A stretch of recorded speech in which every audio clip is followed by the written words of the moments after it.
Sidio? We want to celebrate mama's life. Sidio? Haya, twende kazi.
Asanteni.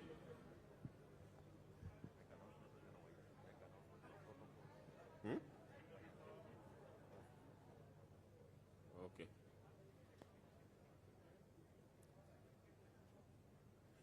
Asanteni sana. Tulipokuwa tukiendelea na ibada tukawa joined na former Prime Minister Raila Odinga ako pamoja nasi. Asante sana, karibu katika ibada yetu. Governor wa Kakamega Oparanya, karibu katika ibada yetu. Governor wa hapa nyumbani Ochitilo, karibu katika ibada yetu. Tunasema asante. Lusaka Speaker wa National Gideon Moi Baringo, karibu nyumbani. Ujisikia angalau hautaelewa wimbo, hata mimi niko hapa atiuelewi, lakini tunafuata ngoma na tunafuata vile wengine wanaimba, tunawajoin pamoja. So remember one thing, mask, vaa vizuri mask yako mahali popote uliko. Please keep distance. Tunaelewana? Keep distance.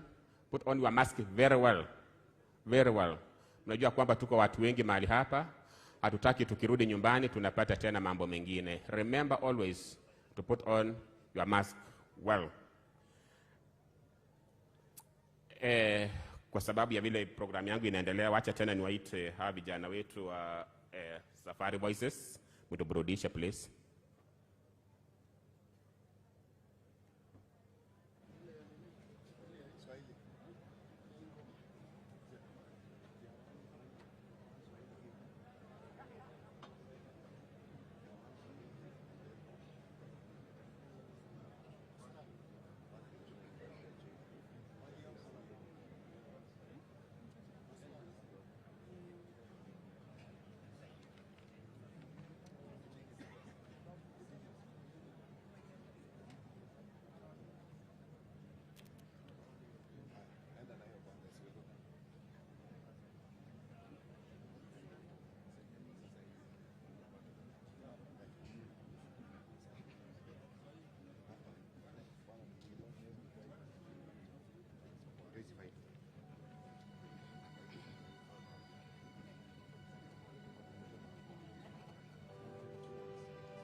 Wako kweli?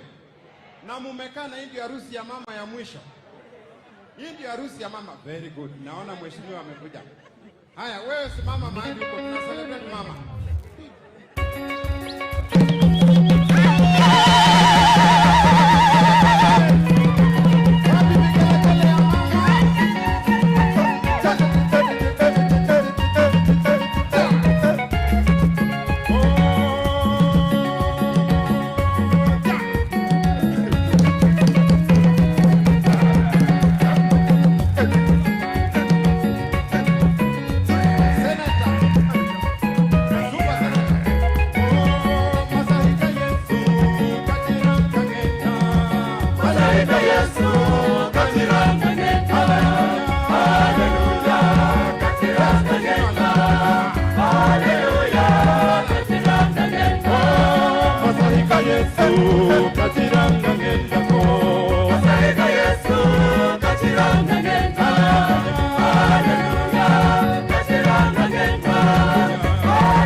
Wapi nduru, wapi kelele? Shangwe na nderemo, shangwe na nderemo. Ni siku ya kusherekea mama, kwa hivyo sio siku ya kuhuzunika. Mabega, mabega, mabega, mabega, mabega, mabega, mabega. Shika kama beka iwe. Wapi mikono juu ya hewa? Mikono ya kupungia mama kwa heri.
Wapi makofi ya Safari Voices International? Waendelee ama waendelee? Waendelee ama waendelee? Asante sana kwa kufika. Kuna wale wanaulizia sehemu ya kujisaidia. Tafadhali unapoingia kwa kiingilio mkono wa kulia, kama unatoka nje mkono wa kushoto, kumeandaliwa sehemu za kujisaidia. Tafadhali usikazwe sana. Kwa wale VVIP, wale wako kwa jukwaa la mbele, kama ungependa kusimama mahali, kuna nyuma ya hema hii, nyuma ya jukwaa, kumetengezwa sehemu murwa kabisa ya wewe kusimama pale. Kwa hivyo utapata timu kubwa ya protocol watakuelekeza. Alafu tukumbuke social distance. Munanifahamu? Munanielewa? Social, kwa Kiluya tunasema social distance. Social distance ita. Puikhale ale nendo washo imitandala. Sholekhala ambi o washo alisana tawe. Shumuuliranga? Mumbuliranga? Alafu okumbuche okurumishira khwifwala eshitamba sha barakoa ebise byosi esiye iniyeho mutuho kunyola bulayi nendakhamala khubola nindifuala barakoa yanje shimumbuliranga tunapatana vizuri. Alafu wale ambapo wanaingia kwa sasa mtaelekezwa na timu yetu ya protocol, mtaonyeshwa sehemu ya kukalia. Alafu usikalie kiti ambacho kilikuwa kimetengwa kwa sababu ya mgeni. Kwa wenyeji, ukiona mgeni amefika unampatia kiti ama namna gani? Si hapo ni sawa? Wangapi wanasherekea maisha ya mama Hana? Wangapi wanasherekea? Muolere sana. Tunataka kusikia shangwe na nderemo mama Hana ajue muko area. Shangwe na nderemo ya kusherekea maisha ya mama. Asante sana. Tunatambua uwepo wa viongozi kutoka tabaka mbalimbali. Karibu sana kwa kufika, asanteni sana. Ni wengi mpaka hata kutaja inakuwa ni shida. Tunatambua uwepo wake former Prime Minister Mheshimiwa Raila Amolo Odinga. Wapi kelele? Tunatambua uwepo wake Speaker wa Senate Mheshimiwa Lusaka. Wapi kelele? Tunatambua uwepo wake Mheshimiwa FCPA mwenyekiti wa magavana Mheshimiwa Oparanya. Wapi kelele?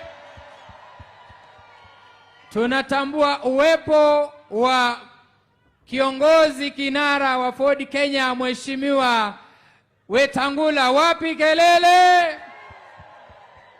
Tunatambua uwepo wake Mheshimiwa mkuu katibu wa wafanyakazi anayetambulika dunia mzima, rais wa wafanyakazi Mheshimiwa Francis Atwoli. Wapi kelele? Tunatambua uwepo wake Seneta Gideon Moi. Wapi kelele?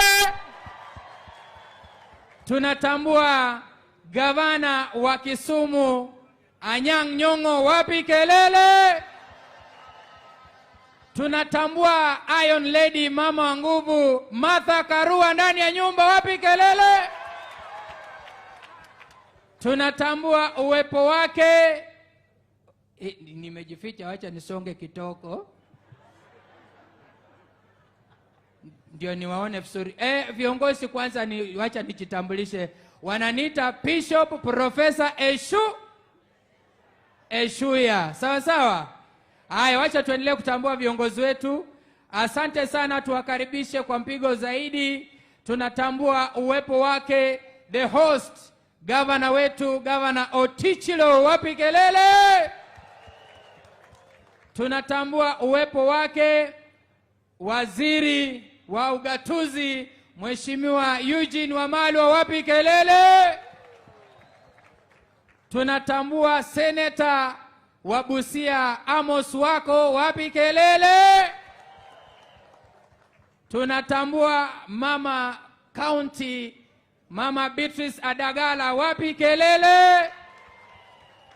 Tunatambua uwepo wa mama Esther Pasaris, mama county wa Nairobi. Wapi kelele? Tunatambua kiongozi ya walio wengi Mheshimiwa Emmanuel Wangwe. Wapi kelele? Tunatambua mjumbe wa Kwisero Christopher Aseka Wangaya. Wapi kelele? Tunatambua mjumbe wa Butere Tindi Mwale. Wapi kelele? Tunatambua uwepo wa seneta hapa Vihiga Mheshimiwa Khaniri. Wapi kelele? Nataka nimkaribishe rafiki yangu MC Kelly, njoo wataje majina baada ya mwingine kuendelea na kuendelea. Tukingojea ngoja tutaendelea baadaye. Sasa tuwakaribishe Safari Voices International wapige santuri moja, alafu tutaendelea kuwatambua waheshimiwa wakati unaposonga. Asanteni sana, twende kazi. Safari Voices Choir.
Ebeneza,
Ebeneza,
Asante.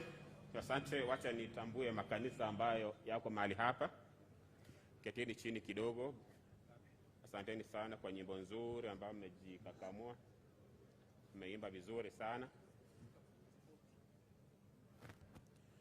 Nataka kuwatambua pastors wa kanisa ambalo Mama Ann alikuwa ndani yake. Chamakanga Friends Church. Mko ndani hapa. Just to wave wherever you are. Hata members wa Chamakanga, simameni mahali popote mliko. Chamakanga, Friends Church, asanteni kwa kufika, asanteni sana. Vokoli yearly meeting. Vokoli yearly meeting, just to wave, Muko, just to wave wherever you are. Thank you, God bless you so much. Friends Church in Kenya. Thank you, Sabwa, welcome. WCC. Unasimama kidogo alafu ndio tukuone. Mimi peke yangu ndio nakujua. Asante. Kuna makanisa mengine ambayo imewakilishwa mahali hapa. Other churches. Just waving, PG. Orthodox. ADC. Good. Kuna nani mwingine? Nairobi yearly meeting. Thank you very much, pastors kwa kufika. Kuna kanisa lolote ambalo nimeliwacha nje?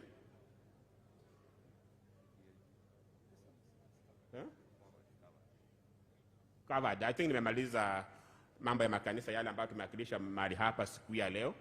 Tumejua ya kwamba imekuwa ni ibada ya Mama Ann, na ibada ya Mama Ann ni lazima tuiheshimu, lazima tufanye jinsi alivyokuwa akifanya kanisani. Tuwe watulivu, tunapozidi kuwa watulivu tunaabudu. Ni karibu tu tufikie kwa mahubiri, msishangae ni kwa nini tunaimba wimbo, kuna sababu, lakini punde si punde mhubiri atakuja, na mhubiri atakapokuja basi tutakuwa tumemaliza step nyingine. Wacha amechoka sana. Mko sawa? Hebu simameni.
Mkisimama hivyo, ningependa kushukuru media houses ambao wamekuja mahali hapa ikiongozwa na Vuka FM.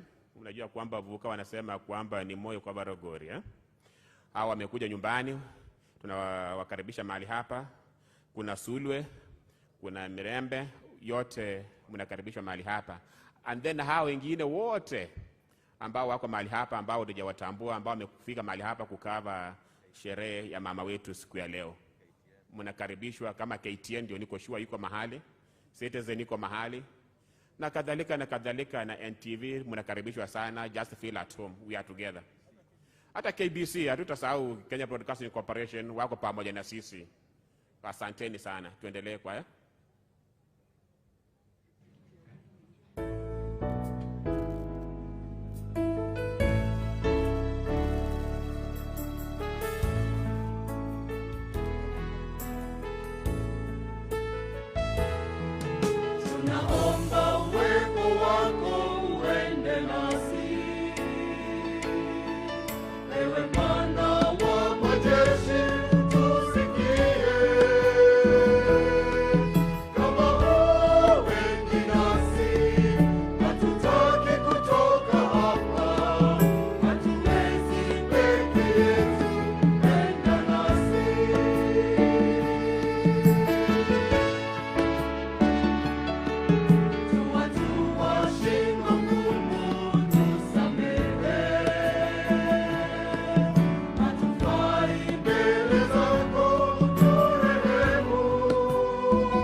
Asanteni Safari Voices tuketi. Asanteni sana kwa hiyo shughuli. Tumejua kwamba mmeimba kwa muda na huo ndio mwito. Unajua kuimba ni mwito. Your Excellency, you are welcome. The service of our late Anne is led by the Friends Church. She was a member of the Friends Church. I am Reverend Shadrach Kiplimo of Friends Church, Ngong Road, the program leader, and the preacher is Pastor Walter Bulimu, comes from Ngong Road, Friends Church. So feel at home, all visitors who are here, just feel at home. As we continue with our program, mjisikie mko nyumbani tunapozidi kuendelea na ibada ya mama. Nataka kuchukua nafasi hii kumkaribisha General Superintendent wa Bokoli Yearly Meeting ili atuletee mnenaji wa siku ya leo. Ningependa kuwasia kwamba tutulie. Asante, karibu Ben.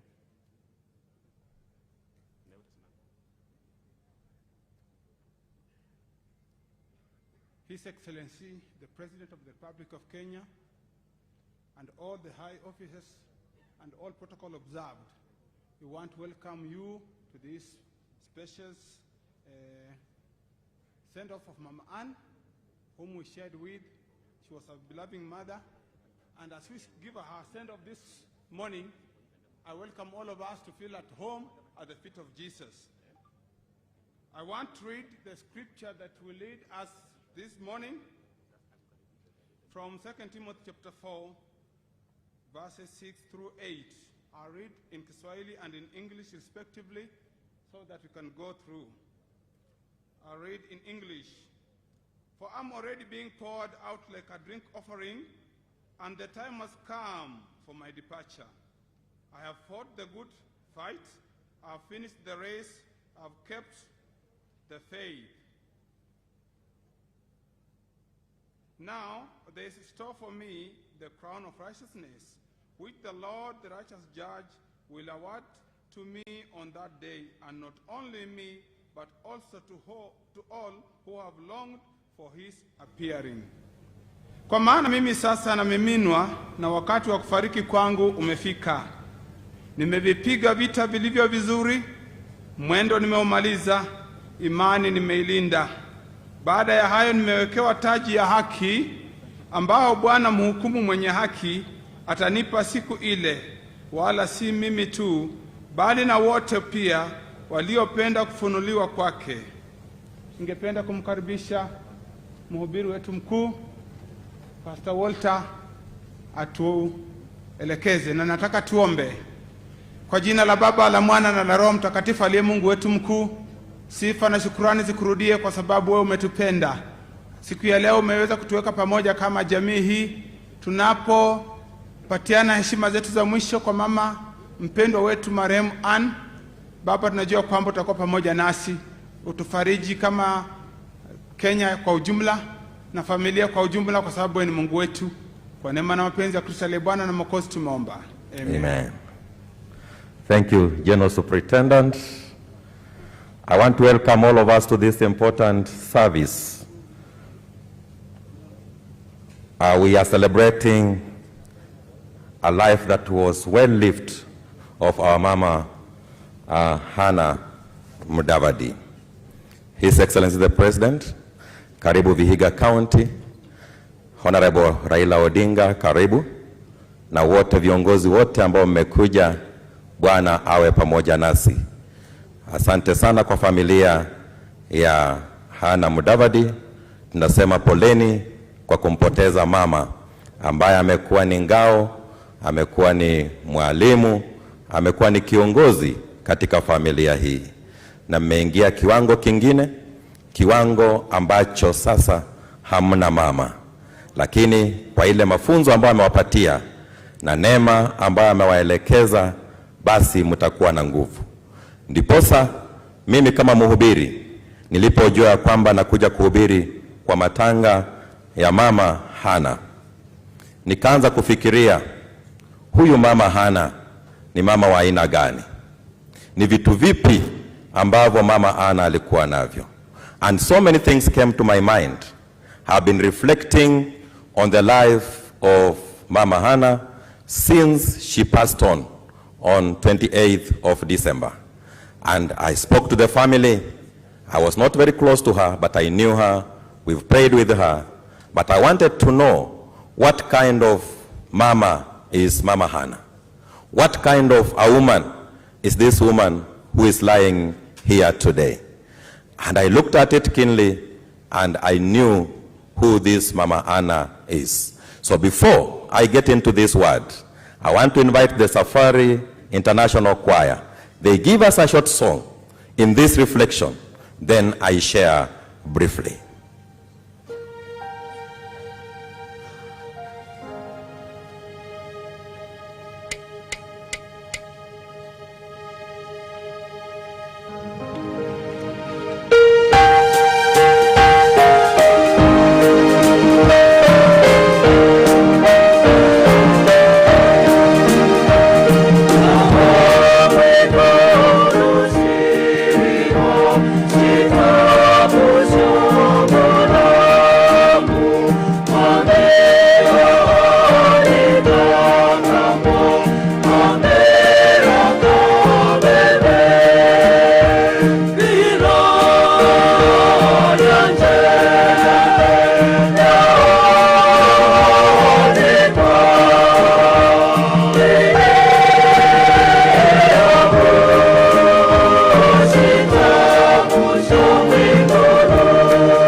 Thank you very much, choir.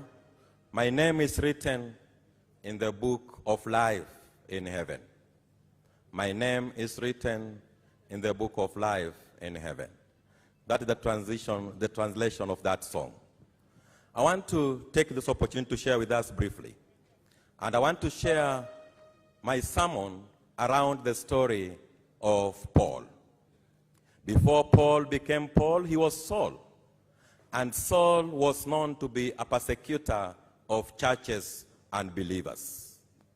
But a time came when Saul met Jesus and the power of Jesus at a personal level.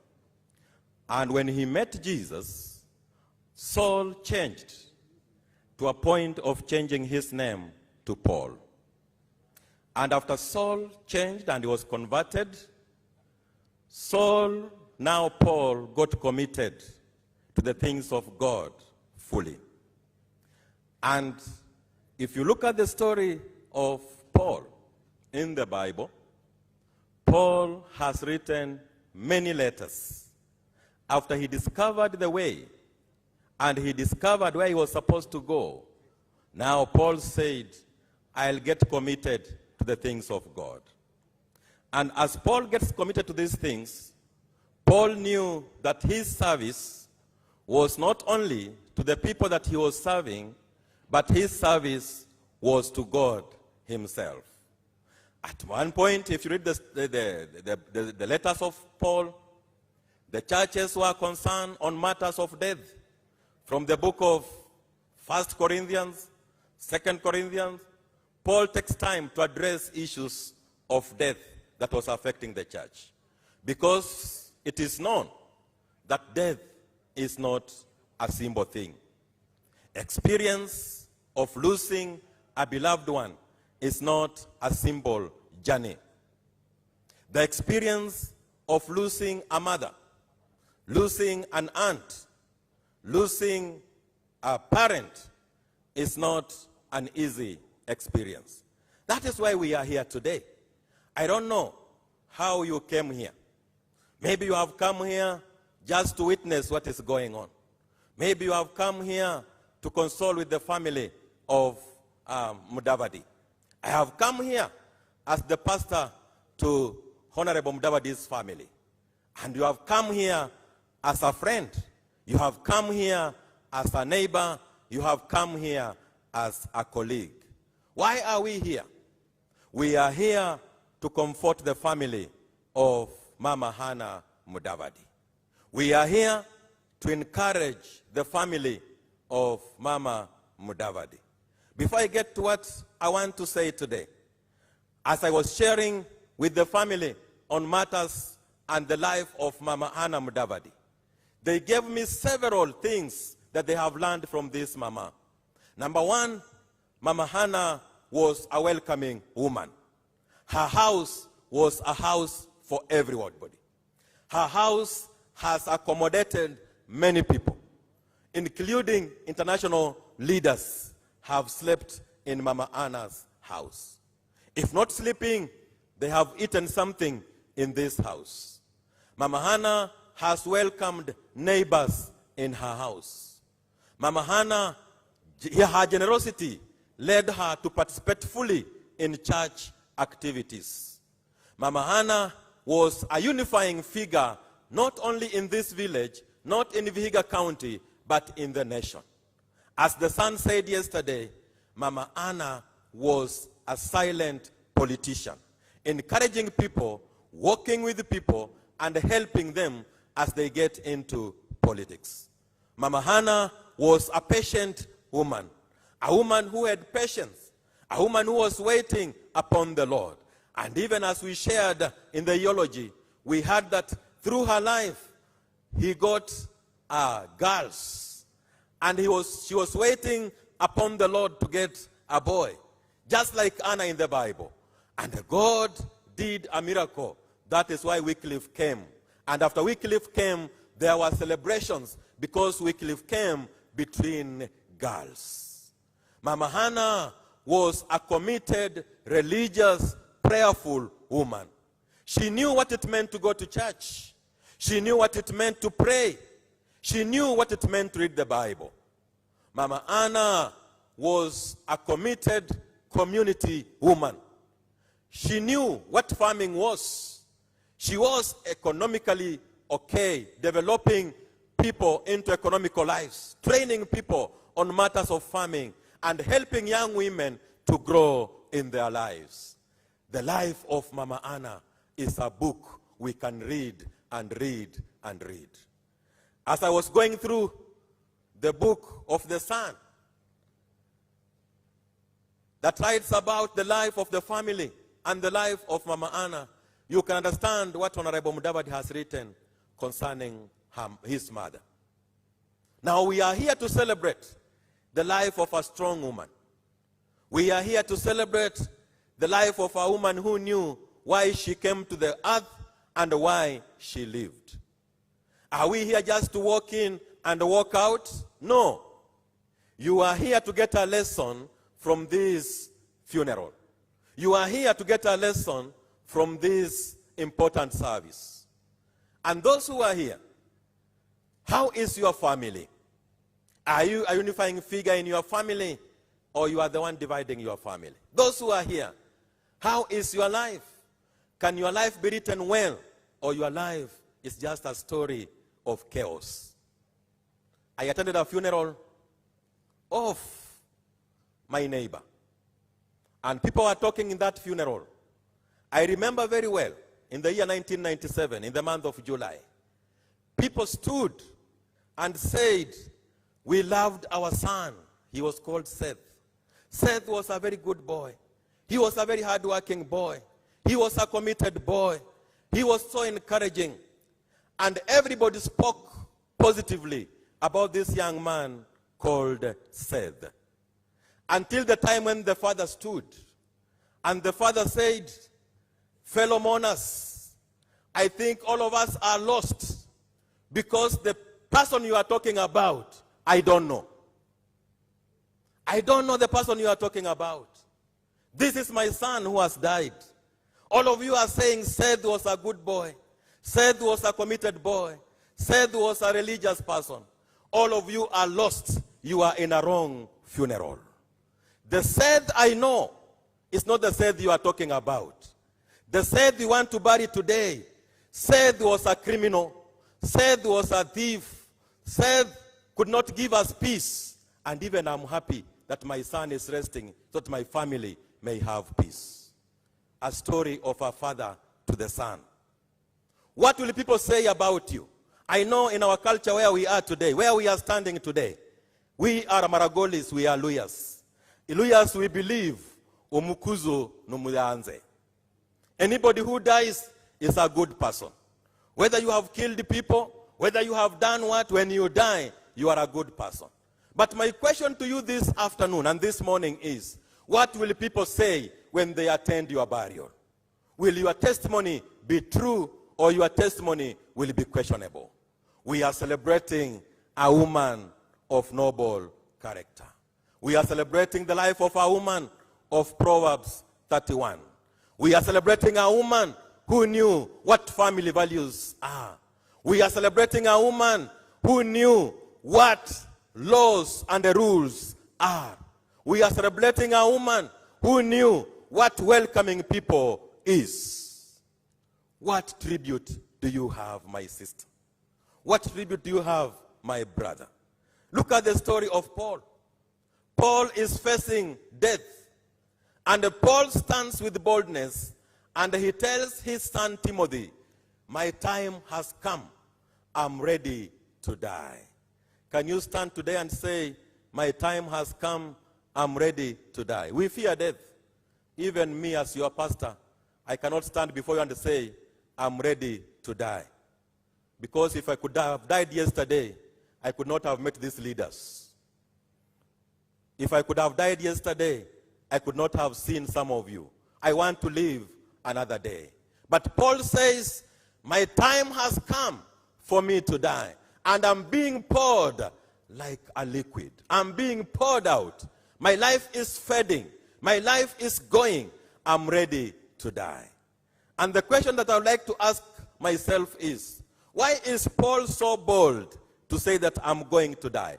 I shared some things when we were in Nairobi, and I want to add others to add on what I said when we were in the service in Nairobi. Number one, Paul was ready to die because he knew he had served God well. Paul knew he had served God well.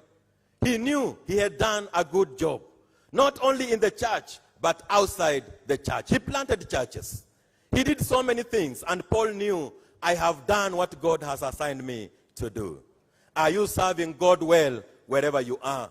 In your office, are you serving God well? In where you are serving as a politician, are you serving God well? Where you are serving as a pastor, are you serving God well? Where you are serving in your family, are you serving God well? God has given us gifts. God has given us talents. Let us serve our God well. Number two, Paul overcame every persecution. When people abuse you, do you get tired? When people call you names, do you fade away? No. The assignment that God has given you allows you to be abused. The assignment that God has given you allows you to be called names. When you are called names, stand strong and stick to the values of God. Number three, Paul accomplished his mission. Paul accomplished his mission. Wherever you are as a human being, every mission that God has given you, it is your responsibility to accomplish it. If God gives you life, continue serving diligently and make sure you accomplish the mission that God has given you. Another thing that we learn from Paul is Paul was a unifying person. He united the church. He united communities. He united people. At one point, Paul says, I'm not a Gentile. He says, I'm not a Jew. He knew what it means to unite people. Are you a person who unites people? My politicians who are here, we love you because you are our leaders. Do you think your words unite people? Do you think you can stand and say, we are united? Do you think you can stand and say, we are people who are united as a nation? When you talk about the unity of the nation, are we standing to unite this nation? Are we standing to unite our communities? When we form political parties, are we forming political parties that are uniting us, or we are dividing ourselves? My leaders from Western, I'm happy that you are here. Not all of you. Are we united? Can we move together and say we are united? And sometimes they say, Lawyers, don't be united. We unite at the national level. How will you unite at the national level when you're not united down here? How can you build at the national level when down here people are bleeding? I want to tell our lawyer leaders, the people who are in this tent are crying. The people in this tent are mourning. Apart from mourning Mama Anna, they are mourning your behaviors. Because you have refused to work together as our leaders. You have refused to support your own as our leaders. And our people are mourning.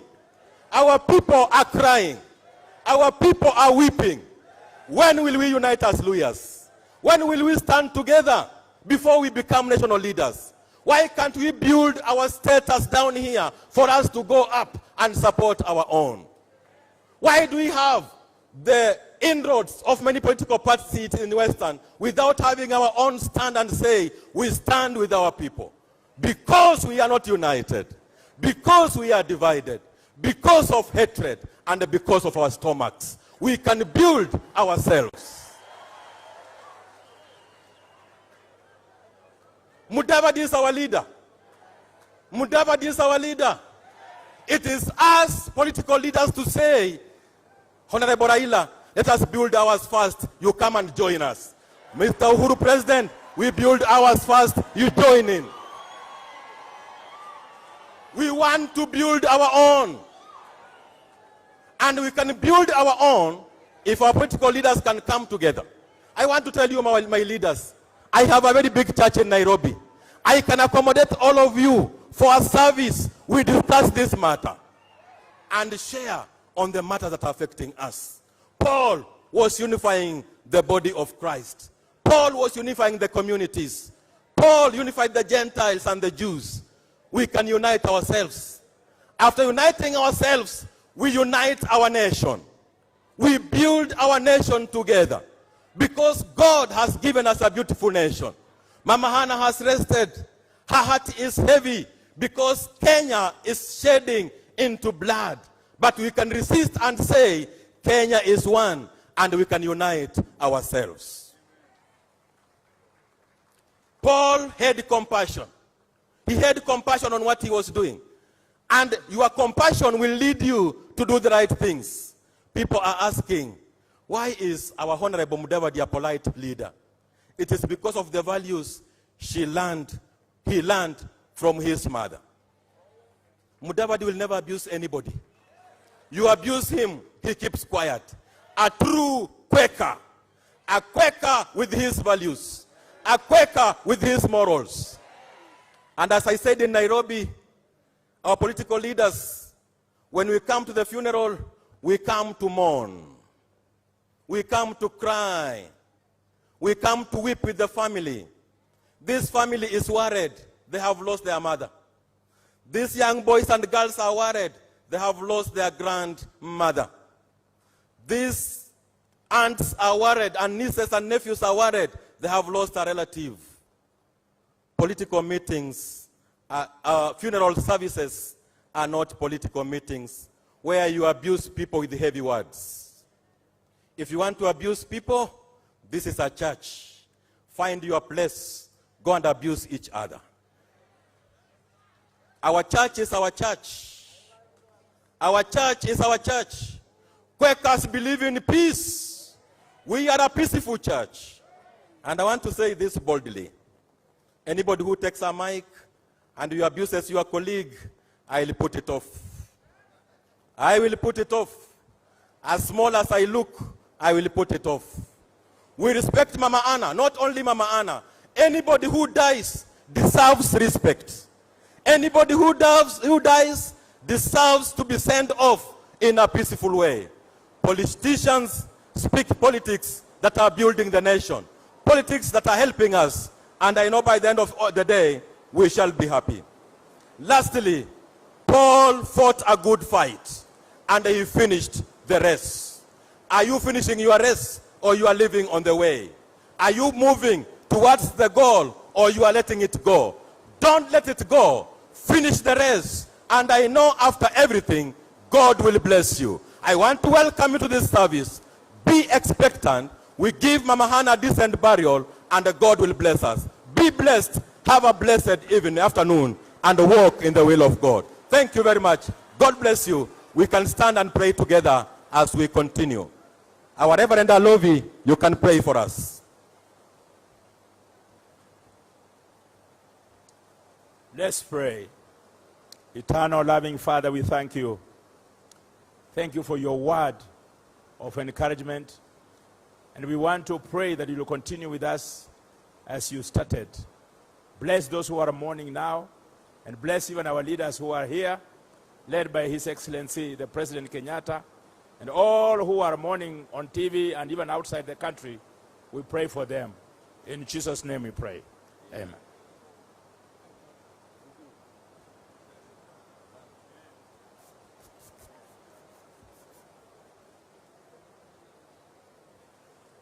Thank you very much, Pastor. Ametukumbusha vile inatakana tukae. Ako sawa ya kwamba kuna wakati mwingine tunaharibika, kuna wakati mwingine tunakutanisha watu kwa ubaya, kwa uzuri. Nasema ya kwamba nataka tukutane kama jamii. Tumejua kwamba Mungu anatuwezesha sisi zote tuwe mahali hapa siku ya leo.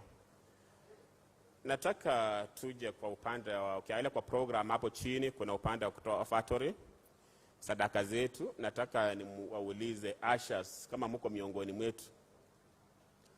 Ushers mahali popote mliko, mjipange, kisha kwaya itatuongoza tunapotoa sadaka zetu.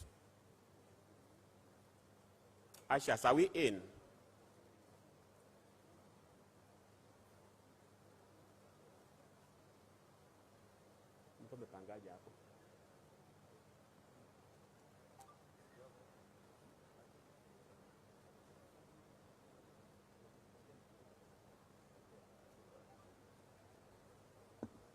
Okay, choir, keep on singing, as I consult the family kuhusu the eulogy ambao wanataka watusome.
tuachia huko kwa upande wetu. Sehemu nyingine nitapita tu, tukichelewa kidogo tunapita tu, tumepita kwa sadaka mpaka siku nyingine. So let me invite Pastor Samuel Amani to pray for the bereaved family. Please, Sammy.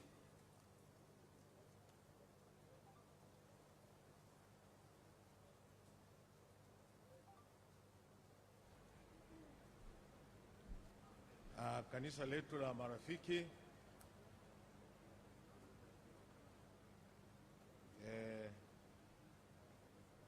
wote viongozi ambao wamefika na jamii ambao imepoteza mama,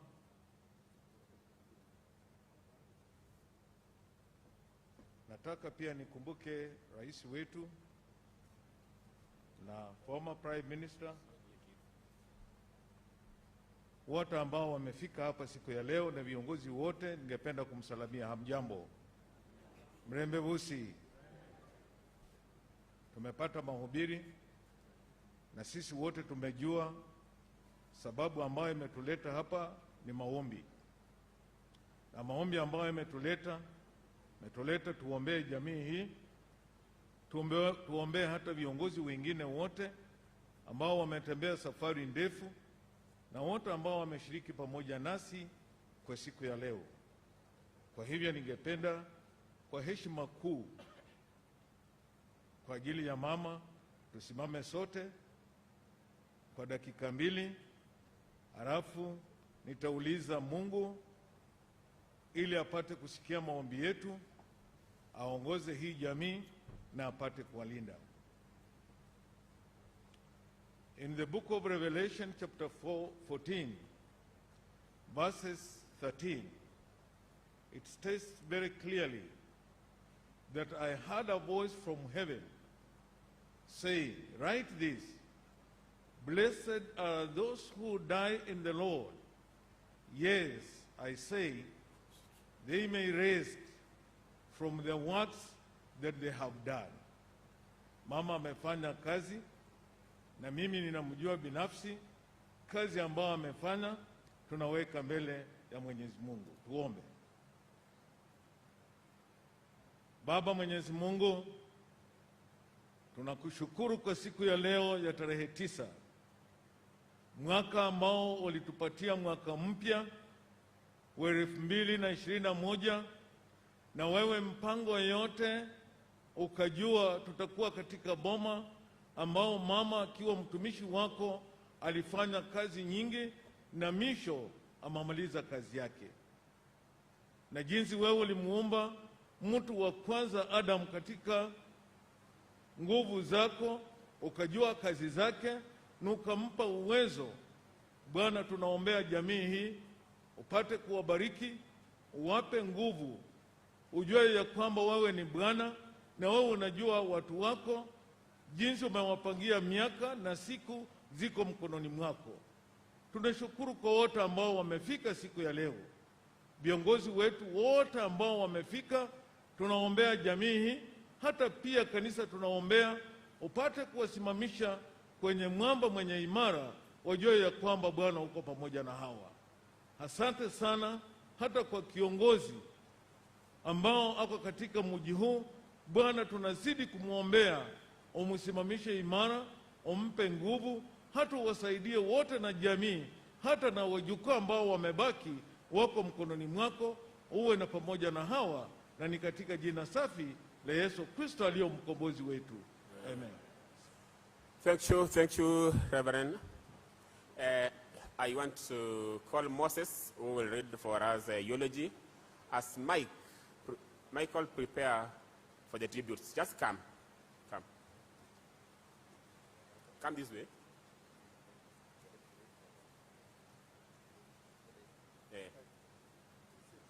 Yeah, safe. Be safe. Be safe, huh? Yes.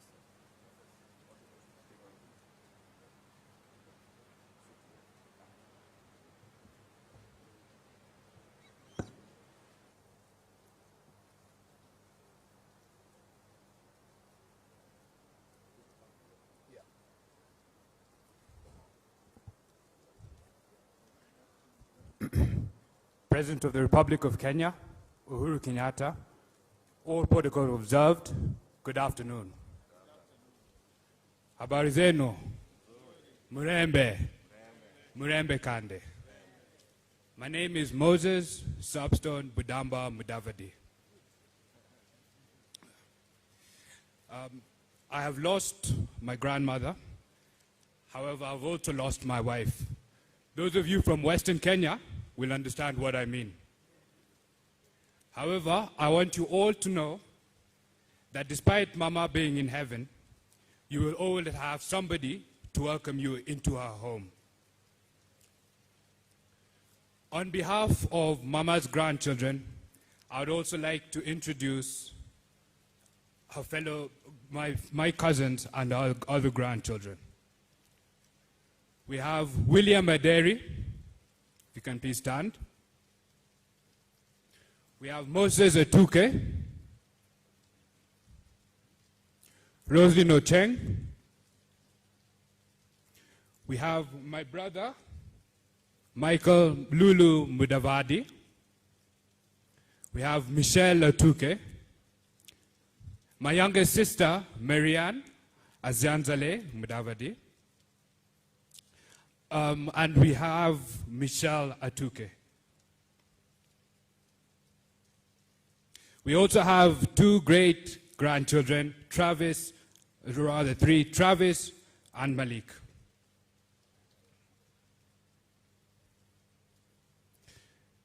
Now to proceed to Mama's eulogy. Mama Hana Azianzale Mudavadi, a woman of substance. Mudushi was the welcome that gushed out of a self-effacing smile as she extended a shy hand in greeting. If your visit wasn't about her, but her children or husband, she would then backpedal from the handshake, saying, Yi Kali. Mudushi, in the Luya dialect, means you have arrived, you're welcome. Yi Kali, please sit down, were her constant in welcoming guests. It didn't matter that she didn't speak Idako. She still spoke confidently, using hand gestures to interpret her welcome and instructions to sit down. The next time you would see Hannah is when she would invite you into the dining room to partake in traditional delicacies. And there were plenty all the time. It often appeared to many unsuspecting guests that the food serving had been prepared just for them. But the secret in Hannah's home is legendary, feeding of whomsoever happens in the compound. The impact of her demise sent chills, shock, disbelief in the village of Mululu. When the news filtered out in that Mama Hannah was no more, a mourner took laps around Mama Hannah's house, there gasping, "Woo! Nakuliante, how you going? Magu we going? Woo! Where shall we be eating now?"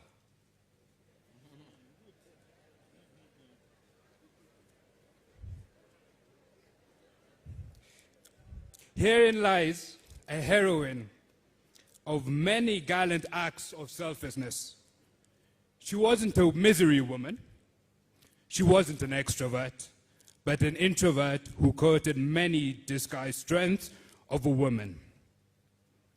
It is that inner strength of being a woman she cultivated that would enable the shy Azianzale to be a living archive of some of the most momentum epochs in the development of Kenya's political history. Today, we bury Mama Hannah, Mukali Wikivuni, a woman of substance. Mama Hannah had the unique honor of hosting 3 presidents severally. The late President Daniel Arap Moi,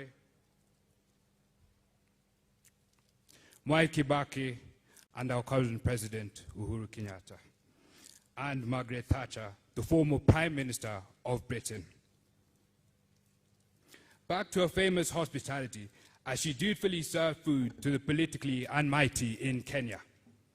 Aziandile recorded with pin accuracy in the sharp residue of her memory the building, rewarding, and the crushing whims, egos, and careers of many politicians, then and today. She was a witness under her husband. She has seen it all happen around her son. Were she to resurrect now, there may be some here and elsewhere who will feel pretty uncomfortable. It will not be because of our awful fear of aspirations, but due to the dreadful fear that you could spill the beans on them. For Hannah's house made the unmade politician.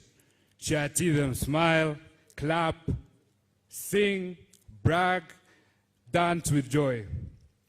But she also saw them gloomy, worried, silent, crestfallen, broke, and lonely, on bent knees, and begging and crying. It happened during her husband's time. It continued under her son. Yet, this is about other people's stories and not Hannah's story on this earth. To understand the deceased, you will need to go back to the articulation of a young pretty girl called Hannah Aziandile, daughter of Sarah Mimera and William Ajuma Shivere. She tells the story in a chapter aptly titled, My Mother Remembers, in her son's autobiography, Soaring Above the Storms of Fashion. At one instant, she factually states that we are a large and happy family, that the concept of large sums up Hannah Aziandile's worldwide view and personality trait it groomed of her. Large would dominate what the young and older Aziandile was and did. Her large family transcended the immediate and extended families to incorporate the children and husband acquaintances and the community. Her warm, welcome nature, expansive compassion, kindred spirit, and giving heart were all large portions of her, for she was born of a large family. Her grandfather, having had several wives, meant she grew up in a large family. Hannah would marry into a large family and reveal in bringing up a large family herself. But Hannah Aziandile wasn't all about work and no play. She did enjoy bringing up her family in soaring above the storms of passion. There's this possessive pride and humor when she talks about her children. To the girls, Jean, Abby, Sarah, and Margaret, the homily is that you were very noisy lots. They often came close to fighting over one thing or the other. Then there is this gem about the only man in the house populated by women siblings. Musalia would be the peacemaker, she says. In the event that you do not make peace, Musalia would insist that there would be no eating, and it would happen that peace was restored. Everyone went to bed hungry. It was a tough life for the girls under flinching Musalia. But there are moments in life that fate ordained that only human beings must experience. In 1928, Aziandile was born in a traditionally patriarchal society in which children were highly valued. Unfortunately, masculinity meant that boys were valued more than girls. Mama Hannah persevered, the living testimony of female discrimination, segregation, ostracism, and all the right thinking Kenyans must fight harder against today. At one time, because she only had girls, Mama Hannah experienced social stigmatization that many women go through in silence. She was mocked, abused, ostracized, and her children called names. People used to laugh at me before Wycliffe was born, however, because I only had girls. They diversely referred to me, to my girls, as frogs, she says. But because of her faith, God would not forsake Mama Hannah. And Mama Hannah speaks for many women's experience in recollecting that. I had prayed for long to God to give me a baby boy. It was then that the only boy was born in 1960. It was the relief and joy she records with sadness. Wycliffe's arrival was joy to me. I promised God that the boy would work for me. Mama Hannah symbolizes the strength of a woman and honor.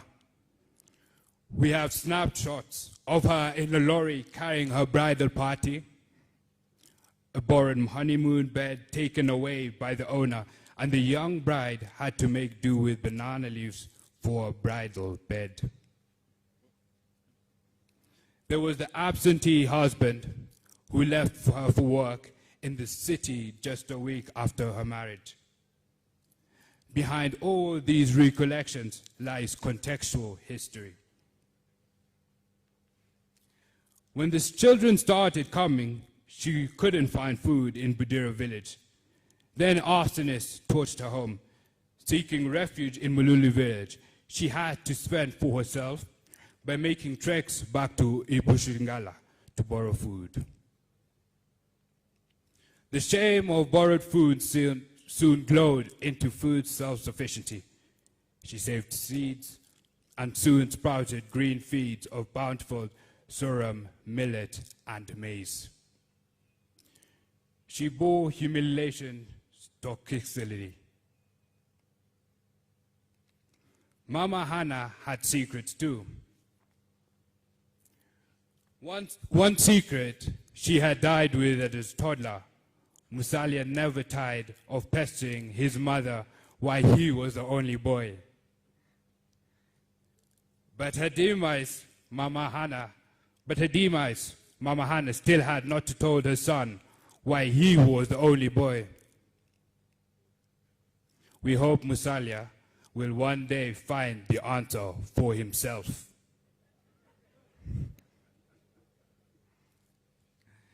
Mama Hannah lived to exemplify the Kenyan women of self-belief, perseverance, faith, humility, and determination. Success for her wasn't given, it was earned. That is the way she brought her children to be. That's how she encouraged other women to do. We will miss you, Mama Hannah, dearly. But she has lived her life. Let her rest. We pray. May the God rest her soul in eternal peace. Amen.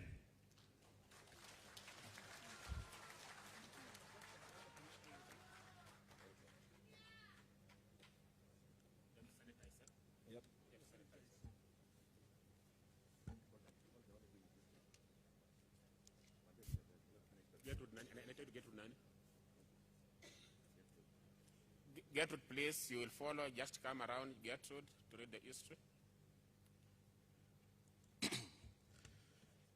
Your Excellency, Mr. President, former Prime Minister Raila Odinga, and all distinguished guests here.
that mother adored me.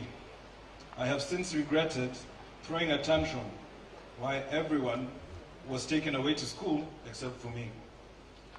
I now know that she did it out of a mother's instinctual protective love. I didn't quite comprehend this overwhelming attention until as an adult I learned of her deplorable experience of birthing only female children until I came around. I would not wish it on any other woman that she blamed and scorned my family and community for biological limitations that are male. She was delighted when I married Tessie Shangata Mulama. And it was just as well because I certainly healed a sour scar in her life by begetting 2 boys in a row as my first and second born children. Moses and Michael, you must know by now why you are adored. But that does not substitute my love for my daughter, Marianne Atzianzale, named after my grandmother. After my mother, sorry. As a child, until I left her lap to join school in Nairobi, my mother was all the world I knew. When schools closed, I was the first on the bus, ready to go home, by which it meant a longing to be with my mother. But as an adult and politician, I have sometimes come to rue our closeness. This is because some rogue colleagues, unable to convince me to toe their desires, would launch a rear assault by going to my mother, whereupon they knew it would be practically impossible for Musalia to deny her wish. I call that deceit. But now that she is no more, I warn those intent on mounting such antics again that you no longer have an ear to my inner soul. Now it will not be easy. You need to do your homework. You will have to convince me by the logic of your arguments and no more by the stolen audience with my lead advisor. All said and done, the mother I remember reminds me of her biblical namesake, Hannah, found in the book of 1 Samuel, patient, prayerful, and faithfully waited upon the Lord in adversity. Hannah in the Bible persevered through the indignity of years of barrenness. The earthly Hannah was a pariah for not begetting a son soon enough. Both were co-wives. Both didn't raise a finger against their co-wives. They sought peaceful coexistence, discriminated no child in the family, were loving wives and mothers. It is written in the Holy Book at Samuel 1:28 that Hannah was a good mother. Mama, nuyanza cheliza vana vitu Mary na Sarah. Mchelizi baba muno. Mom, please greet our sisters Mary and Sarah and our father. I dare say Hannah Zianzale was a good mother, and I am proud, and I am a proud mwana wa Hannah. Signed, Honorable Musalia Mudavadi. Thank you.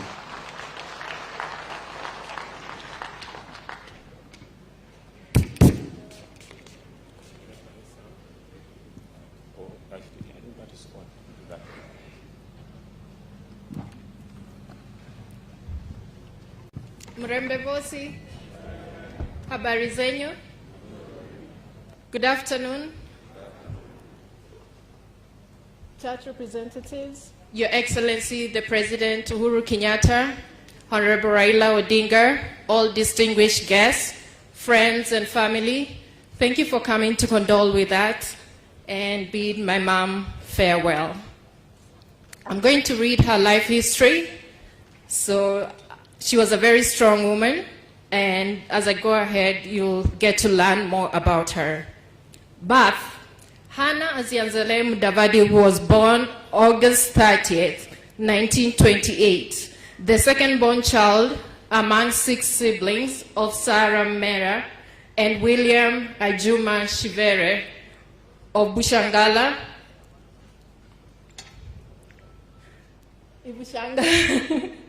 of Bushangala, Isavatia, Ibusembe in present-day Ikolomani sub-county, Kakamega County. Hannah was born a healthy baby, grew up as a happy, hardworking girl. She is of the Bushangala clan, a niece of the Vamuhaji. Her siblings were the late Isaiah Shivere, the late Ishmael Shivere, Rispa Amokole, late Zedekiah Shivere, late Seth Shivere. She is survived by her sister, Rispa Amokole, stepmother, Rasoha Musinzi, her stepsisters, Pamela Masiza, Catherine Shilesi, Judith Hagai, and stepbrother, Solomon Shivere. Education. She started school at Kima Primary School, today's Bunyore Girls, which I also attended, in Standard 1 until 4, when she left following the death of her mother, Sarah, necessitating her to take on the responsibility of looking after her siblings. Her talents at hospitality were developed early when she had to tend for her siblings, cooking morning tea and evening meals, and grinding millet, sorghum, fetching water, and firewood. Holy living. She continued to grow her Christian faith after mastering the first and second book of Church of God, Kima, while attending school at Kima Primary School. At a young age, she was baptized at Bushangala Church of God. Her faith in God also grew at this time when she would ensure that her father and siblings attended church every Sunday.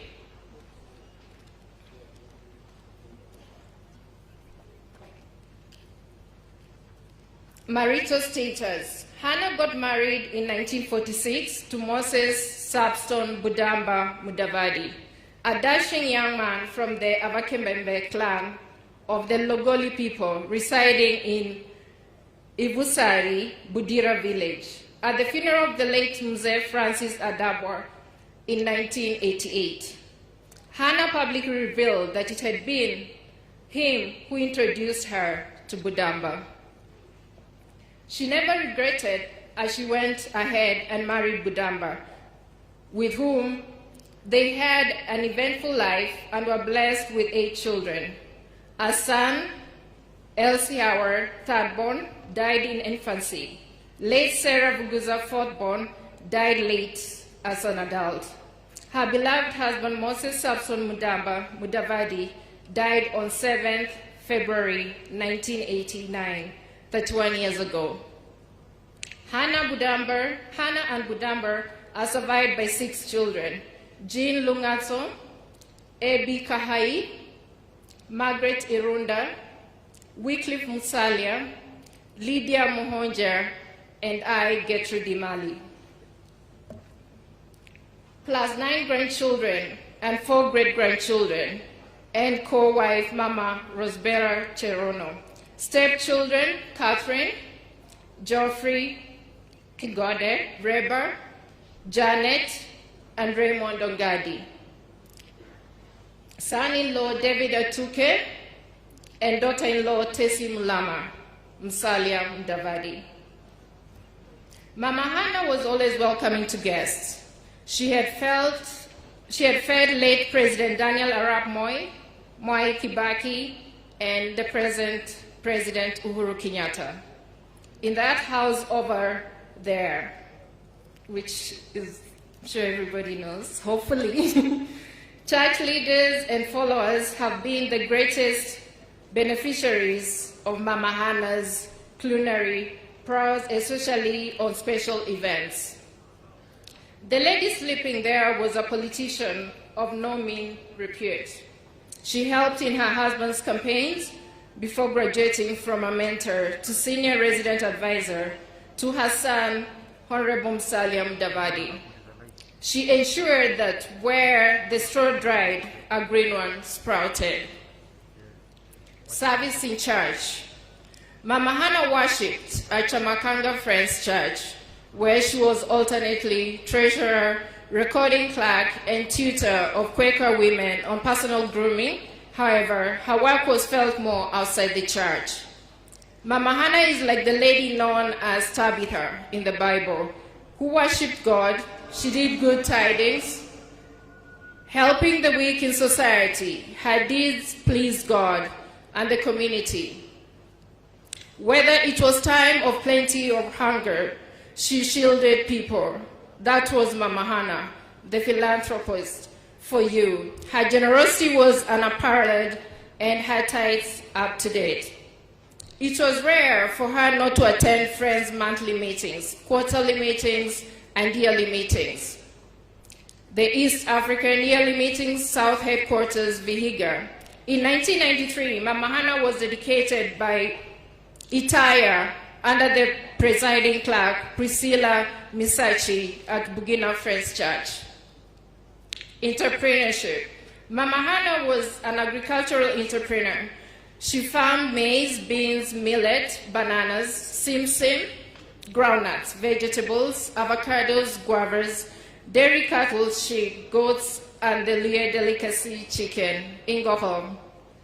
She ventured into rearing chicks from Israel and supplied 680 Hotel with their eggs. She was among the few highest tea producers for Mudete Tea Factory. She also dabbed into business, selling sugar, maize, and milk in school. She, at one time, ran the Eregi Teachers College restaurant. She also dared to go into the mitumba business with her late daughter, Sarah. This was indeed a versatile woman.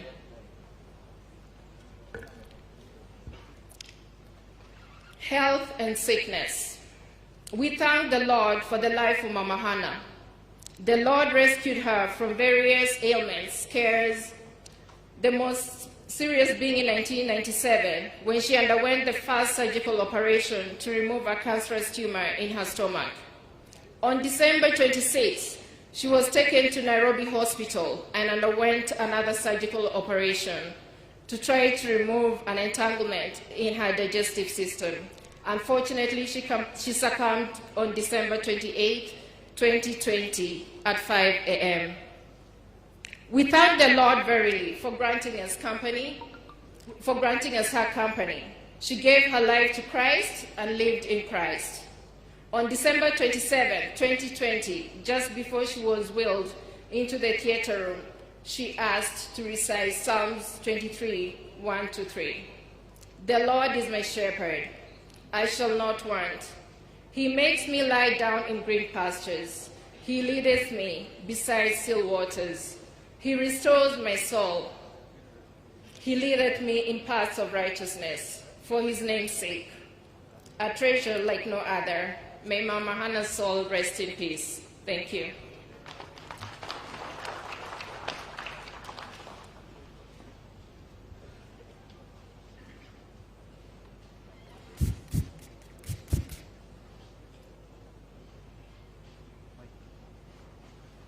Nakumbushe tena mara nyingine, vaeni mask vizuri. Mimi nimetoa yangu kwa sababu ninaongea na nyinyi kidogo tu, lakini tuvae mask vizuri.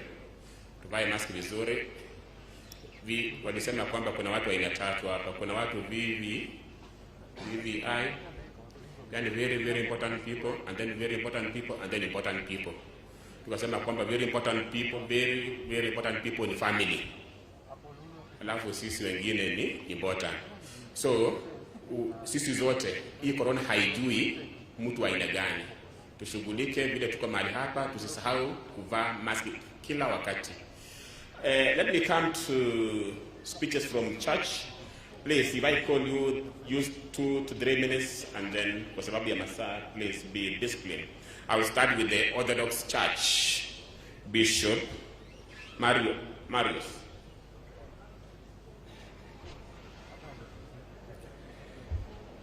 His Excellency, President of the Republic of Kenya, Their Excellencies, the Honorable Representatives and Members of Government, all protocol observed, representatives and members of the French Church and different denominations and churches, to the family, dearly beloved, we heard from the beautiful pamphlet that was written in honor of our beloved Mama Hannah. She truly was an example of Hannah from the Old Testament. An exemplary book, a dedication, an epitome of someone striving for perfection. The beautiful words that were written, the terminologies. It's a book of poetry, a book that we will take home with us, and in time to come, sometime, to sit down and read it. Read of what a person should be, of how we should strive for perfection. She was a prominent person, a powerful person in her home, her family, in society, in her church, even in Kenya. But it wasn't so much her prominency which is intimidating or so much an influence. It was her humility. It was her selflessness, her want and her wish to give herself to her fellow human being. We as the Orthodox Church are grateful because she is a benefactor to our church. The family donated the ground where our Church of St. Mark is situated today, and the School of St. Mark. I convey our Pope and Patriarch Theodoros, the head of our Orthodox Church in Africa, as well as our Archbishop Makarios of Nairobi, who was more acquainted with the family, their wishes and blessings to the family. There's an example of an unknown mother who, on her passing, her heart was released from her body, and the son mistakenly stood on the heart, and the heart spoke to the son and said, "My son, did you hurt yourself?" That is an example of a mother, a selfless mother. If we have anyone in this world, the most important person in our lives, it is our mother. Because our mother, all of us have a mother, and a father, of course. But our mother brought us into this world. And at her passing, as we heard, she wished to recite the words, "The Lord is my shepherd, I shall not want. He maketh me to lie down in green pastures." She wasn't afraid of death. She was ready and prepared. May the beautiful flowers and roses which decorate this hall today decorate her journey to heaven, and may angels always guide her way and those close to her, her beloved family. Thank you. Thank you, Emmanuel. PIG.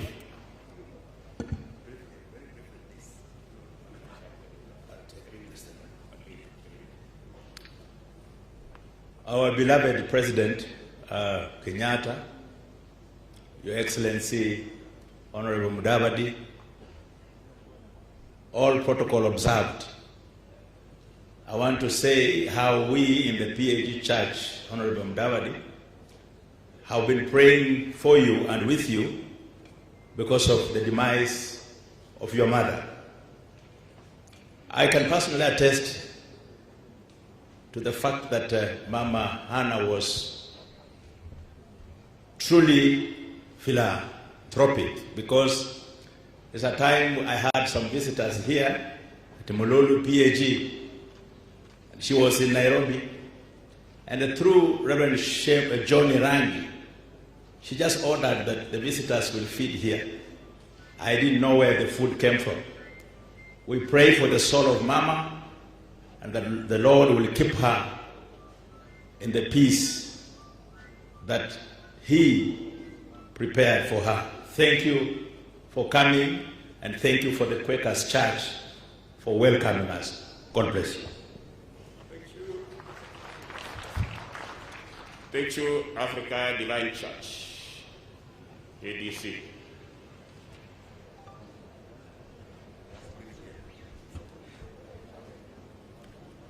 Pole family ya Mama Ann, pole Mheshimiwa Mudavadi na Rais wetu Mheshimiwa Uhuru Kenyatta tumefika hapa kama kanisa kuleta maombi katika jamii hii.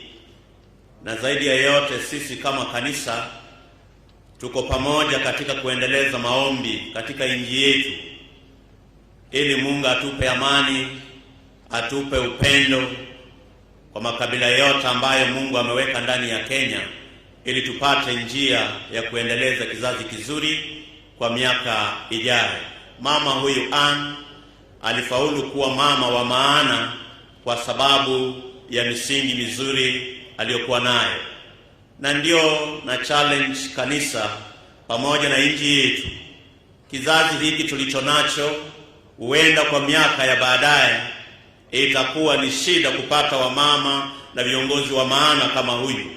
Na ndio sababu ni lazima tusemezane, turudi chini kama kanisa, tuombe Mungu ili jamii zetu zizalishe na kulinda watu wa maana kama Mama Ann. Poleni familia ya Mudavadi, na Mungu azidi kuwalinda. Poleni sana. FCK Friends Church Kenya. Oh,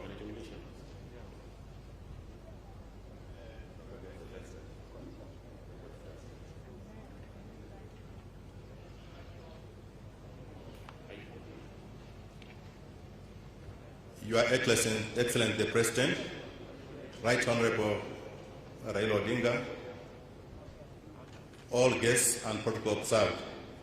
My name is Bainito Kayongo Malwa. I'm the presiding clerk for Friends World Committee for Consultation Africa. And on behalf of Friends Fraternity, not only in Africa, not only in Kenya, and around the world, we send the condolence, bring the condolence to the family of Honorable Musalia Mudavadi for the loss of the mother, Mama Hannah, who has been very instrumental to the church. Both Mama and the late Moses worked very strongly to the church, to support the church in the early 80s, and the world recognized these efforts.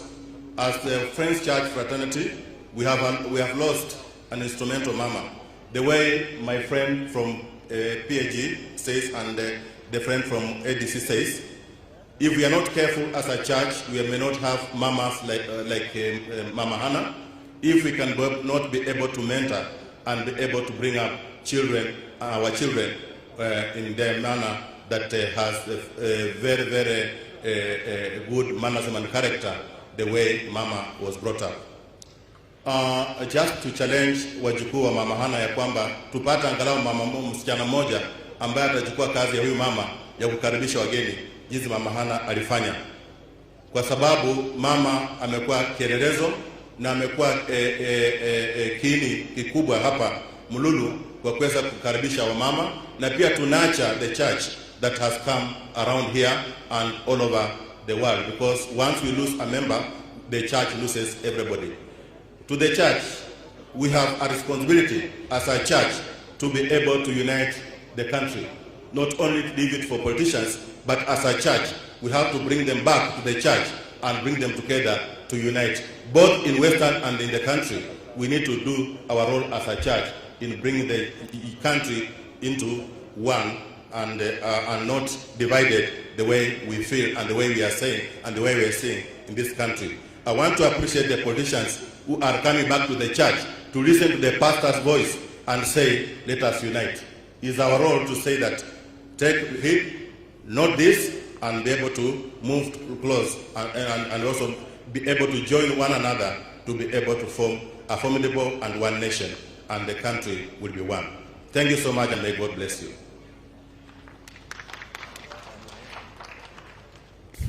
Nairobi Unity.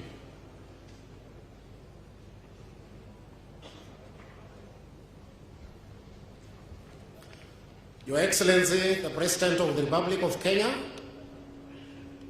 on behalf of Friends Church Quakers Nairobi Yearly Meeting, we have a written message of condolence to the family of Musalia, which I will not read word by word, but bring one of the key highlights that we have come here to bear witness that Mama Hannah lived all the Quaker values of simplicity, peace, integrity, community, equality, and good stewardship.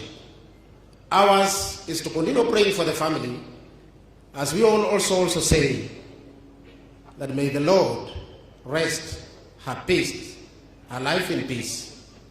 And also, this message comes from the church, written by the presiding clerk, Brother Stephen Magwini. May the Lord bless us all. Thank you very much, Pastor Leander.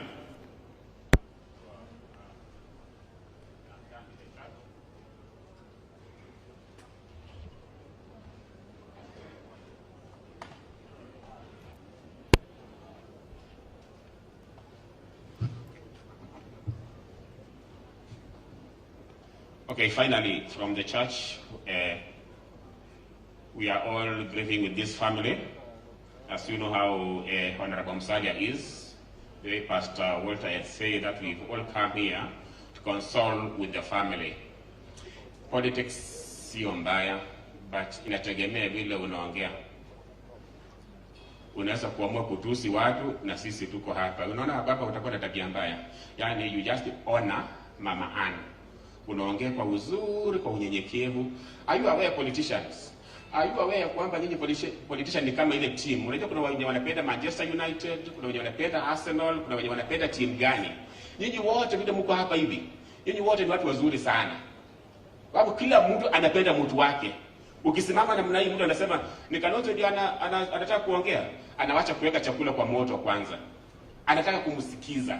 Mtu akisema kwamba nyingine ndio anataka kuongea, ana ile kila mtu anaye shabiki wake. So when you address them wawe proud of you. They must be proud of you. Never criticize the government ambayo tuko ndani kwa sababu yani you are offending people. Kuna watu sometimes nasema kwamba serikali haijafanya kitu, nini haijafanya kitu. You don't talk that kwa sababu unaposema kwamba serikali imefanya kitu na sisi tunaona imefanya, tunashangaa wewe unaishi Kenya gani? You understand that? So if you tell me government is not working, like December for instance December, we get security in Kenya. So we must stand firm na kusema kwamba kuna kitu ambayo inafanyika. You understand that? So wakati mnapokuja hapa kuongea, tuheshimu jamii hii, tuheshimu kanisa na tuheshimu Musalia kwa kila jambo. And then ujue ya kwamba unapoongea jambo lolote ni jambo la kufutia kila mmoja wetu. Na hilo jambo ambalo linafutia kila mmoja wetu ni jambo la kutujenga. Nataka nimuite tuko pamoja Viga. This is Sabatia iko mzuri sana, watu wa Sabatia ni wazuri. Musalia amekuanga mbunge wa Sabatia ya mingi, akawa mpole vile nyinyi mko wapole. So tunamshukuru sana watu wa Sabatia kutualika mahali hapa. Na ile ambayo nataka tumalizie mambo ya Anne by saa 10 tuwe tumemaliza. Sababu mama kama huyu mama wa heshima, kanisa huwa tunamzika saa ile mzuri. Nataka tumpeleke saa 11. Now it is a pleasure to invite Mike Kitong na Senator Sagaja and then watapatia mwelekeo wanapoenda kulead hiyo sehemu ya wanasiasa. Tona, asante. Asante sana. Naomba nichukue fursa hii kutoa rambirambi zangu binafsi kwa Mheshimiwa Musalia na familia kwa ujumla, Mheshimiwa Rais, nikitambua itifaki zote na kuziheshimu. Ningependa kama vile mchungaji amemalizia kusema, tuko na viongozi wengi ambao tungekuwa na huruma ya kuwapa kila mmoja nafasi ya kusema. Lakini kwa sababu ya muda, nitaomba wachache ambao mtapewa fursa ya kuzungumza kwa niaba ya wengine, tuwe watiifu kwa dakika chache ili tuweze kumpumzisha mama kwa wakati unaofaa. Mheshimiwa Rais, tulipoanza asubuhi, Mheshimiwa Musalia Mudavadi alitukaribisha hapa na akawaomba viongozi wote wa kisiasa siku ya leo wampe mama heshima na tuzungumze mema yake. Hivyo basi nitamwalika Mheshimiwa Senator Sakaja na kisha baadaye atamwalika Mheshimiwa Musalia Mudavadi, watafanya wote kwa pamoja.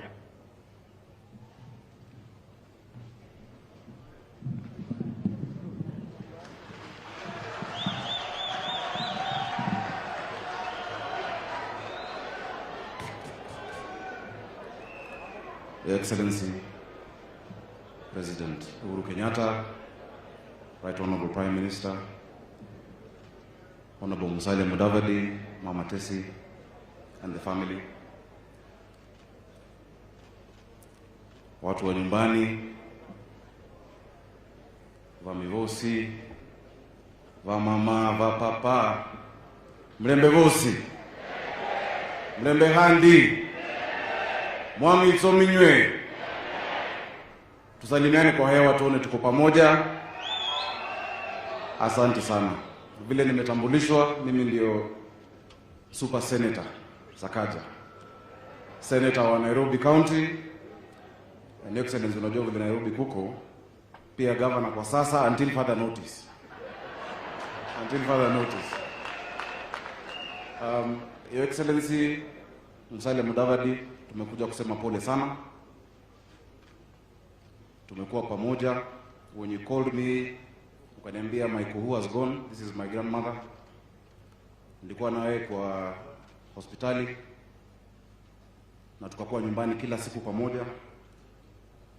Niliona kwa mtandao mtu akiuliza kwani Sakaja anaishi kwa Mudavadi ama ni chakula ya matanga anaendea kila siku. But Your Excellency, if you see how Honorable Musalia Mudavadi is, and if you see how I am, we are similar. Sisi ni watu wa pole, watu wa siasa safi, na hiyo ni humility ya mama wetu from Bushangala.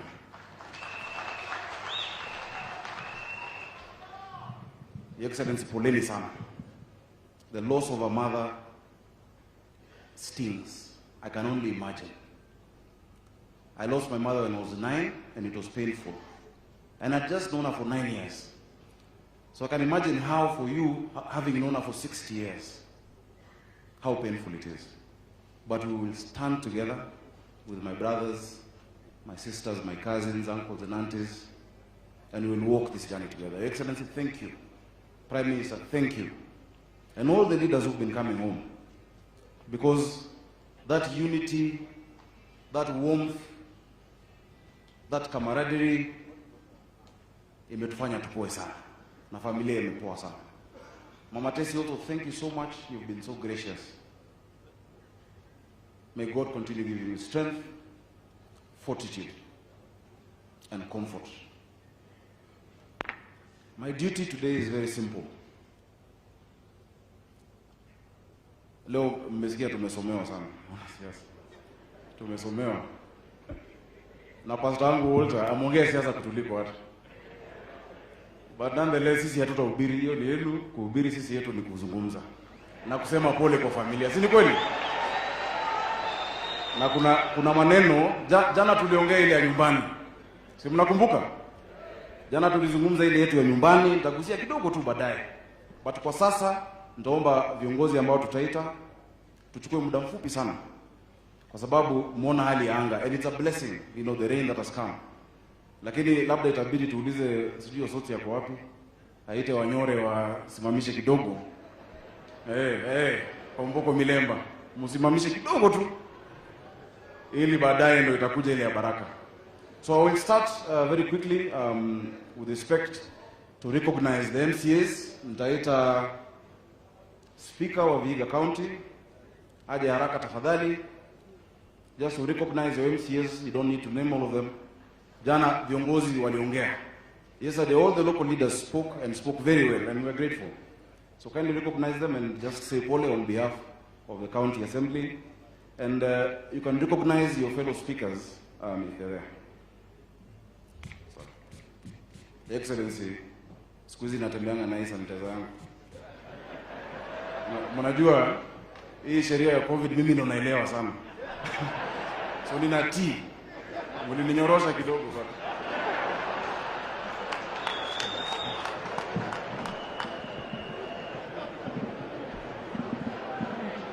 Thank you.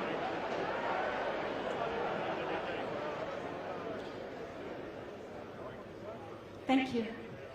Your Excellency, the President of the Republic of Kenya, the Right Honorable Raila Amolo Odinga, our party leader, ANC, His Excellency Musalia Mudavadi, our beloved mother, Mama Tesi, the entire family of Musalia Mudavadi, all leaders, national and county government, honorable members of County Assembly, my colleague speakers, ladies and gentlemen, good afternoon. Our party leader, we are here as county assemblies.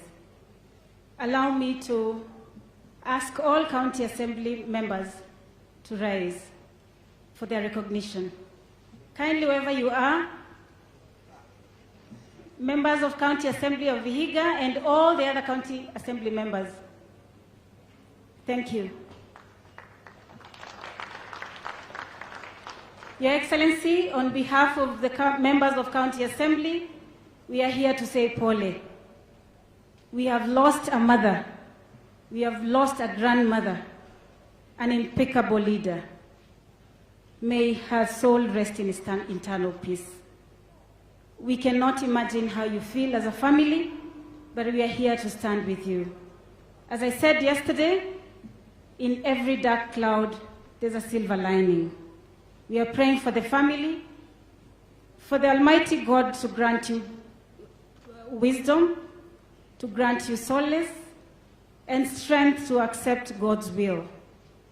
I thank you, and for all who have come to join us as a family of Vihiga County, we are saying thank you. Your Excellency, the President, we are grateful. Your Excellency, the Prime Minister, we are also former Prime Minister, Right Honorable Raila Odinga, and all other guests, distinguished guests who are here today. We are grateful, we honor you, and we appreciate. Thank you, and God bless you.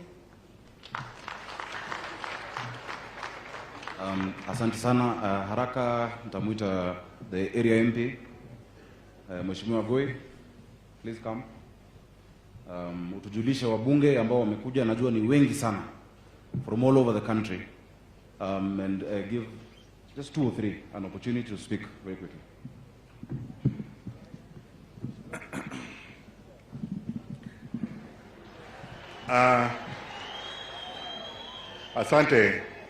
Asante sana. Our beloved President of the Republic of Kenya, Honorable Uhuru Kenyatta, Right Honorable Raila Amolo Odinga, the governors that came to condole with us, led by the Chair of the Council of Governors, Paranya, the Speaker of the Senate, my brother Musalia Mudavadi with the entire family, church leaders, and all those who have come to condole with us. Murembe, Murembe Muno, Murembe Kandi, Murembe Jahana. Asante. Your Excellency, we want to say thank you very much for coming to condole with us. My duty is small, to call the honorable members to arise, to be recognized for having to come to assist us and condole with us. But before that, Your Excellency, I say that, Your Excellency, I want to say that I used to have many moments to sit with Mama Hannah in her bedroom and would share a lot. One thing that she loved was your time with the Honorable Musalia Mudavadi when you were campaigning in the year 2002. She would love when you would move around and you come here and he makes a meal for you before you leave. And she said, you know the country, you know where to take the country, but the problem is you're a driver, but there are too many pickpockets in your bus. And I can tell you, and everybody sees, there are some of those ones when you are going in this direction, they are trying to take your bus the other direction. What she has were the values which the pastors have said. She was looking at a country that is a united country. And we want to thank you, Your Excellency. You reached out to Right Honorable Raila Amolo Odinga. You have now brought the country together. All Kenyans are happy with that. The challenge to Excellency is now how to move from where you are going to 2022 and after 2022.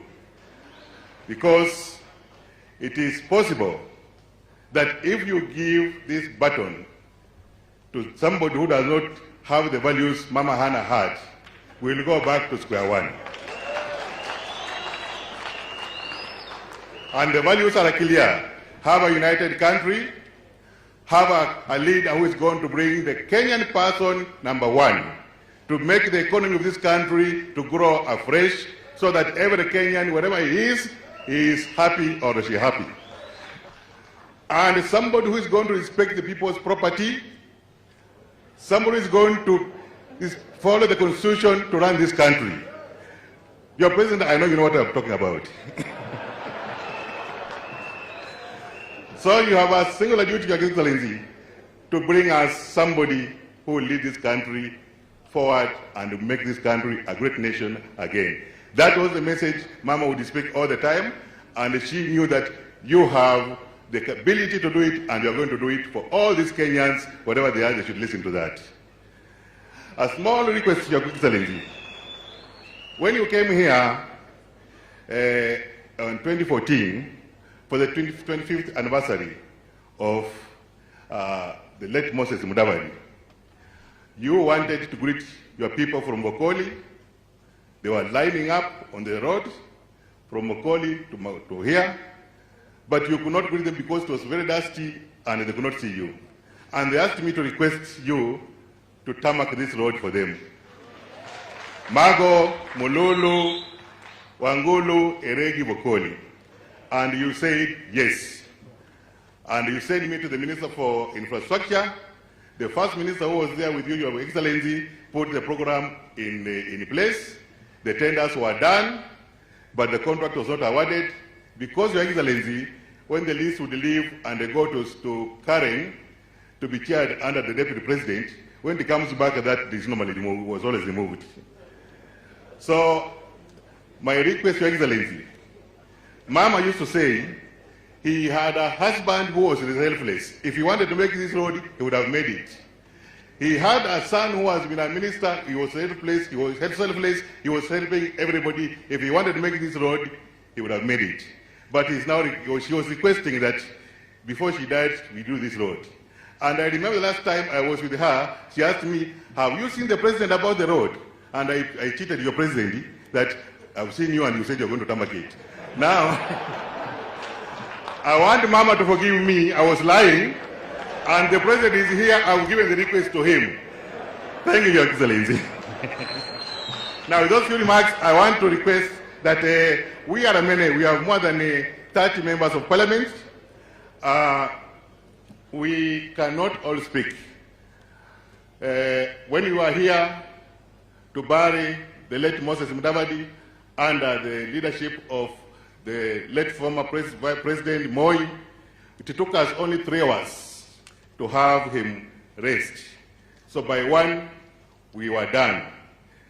Honorable Musalia Mudavadi had requested that we try as much as possible to finish this program on time so that Mama can join the husband on time. So I want to request that I will, with your permission, I want to call your name. You stand up, we acknowledge you are here, and then for the sake of time, I've been given 4 slots. I will give a few members 1 minute each to come and say the condolences. So can all the members of parliament stand so that I can now, all of you stand up, I will read the names. Okay, we have Honorable Esther Passaris, where are you? Thank you, there she is. Makofi Corner, we have Honorable Biti Sadagala, where are you? Thank you. Honorable Els Muhanda, where are you? Thank you. We have Honorable Tindi Mwale, where are you? Stand up, we see you, Tindi Mwale. Thank you very much. We have Honorable Bernard Shinali, where are you? Thank you very much. We have Honorable Aseka Miragi, where are you? Thank you very much. We have Honorable Charles Gimose. Thank you very much. Honorable Emmanuel Wange. Thank you very much. Honorable Kagesi Kivai.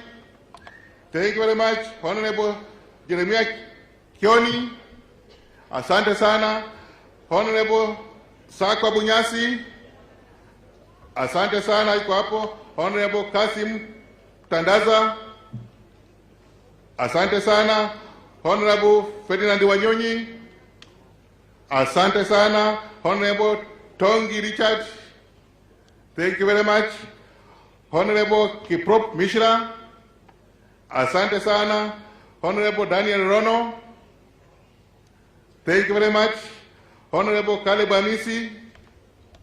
Asante sana. Honorable Dr. Chris Wamalwa. Asante sana. Honorable Atandi Samuel. Asante sana. Honorable Godfrey Osozi. Asante sana. Honorable Joseph Oyula. Asante sana. Honorable Patrick Makao. Asante sana. Honorable Janet Nangabo. Yule utamu. Asante sana. Honorable Moses Kuria. Asante sana. Honorable George Aladwa. Asante sana. Na mwisho Kupet Chairman na amenisaidia hapa sana, Honorable Omboko Milemba. Kwa hivyo I was given the 4 slots and I was given the decision to decide. So if I don't decide on you, know that I don't love you. I love you so much, but I don't have the chance to do it. I want to start with Mishra to come on behalf of Rift Valley. Followed with the Tandaza on behalf of Coast. And 1 minute only. Tandaza on behalf of Coast.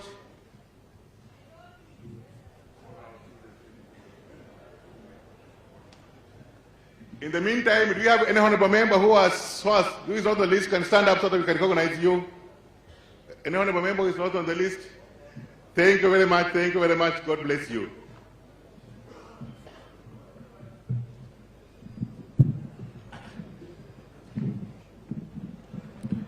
Congo Misi. God is good all the time. Amen. Excellency, the President of Republic of Kenya, Excellency Uhuru Kenyatta, my father, Excellency Raila Odinga, my brother, Excellency Musalia Mudavadi, all protocols observed. Blembe Muno. My Luya name is Wafula, because Kiprop means Wafula, born during rain. Today, we are all here to celebrate. In Kalenjin, we say Mosin. Mosin means to celebrate the life. The only way we can celebrate the good advice and guidance Mama Hana has given us, we have to follow that. A mother is bigger than father. 90% of time, we learn everything from mother. So as a gynecologist, I know maternity is a reality, paternity is a myth. However, today I don't want to talk much, but we are with you. I request one thing, Excellency Mudavadi, for our father and mother, if you write a book, and that book will inspire the Kenyans, the Africans, and also our generation, 7th generation to come. Thank you very much. As far as politics is concerned, I don't know politics, but I know the definition of politics. What you think, never say. What you say, never do. What you do, nobody should know.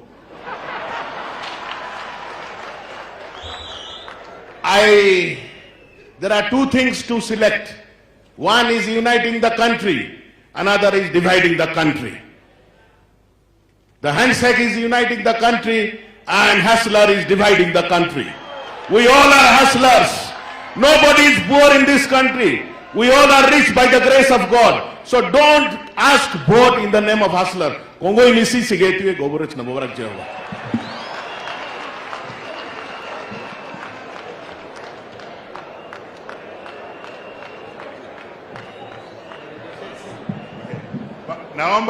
Naomba waheshimiwa turuke protocol kidogo, because we know all the leaders are here, so that we save on time. In the meantime, as Tandaza speaks, I want to request Honorable Jeremiah Kioni to come and speak on behalf of Central.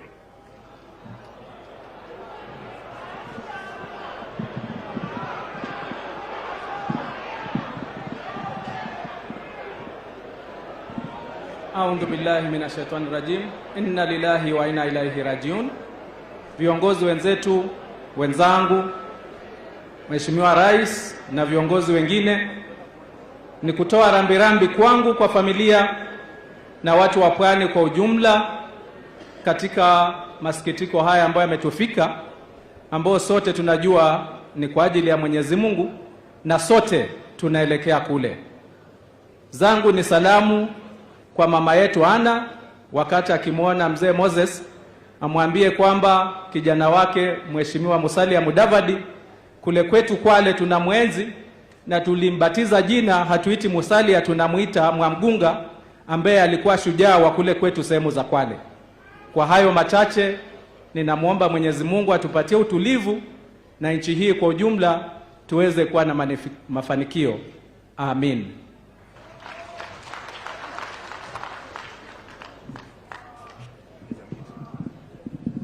Na Mheshimiwa Kioni akimaliza, naomba kutoka Western Chris Wamala kwa karibu kumaliza.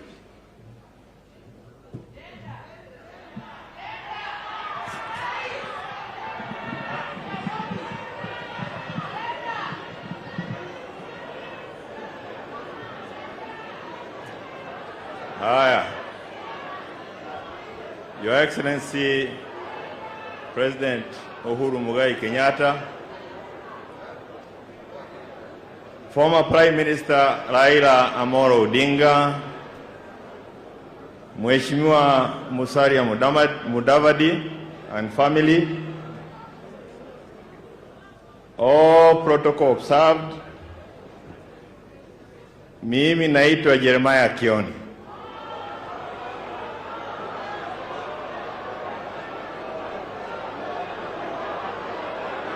Na niko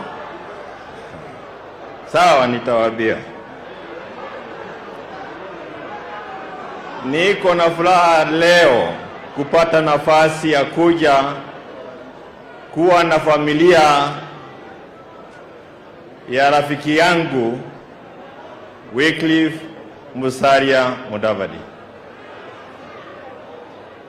Nimekaa hapa, nimesikiza yale ambayo yamesemwa na watoto, yale ambayo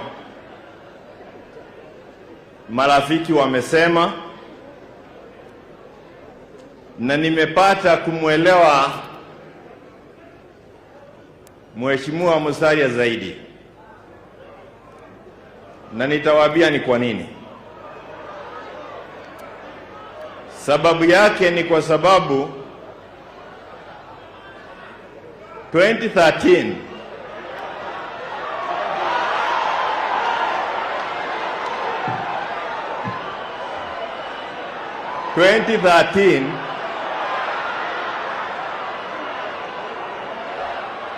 my brother who is standing next to me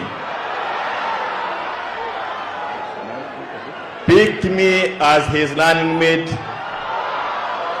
and we led a campaign in this country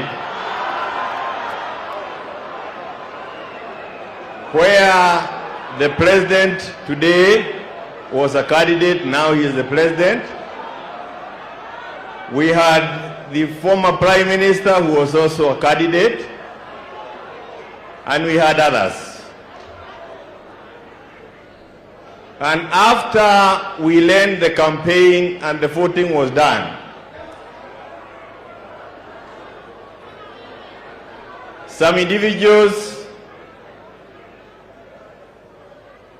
decided that they knew who voted for who and who did not vote. That news item was carried in this country by the national media, and they said that Honorable Jeremiah Kioni did not vote for Musalia Mudavadi.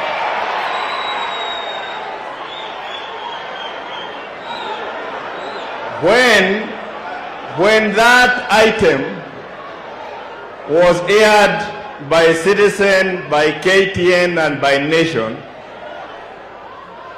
my brother who is standing next to me called me and inquired.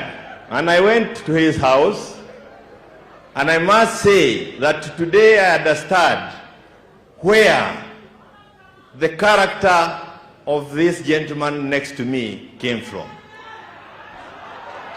Because as a politician, he should have thrown me out, insulted me, and used all the unkind words any other person can use. But himself and the wife were kind enough to ask, what is all this about? The long and short of the story is that it was a lie. We have been to court, just for the record, and the court have even awarded me damages for defamation that occurred against the media houses. I voted for Musalia Mudavadi. I did not vote for my good friend Uhuru Muigai Kenyatta.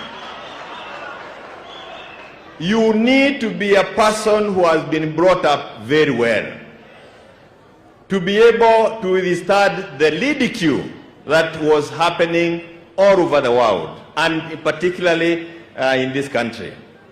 Even our own people used it to try and bring him down. And I stand here before you today when we are battling this wonderful lady and tell you that today in this hall we have wonderful national leaders, and they are here, led by the president. We have the prime minister here, we have my brother here, Mheshimiwa Musalia Mudavadi, we have Kalonzo here, and I want to tell you, the thinking that you must vote for only a person who belongs to your tribe has been debunked by what we have heard from this lady. I came all the way from Daragwa to come and be with my brother, a person I respect. He picked me from among many other people. Sikuwa na jina Kenya hii, lakini aliniona na akanichukua. Mimi heshima yangu kwake hauwezi ukaielewa. Na hayo matusi ambayo tumeenda through ni ya kutujenga kama wanasiasa. Na tutaendelea kwa sababu Kenya ni kubwa kuliko matusi kidogo. Tuungane pamoja, tuweke Kenya pamoja. Ile salamu ambayo iko katikati ya Rais Uhuru Muigai Kenyatta na Prime Minister, we all embrace it.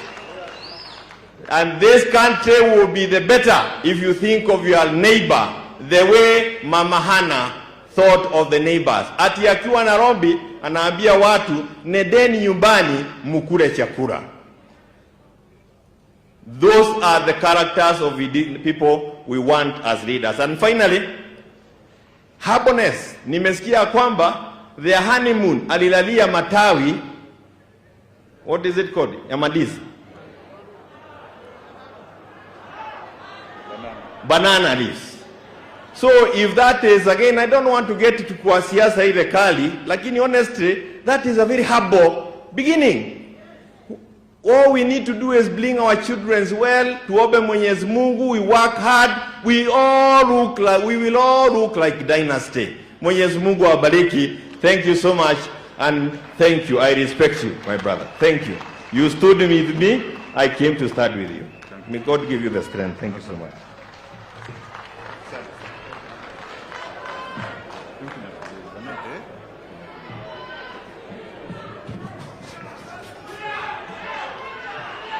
Asante sana. Nataka niseme hivi. Tulikuja kwa mazishi ya Mama Hannah. Hatukukuja kwa competition ya kisiasa. We have to respect that. And the person who should be ashamed is the one who lied that Jeremiah Kioni never voted for me, yet they were not in that polling station. Because a number of you believed the lie. Shame on you.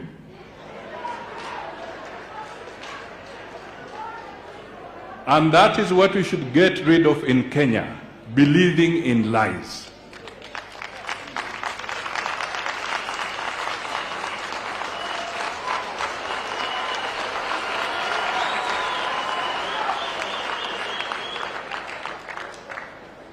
Jeremiah has stood here with courage because he knows he stood for the truth in how he cast his vote at that time. He even lost his seat. And we want to make it look like it's political competition here? No. Please let us respect even the head of state and the people who are here. Let us show a new beginning for Kenya. Thank you.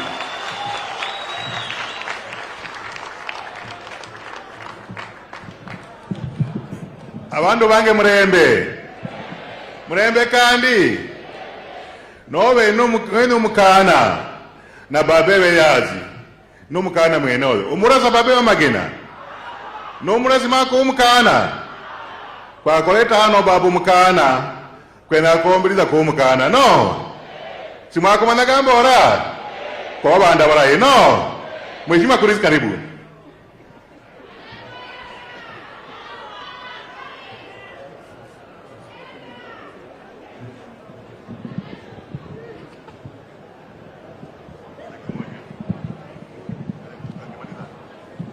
Na Chris akimaliza, naomba Madam Pasaris, Madam Elsie na Madam Adagala mkuja hapa mara moja muonekane na mmoja tema halo na tuendelee mbele na tufunge program ya MPs. Your Excellency, the President of the Republic of Kenya, Right Honorable Minister, all protocols observed. On behalf of the people of Trans Nzoia, we bring condolence to you, Honorable Musalia Mudavadi, and your family, and say pole for losing your mom. In the book of Ecclesiastes, the Bible says there's time for everything. There's time to be born, and there's time to die. Today, your dear mom has gone. I know very well he had wished to see you as the president of this country. Some of us at our age, we didn't know your mom. But he inculcated some virtues in you, Honorable Musalia Mudavadi. When you see Musalia Mudavadi, you see humility in him. You see tolerance in him. You see selflessness in him. And those are the qualities of a person should be the president of this country. Why am I saying Musalia Mudavadi is selfless? In the year 2002, Your Excellency the President, he walked with you na mkaanguka kura pamoja. You know that very well. That shows he was selfless. In 2017, he was with us in NASA and he walked around with Baba na tukaanguka kura. So today I'm kindly requesting Your Excellency the President and Right Honorable to support Musalia Mudavadi for presidency in 2022. This is a man who has been very selfless. He has given up for the others to come. And today, as the mother goes, we want to say today, Moses, today, Wycliffe Musalia Mudavadi, Tosha for presidency 2022. As a Luhya nation, we've been a laughing stock. I know we have many bulls, but we come here today with one bull which has been tested and has proven the test of times. Your Excellency the President, I know you are God-fearing. You are a staunch Catholic like me. When we live here, we pray for Mudavadi using the rosary. So that come 2022, we want to see Musalia Mudavadi in State House. Thank you and God bless you.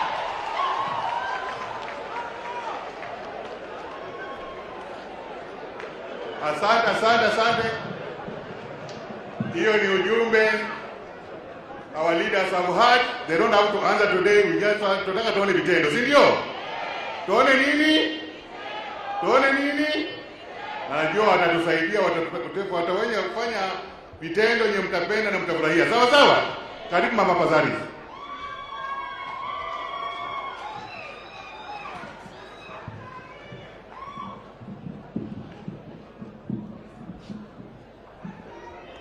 Your Excellency, the President, Uhuru Muigai Kenyatta, Your Excellency, the Right Honorable Raila Amolo Odinga, my brother Musalia, my sisters Margaret, Jean, Abby, Imali,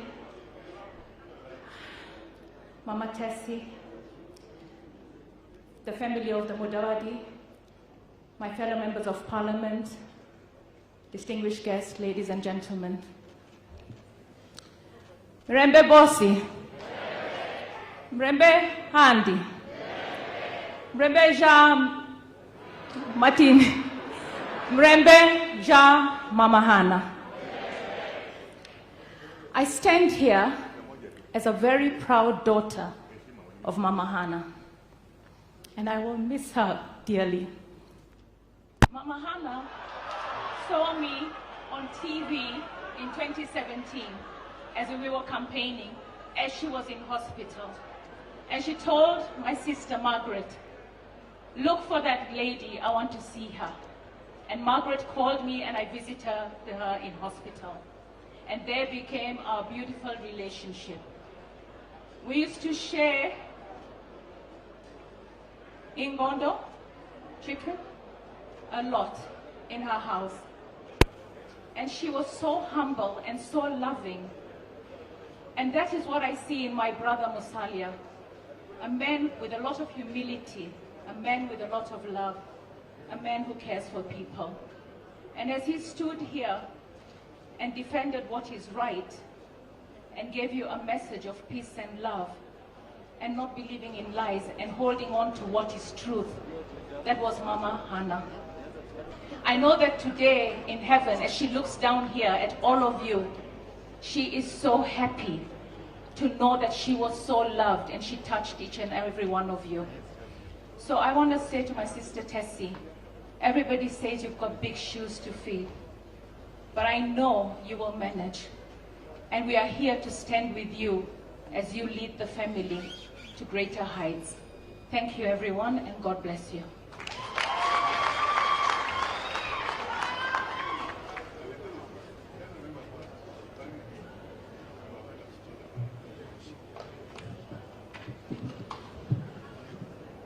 Your Excellency, our President, all excellencies here, nende bandu bosi mirembe, mirembe handi. Your Excellency, I come from Bushangala. Mimi ni msichana Bushangala, na ndio unaona wamefurahi kabisa watu wa Bushangala.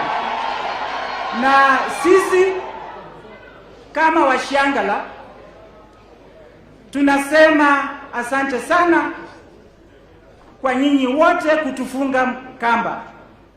You have come in large numbers since the demise of our Senje in Bushangala, and we say thank you. Mama Anna was a great lady. Mama's Anna's house was open. Hata sisi Bashangala tulikuwa tunakuja na buses mingi vile tumekuja leo, na mama mlango yake ilikuwa imefunguka. Mama alikuwa mama bomba. Na mimi nasema ya kwamba kutoka Bushangala we have great leaders. Anna ametuzalia dume, na dume ni Musalia Mudavadi.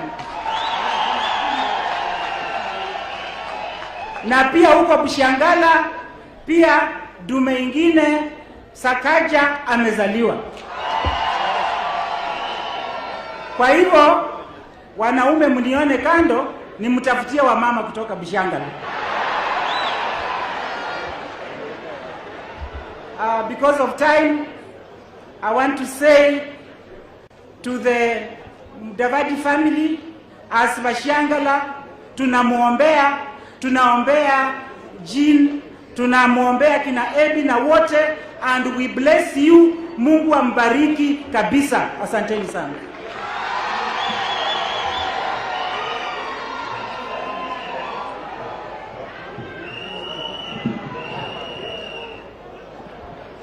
Your Excellency the President, all protocols observed. Mirembe! Mirembe! Mirembe Mama Anna. We are mourning Anna, Mama wetu, a woman of valor, a Proverbs 31 woman. We have lost, may her soul rest in eternal peace. I want to say this, on 26th we were somewhere mourning, and some leaders were busy bashing Mudavadi when Mudavadi was in theater with the mother. May God forgive them. Your Excellency, Vihiga County is a peaceful county, and we love people. The way Anne is sleeping, Anne knows, and it was her prayer. In the next 19 months, after 19 months, we shall all be gathered here and celebrating the victory of His Excellency Musalia Mudavadi. Anna, go and tell Jomo, go and tell Moses Budamba, their two sons are here, being seated with other leaders, His Excellency Omolo Odinga, and the Kenyan community will be witnessing in the next 19 months, His Excellency being sworn in, Musalia Mudavadi, the 5th President of the Republic of Kenya. Thank you very much. Haya, tunamalizia program ya honorable members of parliament. The last MP is a representative wa Kisii South Nyanza, Mheshimiwa Tonje.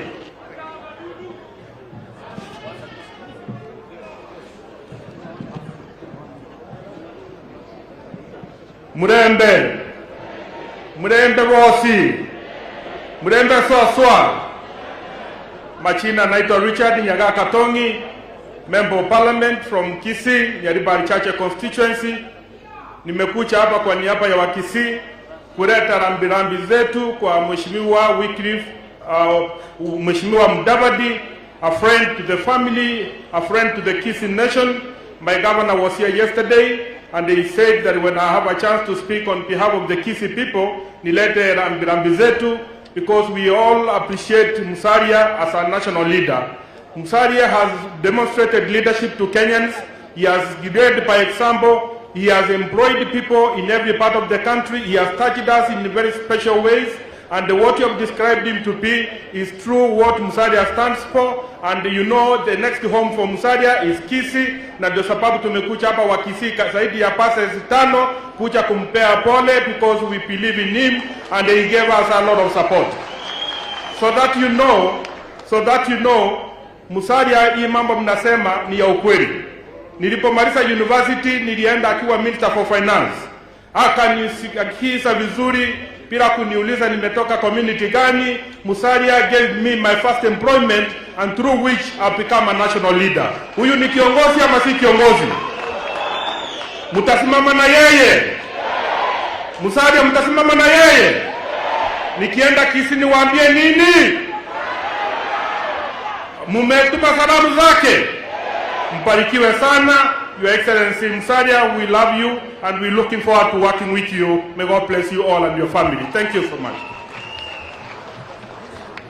Haya, kwa niaba ya chama cha ANC, chama cha Musalia Mudavadi, napatia Mheshimiwa Sabo na dakika moja. Alikuwa na the officials wakisimama tu wakiwave, alafu nitapokea program back kwa senators. Asante Rais wa Jamhuri ya Kenya, Mheshimiwa Musalia na viongozi wote, hamjambo nyote.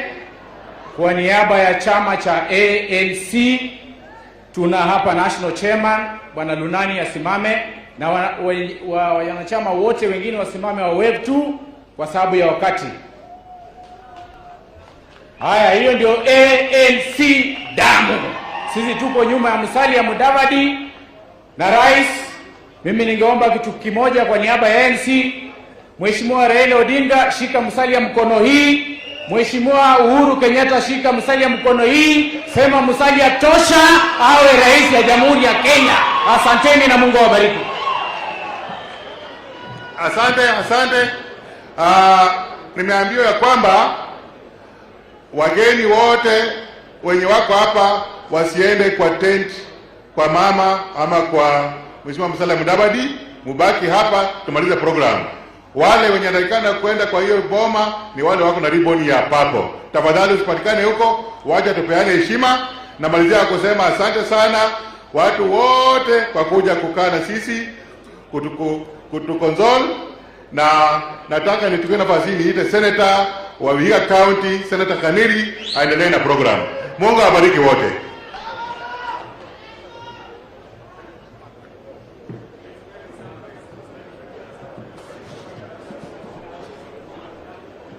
God is good. My people, God is good. And all the time. Thank you.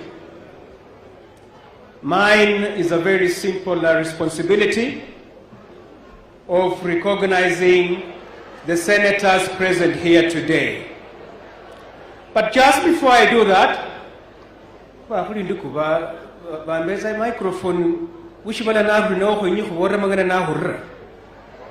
just before I do that, let me take this opportunity on behalf of the people of Vihiga to welcome all of you who have come from far and wide to come and condole with our big brother, Mheshimiwa Musalia Mudavadi.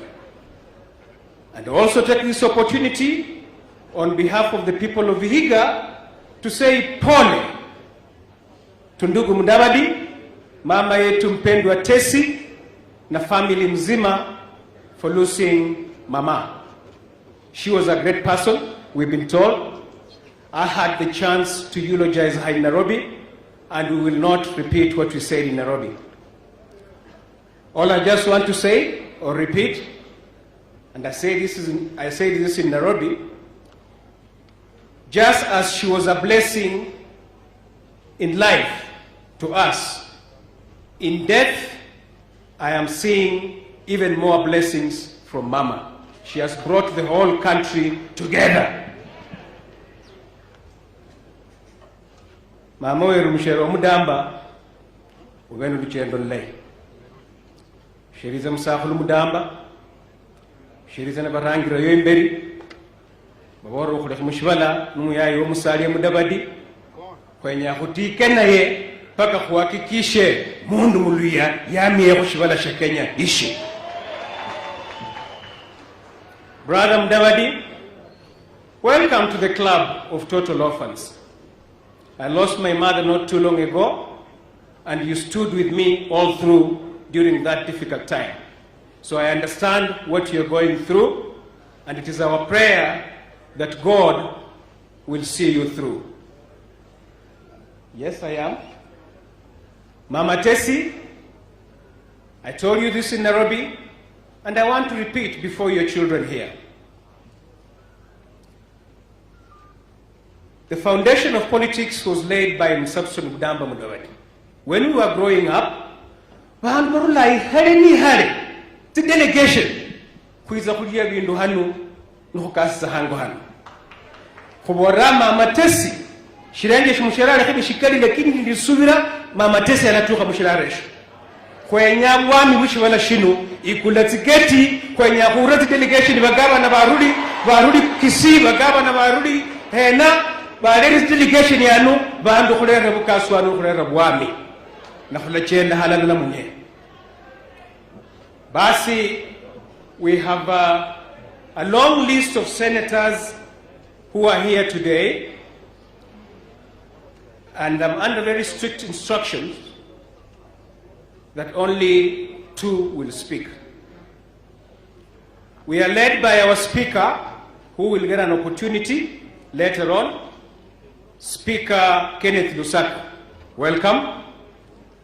We have the Senator Majority Leader, Senator Pogisio, who will also have an opportunity to speak, and the Senator Minority Leader, Senator James Orengo, Senator Fosiaya, who will also have an opportunity to speak. We also have the Senator for Baringo, Senator Baringo, hapa Dr. Rico, Senator Gideon Moi, who is also the party leader for KANU, chairman, and I'm sure he'll also get an opportunity as a party leader. We have the Senator for Busia, our elder, Senator Amos Swizila Wako, Eugene Redon, Shindumu Muliro. We have the Senator for Nyeri, Mzee wa Kazi, and I'm sure Mheshimiwa Musalia will give him an opportunity, Senator Ephraim Maina. We have the Senator for Nairobi, you've seen him, Senator Sakaja. We have the Senator for Homa Bay, Senator Moses Kajwang. We have the Senator for Muranga, Senator Irungu Kangata. We have the Senator for Bungoma, my elder brother, who is also a party leader, and he'll get an opportunity, Senator Moses Masika Wetangula. I have my kid brother and my neighbor, the Senator for Kakamega, Senator Cleophas Wahungu Malala. We have the Senator nominated ANC, Senator Petronila Were. Nominated ODM, Senator Gertrude Musurube. Nominated ODM, Musurube. Nominated ODM, Senator Naomi Shionga. I think those are the senators present. So let me take this opportunity to welcome, now that she's here, maybe I'll give her a minute. She was not on my list, but I'll give her a minute.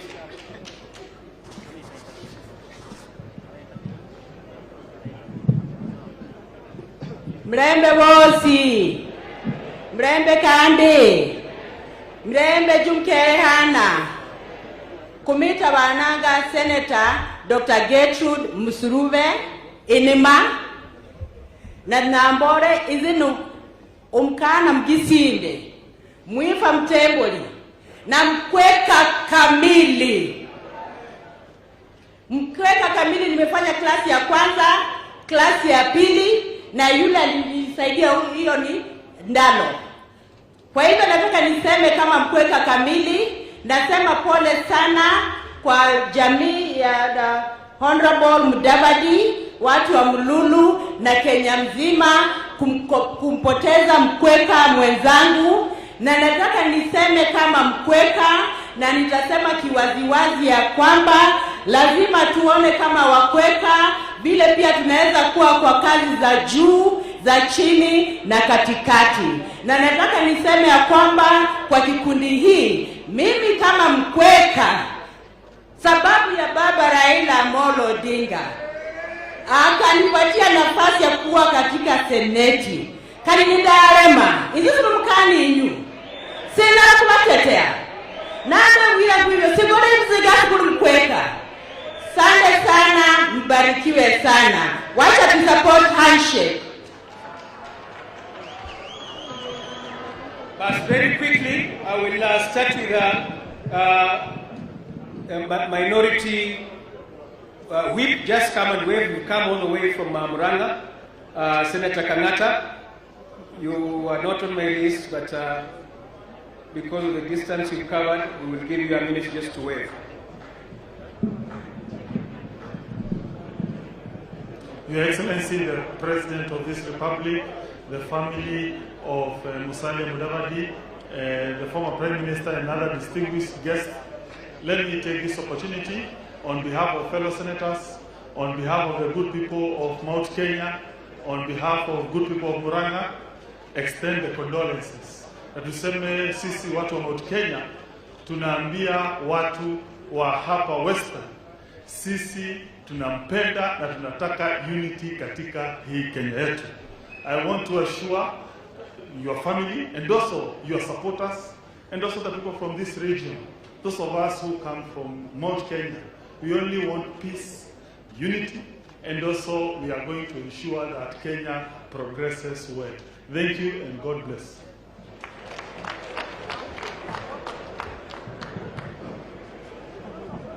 My young brother and neighbor, Senator Cleophas Malala, Deputy Minority Leader.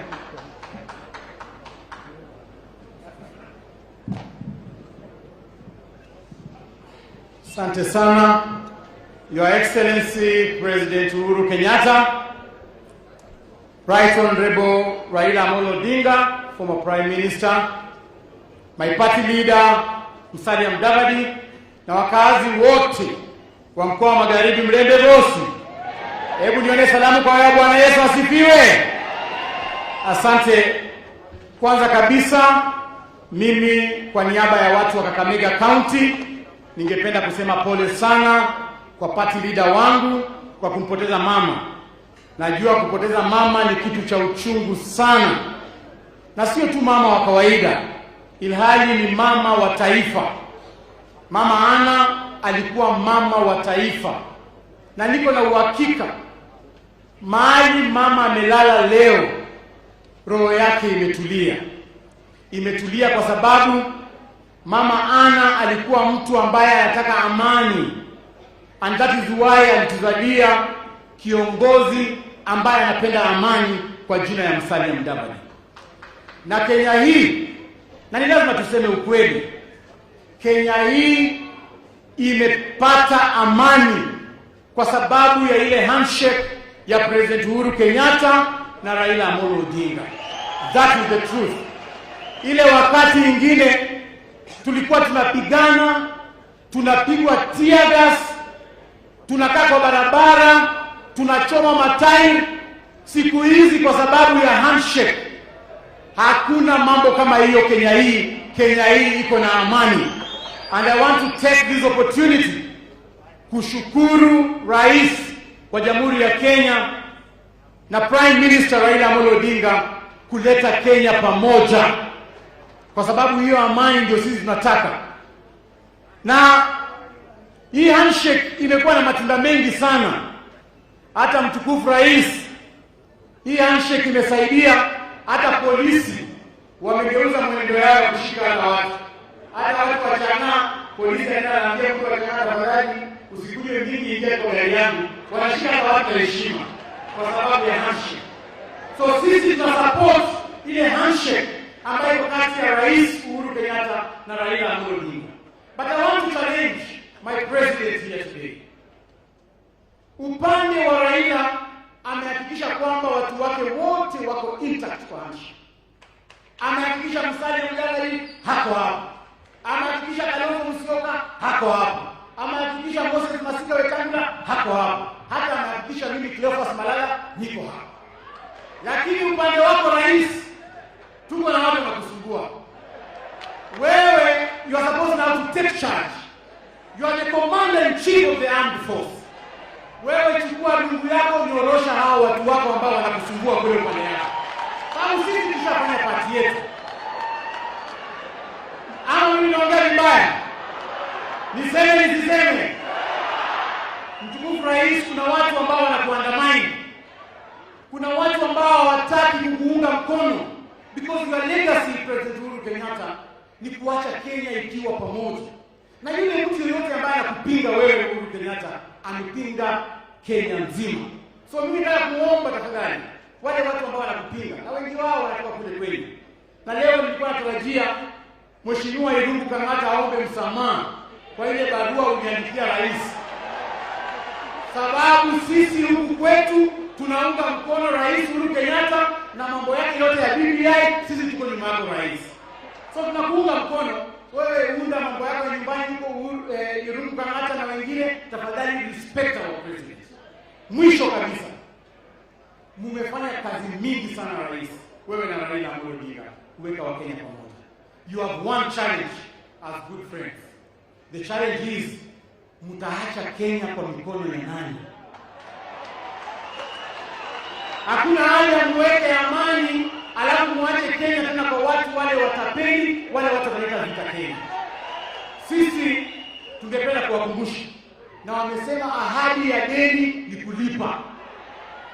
Nyinyi wanaume wawili, Mheshimiwa Uhuru Kenyatta na Raila Amolo Odinga, mko na deni na lazima mlipe.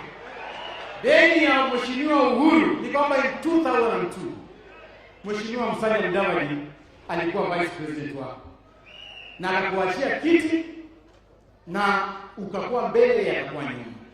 Dawa ya deni ni wewe pia umpatie nafasi akuwe rais wa jamhuri.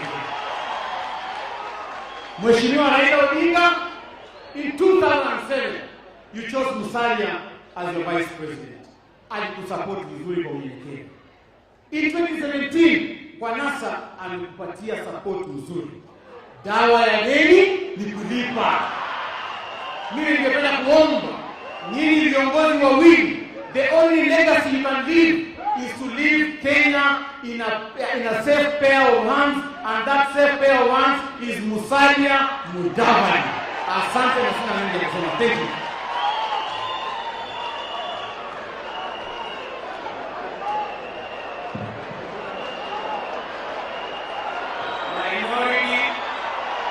Minority Leader, Senator James Agri Orengo.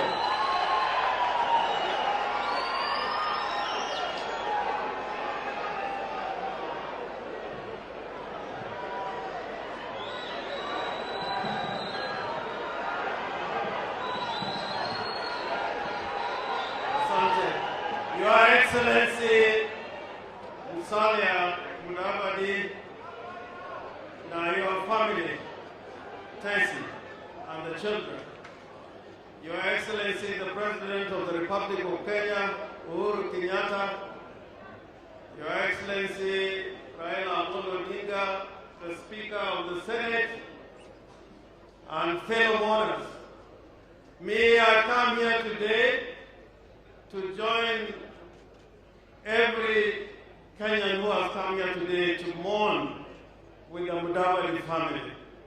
I come here as somebody who has come to Mululu many times. I come here because I used to come to Mululu when Kenya was not what it is today. I came to Mululu when I was in trouble, when the late Moses Mudavadi was a cabinet minister and minister for local government and secretary general for KANU.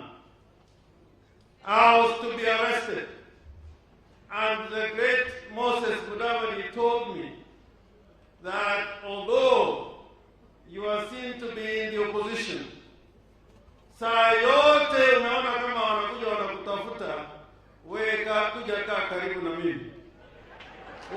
Ukikaa mahali niko, na nilikuwa nakaa na yeye akija Kisumu, Kisumu Hotel, alikuwa anapenda sana Sunset ama ni Kisumu Hotel.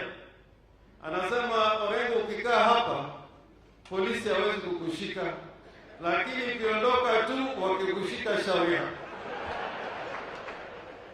But I remember I was coming here as a very young man, and Wycliffe, that is when I met your mother. You are much younger than me. And sometimes when we speak as if we do not know what Kenya is. We do not know what Kenya is. Kenya is a great nation. Kenya is a great nation, and it is you, Kenyans, who can make Kenya great or bring it down. You can make it great or bring it down. And Mother has brought us today in one tent. All of us. And when we leave here, I hope that we leave here with a new spirit. With the President of the Republic of Kenya is here, Musalia Mudavadi is here, Raila Amolo Odinga is here, Oparanya is here. There is nothing that if we decide to do for this country together, even in this funeral, that we cannot be able to achieve. Abraham Lincoln said, and I think he borrowed this from the Bible, that a house divided cannot stand. Kenya, we are a house divided. We are really a house divided. And it was no magic for Uhuru Kenyatta and Raila Amolo Odinga to get together. It is because they believe in this country called Kenya. And I don't know what happened, because I've not seen a nation where the entire opposition can agree to work with the president in power. President Uhuru, I'm begging you, we are living in a borrowed time. We are living in borrowed time. People are thinking about 2022. People are thinking that you are about to go, yet you have 2 years. In these 2 years, we want to see what the government of President Uhuru Kenyatta is going to do to the Kenyan people. That is how we can define what is going to happen in 2022. 2022 is going to be made by what we do for this country called Kenya. I am begging you. I'm begging you. Even me, I've stood for the President of the Republic of Kenya. I was not lucky to become a President of the Republic of Kenya. That's why I'm urging you that together, and President Uhuru, now that you have a house divided like Malala is saying, you have 4 or 5 people in this room. They may not be in your government, but like Abraham Lincoln, you can bring them together and say the economy, Musalia, I want you to advise me on what to do with the economy now, not tomorrow. I want you, Kalonzo Musyoka, to help me to bring Kenya at peace with its neighbors. We will then be defining what is going to happen in 2022. But if we continue to talk about 2022 without determining what is happening to Kenya today, we will be bringing our country down. And any little rot can destroy us. Any little doo-doo can destroy us. So I beg you, and Musalia, I've worked with you. Out of the people in this country whom I know have integrity is Musalia Mudavadi. You are a gentle giant. You are a gentle giant. I have been with you in a room to determine the future of this country. I've been with you and I know how you can negotiate.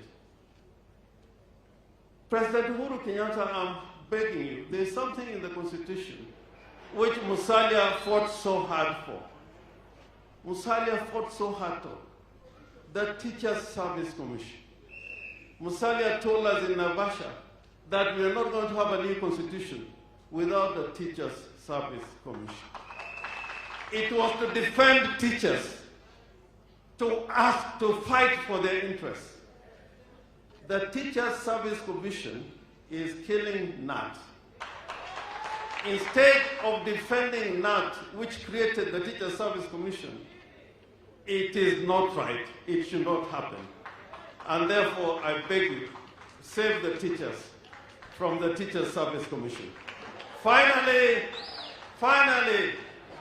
sisi kama watu wa Kenya, tukubali leo katika mazishi ya mama wetu ya kwamba tutatembea pamoja and make Kenya great by having what is now on record, and it is the only debate, to make Kenya a country which is a middle-income country, to make sure we don't have people who are unemployed and also have BBI. Asante sana.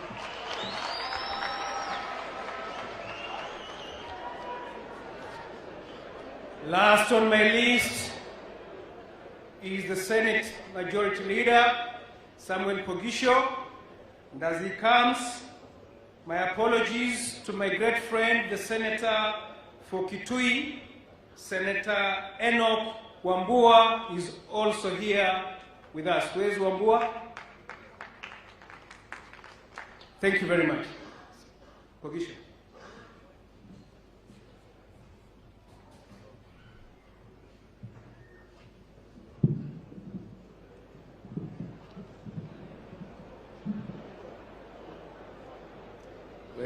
Mheshimiwa Wycliffe Mudavadi na Mama Tesi, watoto wenu, familia yote ya Mudavadi,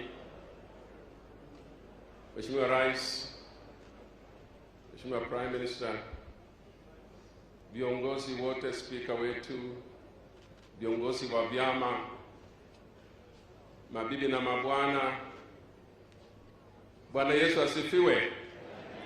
Salimiane kwa kusherekea maisha ya Mama Hana.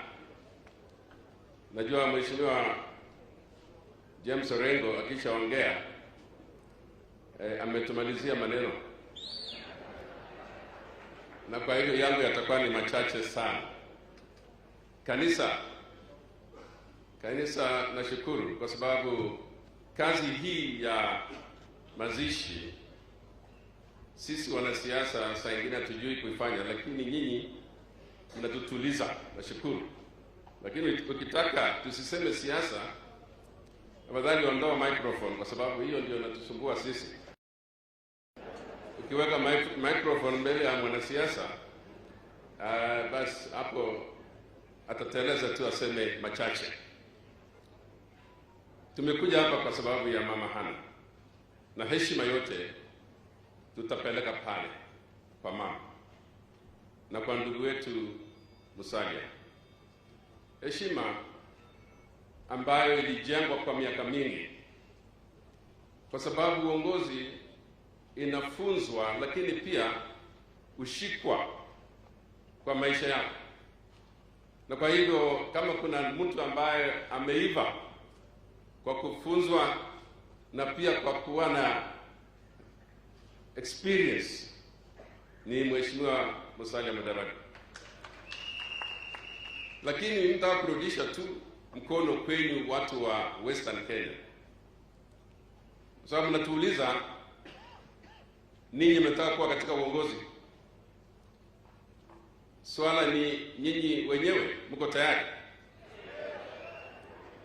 Nyinyi watu wa Western mko tayari kumshika mkono? Mko tayari kuwa pamoja? Haya, tutajibu tukiona. Nataka kuachia hapo. You have been a very respected leader in this country, Musalia, and your family is. I've just seen your voice speak here, and it looks like it's running in the family.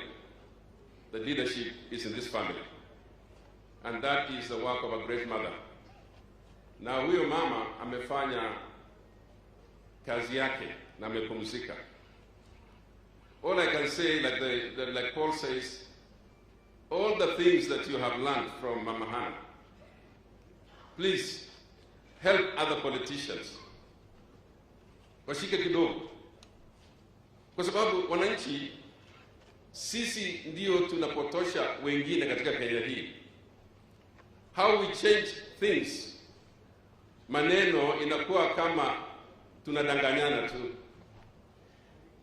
Mimi tajiri naweza kuwadanganya kila mtu ya kwamba mimi pia ni kama nyinyi,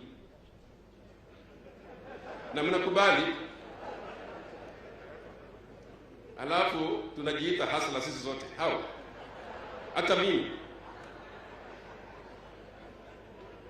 Alafu tunachukua mtu ambayo beginning zake wa maisha yake walianzia chini, kama Moses Mudavadi na Mama Hana, labda tunawaita dynasty, na tunakubali kama wananchi. Mtu kama hao wazee wengine hawa, kina Jomo Kenyatta, ambao walianza maisha yao kwa wafungwa, wakitoka jela Lokitown, hakuna nyumba, hakuna nini, tunabadilisha hiyo kuwa dynasty, na tunakubali tu kama wananchi. Unachukua watu wote, let us agree, sisi wananchi wa Kenya, tafadhali tusipotoshe, na tuwapatie Kenya hii mikono ambayo tunaweza kuamini.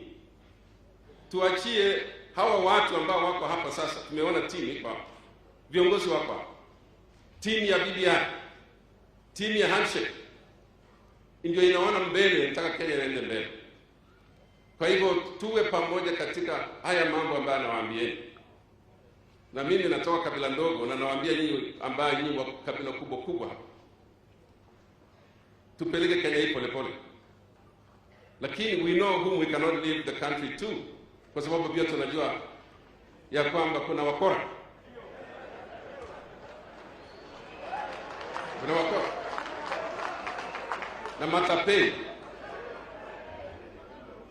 na wengine wanaitwa wale ambao tunaona tu content. Kwa hivyo we've come here to mourn, but we have come here also to pray to God.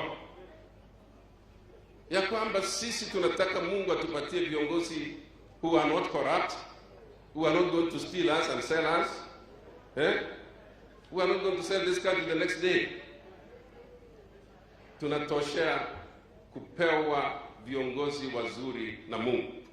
Na kanisa mtuombee please, kanisa mtuombee, lakini pia kanisa tafadhali, as you speak to us, speak to the church as well. Tusiuze pia kanisa, naona hiyo.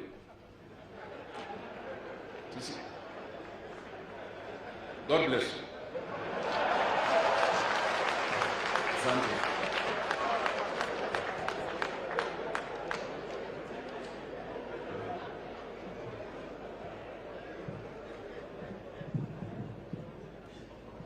Asante sana leader of majority. Pia kanisa isiuzwe. Tuko na viongozi ambao pia ningependa kutambua. Tuko na Mheshimiwa Maina Kamanda ambaye alikuwa hajatambulika, mpigeni makofi, from Nairobi. Tuko na Mheshimiwa Peter Kenneth ambaye yako hapa pia. Na tuko na Iron Lady Martha Karua ambaye pia yako hapa. Najua utapatiwa nafasi baadaye na Mheshimiwa Musalia. I want to concur with what my colleagues have said, because this country is at a moment.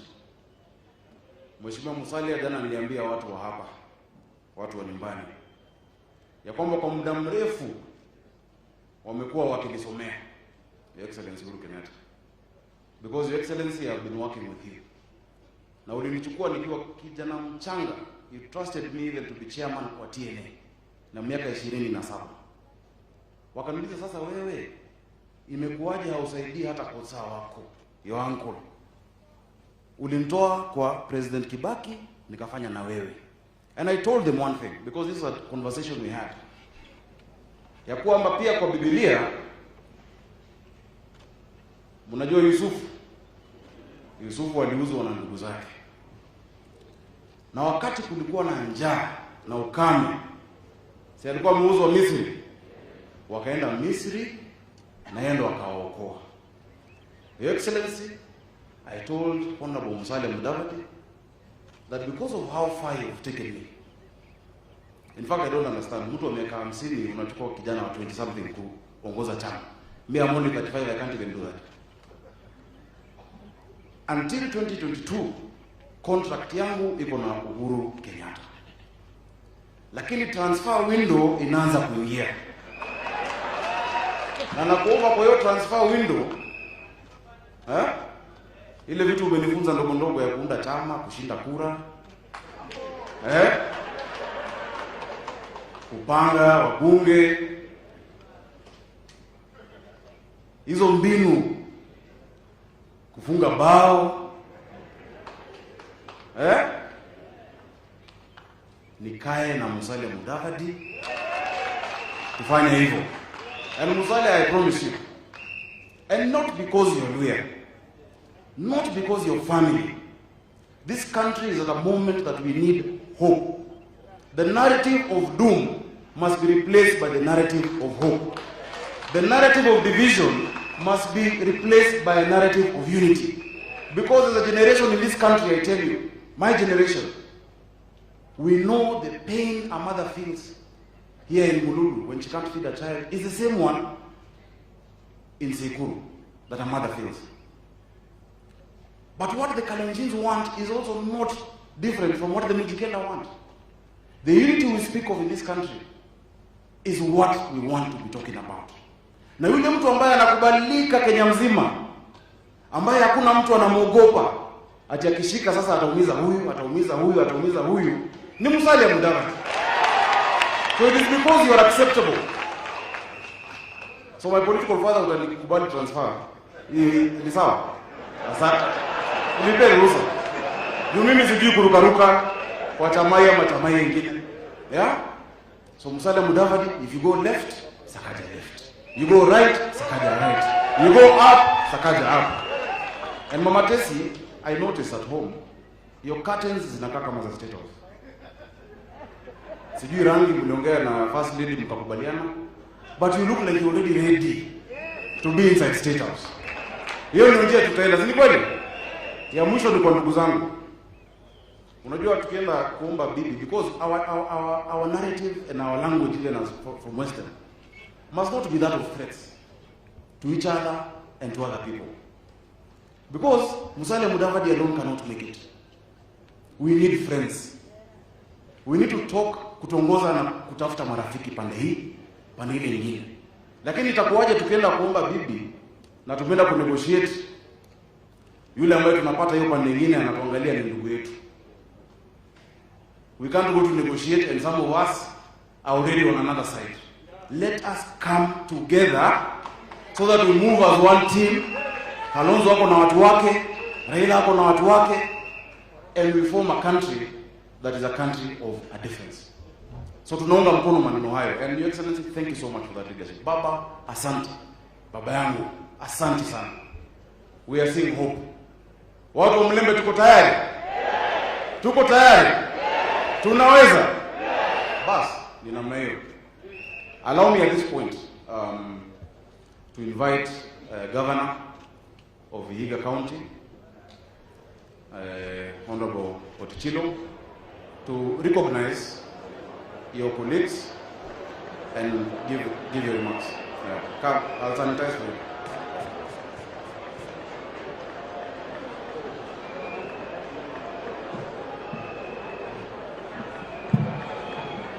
Familia ya Honorable Moses Mudamba Mudavadi ikiongozwa na Honorable Wycliffe Musalia, His Excellency the President of the Republic of Kenya, Uhuru Kenyatta, the Right Honorable Raila Amolo Odinga, former Prime Minister, His Excellency Kalonzo Musyoka, the former Vice President, the Senator for the Speaker for the Senate,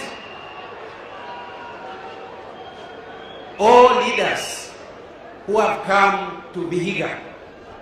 I want to take this opportunity on behalf of the people of Vihiga County to most sincerely welcome you for coming to Vihiga to condole with us on the demise of our beloved Mama Hannah. I'm specifically thankful to His Excellency the President of the Republic of Kenya, Honorable Uhuru Kenyatta, for coming to be with us. Thank you very much. His Excellency Right Honorable Raila Amolo, thank you for coming to be with us. I wish also on behalf of the people of Vihiga County and the entire leadership of Vihiga County to send our heartfelt condolences to the family of Honorable Wycliffe Musalia Mudavadi. I want to say this. Since the demise of Mama Hannah, we have seen a difference in Vihiga and also in the country. In Vihiga, for the first time, when Mama Hannah passed on, the following day, all of us, leaders from the entire region, we came here and we met. And from that time to date, we have been meeting and working together as one family. Also, in Nairobi, we saw the entire leadership of the country condoling with Honorable Musalia Mudavadi. And today, here, we can see the entire Kenya is here. So we want to say thank you very much. Mama Hannah has brought us together, and I want to echo what the rest of the leaders have said. Mama Hannah has brought unity to us. Let us seize this opportunity. Next, I want to say the following. Honorable Musalia Mudavadi, you are our son, and I am your governor here. I walk with you. Because you have decided to work with His Excellency the President of the Republic of Kenya, Uhuru Kenyatta, pamoja na Baba and the rest of the leadership, to ensure that the handshake succeeds. I want to assure you that I'll be with you and I'll work with you to ensure that we move forward and support our president to achieve his goal before 2022. So the President of the Republic of Kenya, I want to assure you, the people of Vihiga, we are with you and we have embraced handshake. And we have demonstrated this during the time we were collecting signatures. We worked together with the ANC, and within 2 days, we had collected all the signatures. Lastly, in remembrance of our beloved Mama Hannah Mudavadi, the government of Vihiga County, we have decided we must remember this great lady for long. So we've decided we are going to rename Sabatia Sub-County Hospital to become Mama Hannah Mudavadi Sub-County Hospital, so that we can remember this great lady forever. Now allow me to request the governors who are here so that I can give them 1 minute or so to give their condolences. And I will start with the Mama Charity Ngilu from Kitui.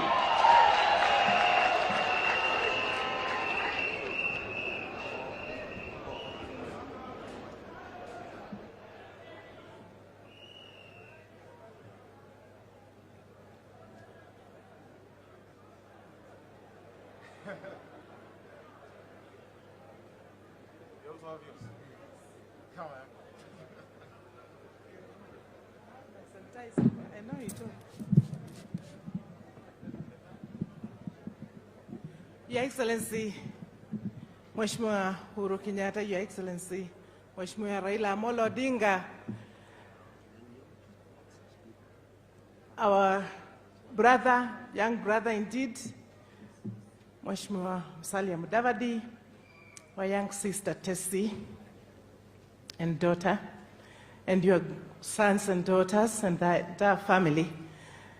Viongozi wote ambayo wamekutana hapa siku ya leo kusema pole kwa familia na pia kusherekea maisha ya mama wetu, dada wetu Hannah Mudavadi yule ametuacha.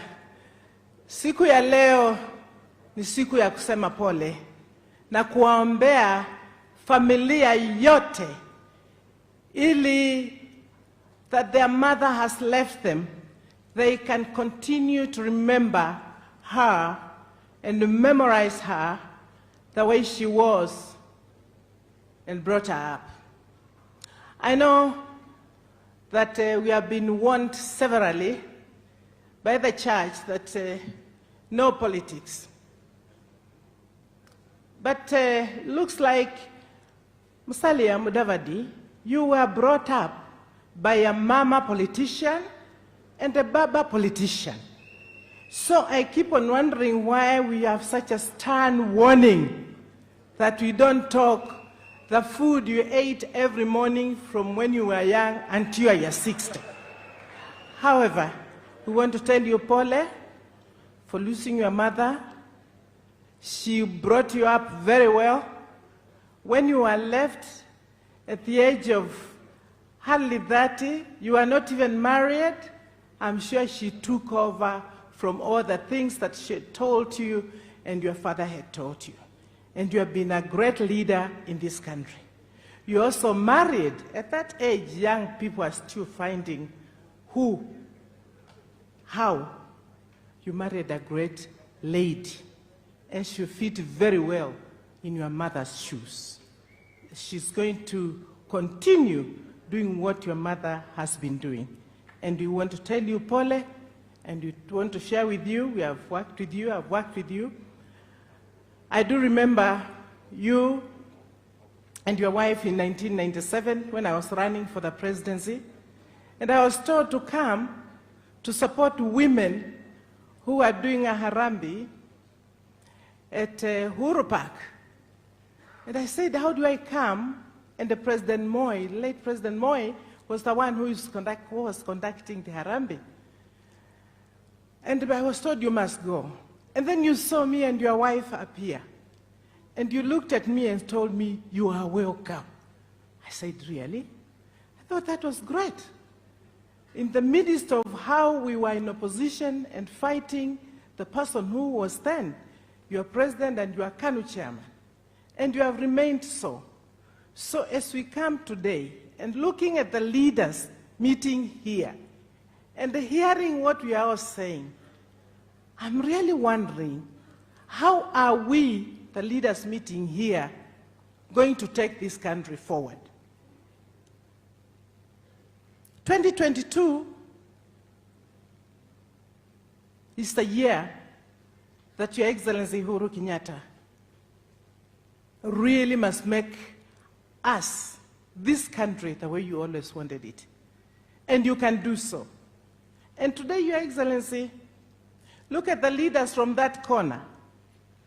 And all of them, Your Excellency, let me tell you, are raring to go. They want your seat. I have wanted it before. I really wanted it, and you know I did. But not all these leaders who are here can be. Bring us all together. You are able, you are capacity, and you can bring all these leaders together under one roof. And so that they know Kenya is greater than any of us sitting here. It is possible, and I like this. Every time I sit here, I was just looking at my brother Kalonzo Musyoka and saying, you know, it will only be one of all of you. Salia, you are my great friend, and I can see all the support you are getting at Vihiga. And I can see the support you will get in the whole of Western Province. But you know, if you come to Kambani, it will be a different story. If you go to Central Province, now President Uhuru Kenyatta will be the person. You come to Kambani, it will be the same. Kenyans, how are we going to bring this country together, have confidence in one of us, trust each other, and especially leaders come up with an agenda that we have already been given? The BBI, uniting the country, are so serving especially the downtrodden and the poor, the women, people living with disabilities, the young people. How are we going to get one of us? I think BBI answers that question. And I want to really ask us meeting here today. As I look at them from that corner, Mr. President, when you stand here, you will get a shock. I look at them from that corner, all of them, ask them, we are all great leaders who have met here. But can we come up by saying, Hannah Mudavadi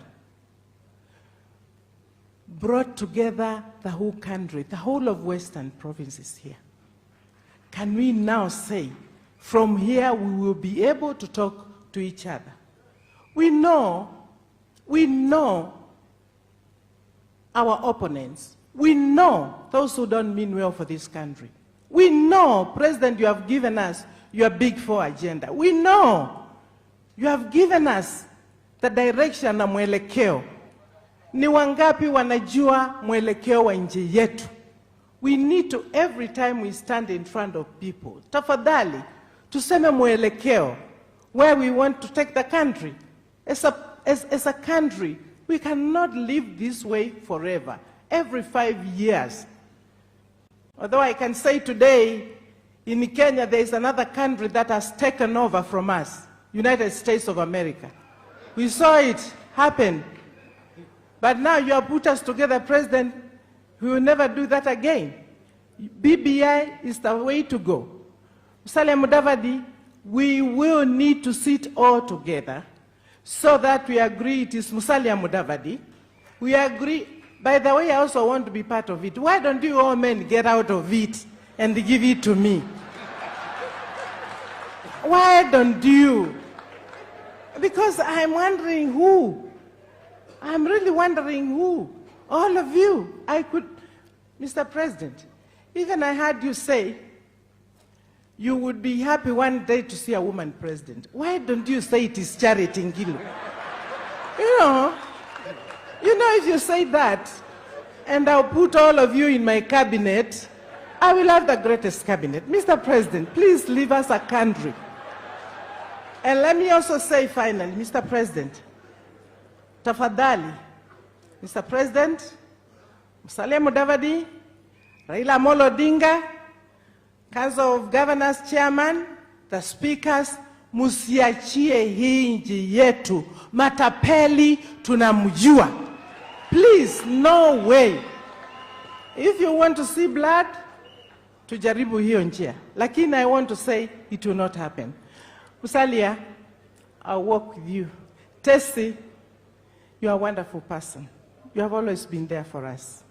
And we'll be there for you, we will pray for you, and you are great children that we have seen here, and you were brought up by a great woman because you were also married very young. God bless you, the family, and the God rest her soul, Hannah, in eternal peace. In the name of the Father, the Son, and the Holy Spirit. Amen. Okay, now I call upon the governor for Kisumu and the Busia to come over just for 1 minute before I call the chairman of the Council of Governors. Just 1 minute.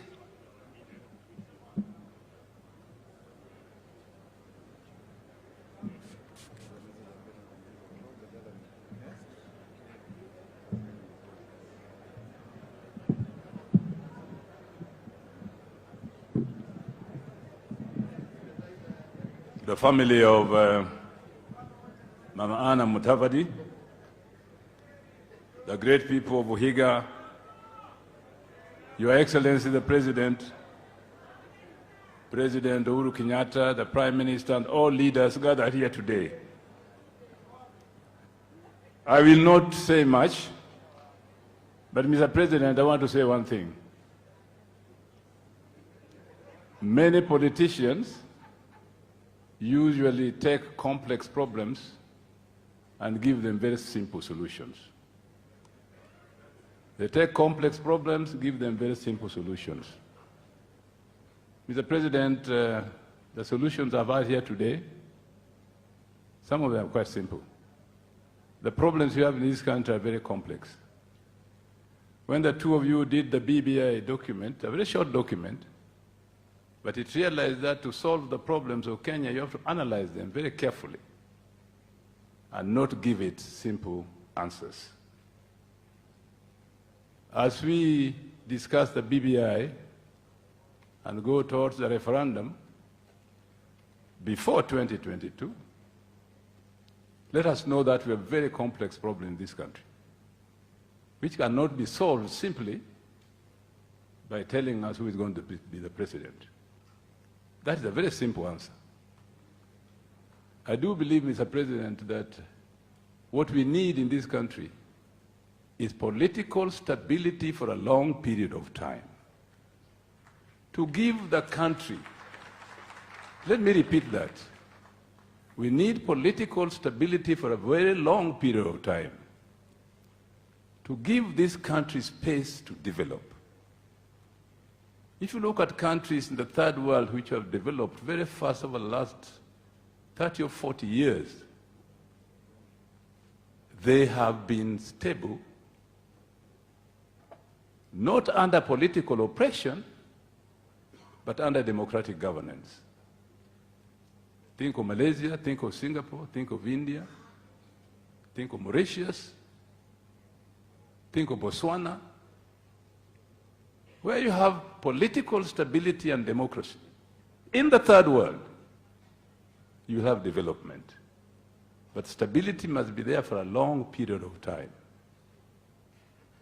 5-year periods followed by presidential elections and instability is the curse of this nation.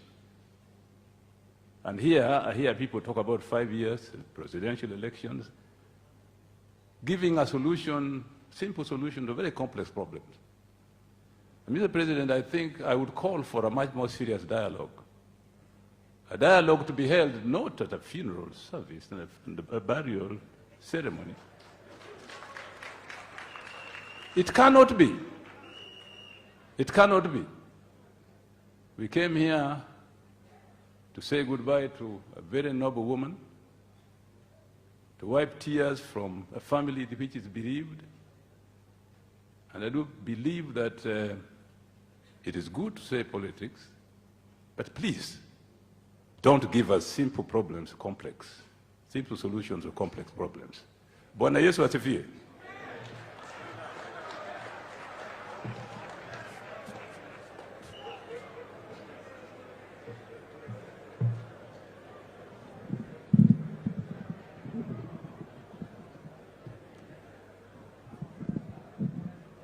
It's okay. The family of the late Mama Anna, led by His Excellency Mudavadi, Your Excellency the President, former Prime Minister, all leaders present and mourners, good afternoon. I'm Sospito Jamong, the Governor of Busia County, and on behalf of the people of Busia County, who are well represented here today by the Senate and the MPs present, we wish to bring our condolences to the family of the late Mama Anna and say that we are together with you during this time of mourning. Busia County, we feel the kind of leadership that the Musalia family provided in Western Kenya. In fact, it made Busia County part of Western Kenya. Previously, I think we looked as if we were excluded in the Western Kenya region. But we celebrate with you. We recognize the hard work that you have put to bring Busia County, to bring Western Kenya together. And you are always welcome to Busia. So receive our condolences. We are together during this time of mourning. Asante sana. Now it's my privilege to call upon the chair of the Council of Governors to come and give his condolences.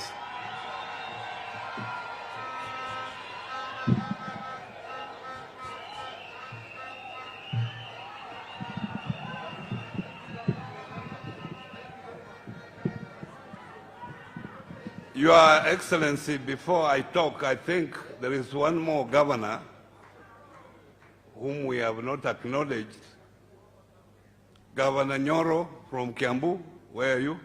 Can you come and greet? We had forgotten he was there.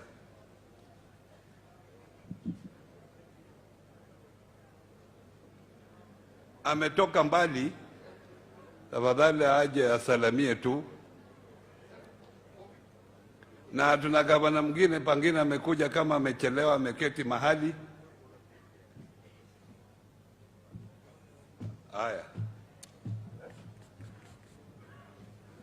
Asante sana, Your Excellency the President of the Republic of Kenya, the Right Honorable Amolo Odinga, the family of our friend Wycliffe Musalia Mudavadi, and the people of Vihiga. I'm here today to join the family of Musalia Mudavadi to celebrate the life of his dear mother Hannah. Na kwa niaba yangu, kwa niaba ya watu ya Kiambu, na kwa niaba ya governors 10 wa Mount Kenya, tungetaka kutuma risala zetu za rabirabi kwa familia ya Musalia. Mimi mwenyewe nimemjua Musalia tangu siku zetu za university when he was at ADD, and he was actually in the same class with my wife. And those days, you could not even know that Musalia was son of Mudavadi. That is the kind of leader that we are talking about. People who have come from certain places but with a lot of humility. Kwa hivyo, sisi tuko na wewe, tumekushika, sisi watu wa Mount Kenya, tunakupenda. Na ningetaka tu kusema jambo moja, nimalize. Unajua tumeongea maneno mingi sana, na mnasikia maneno mingi sana ya huko Mount Kenya na Kiambu. Na kwanza Kiambu, mimi ndio nakuwa huko. Mimi ndio nakuwa kila mahali Kiambu. Kiambu sisi tuko nyuma ya rais wetu Uhuru Muigai Kenyatta. Ile kerere mnasikia ni vile tu mlisikia mambo ya soko. Sisi, we are grounded behind you, Your Excellency, na tumeongea na wewe, hata juzi tuliongea na kina mama wa soko, na wakakwambia wanakugojea. Hiyo maneno ingine hakuna. Ukituambia twende east, tutaenda east. Ukituambia turuke, tutakuuliza tukae juu dakika ngapi. Asanteni sana na Mungu awabariki.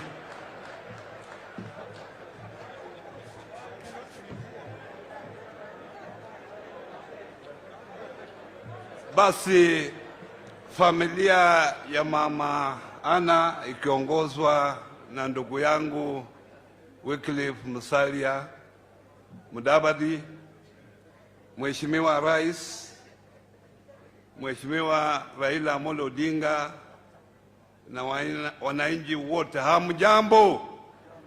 Mlembe bosi. Mimi nataka nichukue nafasi hii kwa niaba ya watu wa Kakamega kuleta rambirambi zetu. Vile mnajua Mama Ana alitoka Kakamega, na hapa tuna watu wengi sana kutoka kule Kakamega ambaye wamekuja kuungana na nyinyi kuomboleza kifo chake. Mama Ana ameleta ndume katika nchi hii, Mheshimiwa Musalia Mudavadi. Na mnajua mimi tangu niingie bunge mwaka wa 2002 tumefanya kazi karibu kabisa na Musalia Mudavadi. Mnajua hapo awali Vihiga na Kakamega ilikuwa district moja mpaka mwaka wa 95 ndio tukawa na Vihiga na Kakamega ikapaki upande ule. Sisi tuko kama mandugu na madada, aswa watu wa Vihiga na watu wa Kakamega. Ndio nilipoingia bunge nilipata Musalia yuko pale, na tukaendelea kufanya kazi pamoja mpaka wakati huu. Sasa wewe umepaki, ndio mkubwa wa familia hii. Mama ametuacha na wewe ndio utaendelea kuendelesha familia ya Mudavadi. Mimi pia nataka nichukue fursa hii nilete rambirambi kwa niaba ya magavana wengine ambao hawakupata nafasi ya kuwa hapa. Wengi walitembelea Musalia kule Nairobi, wengine walikuwa hapa jana, na kwa sababu ya kazi mingi wengi wao wameleta rambirambi na tuko pamoja nao. Kitu moja ambayo nataka nimshukuru Mheshimiwa Musalia, wakati tulipata constitution mpya ya 2010 alikuwa mstari wa mbele kuanzisha devolution. Wakati huo alikuwa waziri wa local government. Hizi sheria ambayo tunazo, devolution, County Government Act, Intergovernmental Relations Act, hizo zote zilipitia kwa mkono yake, na hizo acts ndio zimeleta msingi kabisa kwa mambo ya devolution. Zile structures ambazo tunazo zote zinapitia kwa hizo laws that zilipitia mkono wa Musalia. Sisi kama watu wa Western ni wakati tuketi pamoja, tufanye mambo yetu pamoja, na hiyo itatufanya tuende mbele. So Musalia, ukiwa hapo ujue tuko pamoja. Lakini nimekuwa na experience ya hii miaka 8 ambayo nimekuwa gavana wa Kakamega. Mheshimiwa Rais, tuna shida nyingi katika mashinani. Zingine kama rais umejaribu kutatua, zingine itakuwa vigumu kutatua mpaka sichukue muda. Umaskini umekuwa mwingi, aswa kulingana na COVID-19. Imeleta shida katika mashinani. Tuna watu hawa ambao hawezi kukula chakula mara 2 kwa siku. Mambo kila siku nikiwa kwa ofisi, karibu watu 10 wanakuja kila siku wanatafuta kazi. Hiyo imekuwa shida kwa wananchi. And Your Excellency, you must leave a proper legacy for this country by ensuring that you leave leadership in the safe hands. Kwa sababu ukisita, shida zitaendelea. Ni wakati ni huu wewe kukalisha hao viongozi na kusema njia ni hii, kwa sababu you have all the powers. Otherwise, ujue hapa chini ile shida nyingi tunazo ndio zinaleta hii mambo. Unaona wananchi wanafuatafuata huko na kule. Make sure you leave this country in safe hands. Mungu awabariki.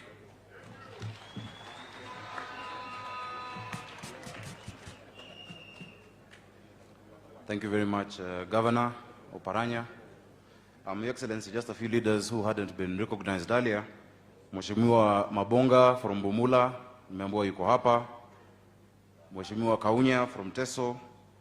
Na pia ndio huyo deputy governors ambao wako, tafadhali pia msimame. Are there any deputy governors? Asanteni sana kwa kuja. Thank you very much. We also have former speaker Kenneth Marende ambaye ni mzee wetu, tumemwona yuko hapa. Thank you very much. Tumpigie makofi jameni.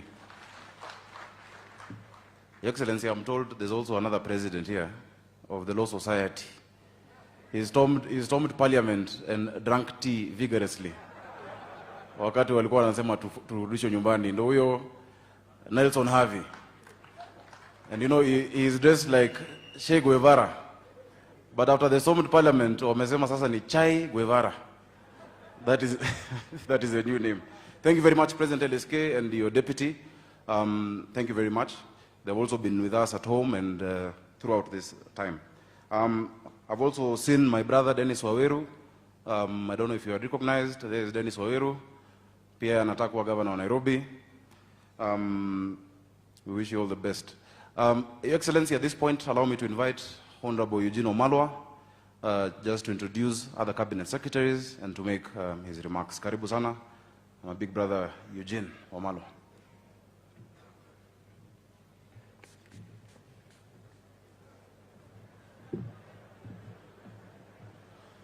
Your Excellency, the President of the Republic of Kenya, Your Excellency, the second Prime Minister of the Republic of Kenya, Right Honorable Raila Odinga, His Excellency, the seventh Vice President of Kenya, Musalia Mudavadi, and the entire Mudavadi family, all protocols observed, please allow me to bring my condolences to the family and to also introduce my colleagues.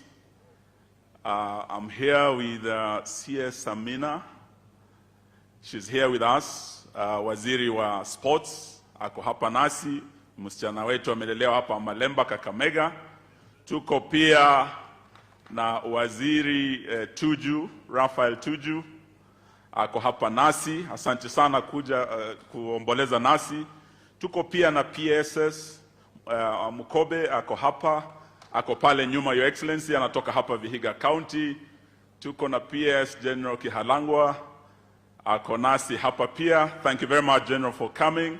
Tuko pia na Deputy Head of Public Service Wanyama Musiambo, ako hapa nasi, na kuna viongozi wengi from national government ambao tumeambatana na Mheshimiwa Rais. Asante sana. Yes, kidogo asante sana director wetu, na tunashukuru Mheshimiwa Rais kuja kuomboleza na familia ya Mudavadi, na wakati alikuwa amenituma kule Ngong Road kwa ibada ya ukumbusho wa mama, tulikuja tukaleta rambirambi, lakini alikuwa ameahidi mwenyewe atakuja hapa nyumbani, sababu alisema mama Hana, mama wa Musalia ni kama mama wake, amekula kwa nyumba yake, ameonja pendo lake, na mwenyewe atafika hapa Mululu siku ya leo. Your Excellency, ni heshima kubwa sana to be here personally kuwa na ndugu yako Musalia Mudavadi. Leo pia tumekuja kuomboleza Kenya nzima, lakini pia kusherekea maisha ya mama wetu.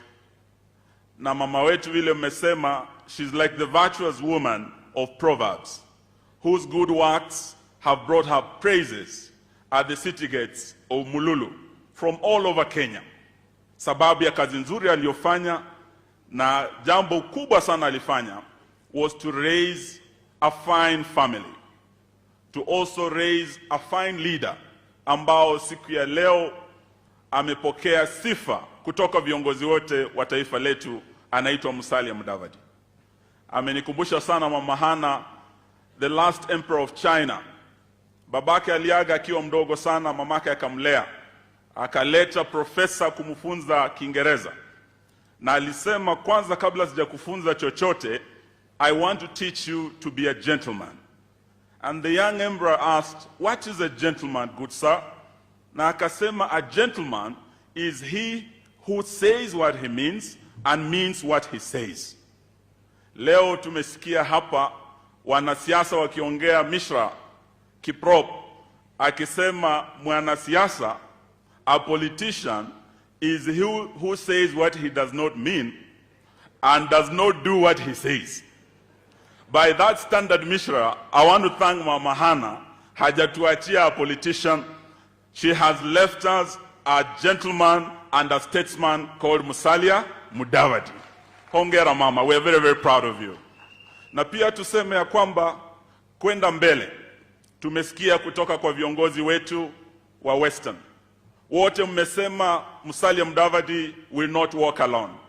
Please let us say what we mean and mean what we say. Vile gentlemen wa siasa tumeelezwa behave. Vile tunaangalia historia ya Musalia, tumeelezwa hapa, when Musalia gives you his word, as he did in 2002, kwa ndugu yake Rais Uhuru Kenyatta, alimwambia you not walk alone, na walitembea na yeye 2002. Na wakati campaign ilikuwa ngumu sana, Musalia told me this story, I don't know if you remember. Ulikuja hapa nyumbani kumuona mama, akakuombea, na wakati ulikuwa unaondoka, ile reception ulipata hapa Vihiga ilikuwa ngumu kidogo. Na wakati anapanda ndege, Musalia akasikia anaambiwa hapa, wacha hiyo ndege ikupigie kura. Hii ndege igubire, amanyoni kagubire jikura. Akajua hapa mambo yanaenda mrama, but he never abandoned his brother Uhuru Kenyatta. That is what a gentleman is. 2017, 2007, aliposimama na Raila Odinga, the same. So tukisema we want to move together, na Mheshimiwa Musalia, na Mheshimiwa Rais, na Mheshimiwa Raila Odinga, please let us mean what we say and say what we mean. Ikija kwa mambo ya maendeleo, wakati tunafanya juhudi za kufufua viwanda vyetu vya sukari, kufufua uchumi wetu wa Western, tutembee pamoja, tupiganie vijana wetu wapate kazi. Na tuweze pia kusema hata ile safari ya BBI ya kuimarisha ugatuzi, because Musalia played a major role kuleta mambo ya ugatuzi. Mheshimiwa Rais na Raila Odinga wamesema tuimarishe ugatuzi. We want to say, even that BBI journey, let us walk together. We should never walk alone. Murio mnawera avalindeko.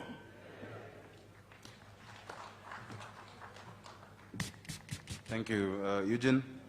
Your Excellency, allow me to also recognize mzee wetu wa Nairobi wa kazi, Fred Gumo, ambaye kwa hapa, Kangumu. Please, simama wananchi wa kuone mzee, tafadhali. Thank you. Thank you, Honorable Gumo. Na pia, Excellency, you know you've really supported AFC Leopards. Honorable Musalia has been patron, I have also been patron, but umetusaidia sana, and that is one of the things we all agree with here in Western. I want to recognize the president of AFC Leopards, ambaye nimesikia kwa hapa, Dan Shikanda. Tumpige makofi. Mnafanya kazi mzuri, but now we are number 4 on the table, we should go a bit higher. Mungangane. Your Excellency, allow me at this stage to also invite our elder brother and my boss, the Speaker of the Senate, Honorable Ken Lusaka. Welcome, sir.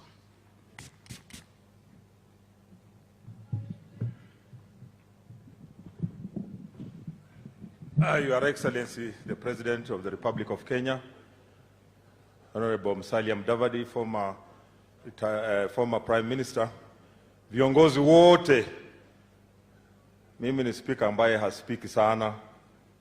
Nataka tu one verse of a song to mourn my mother. Kwa yote aliyotenda sitaacha kumsifu neema yake,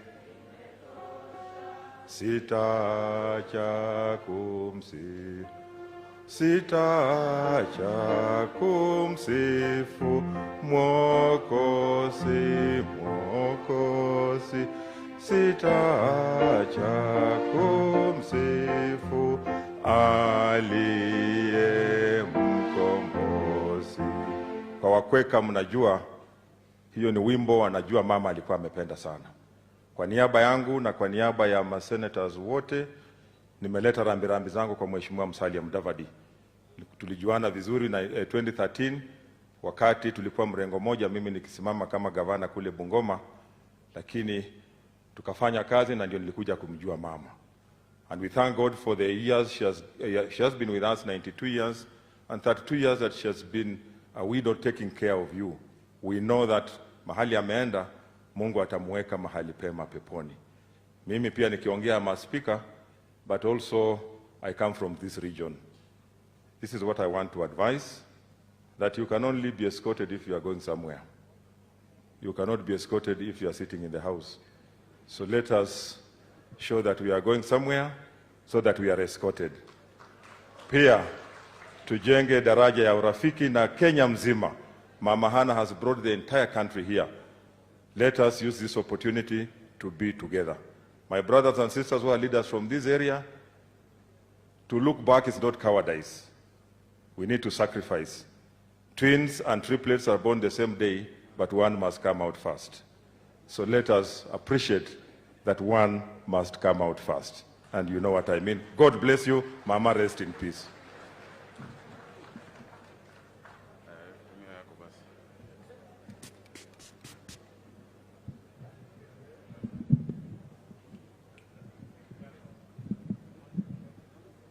Thank you very much. I also recognize mzee wetu wa nyumbani kabisa, Secretary General of KOTU, Francis Atuoli, ambaye yuko hapa. Najua Musalia atakupatia nafasi, Mheshimiwa Musalia.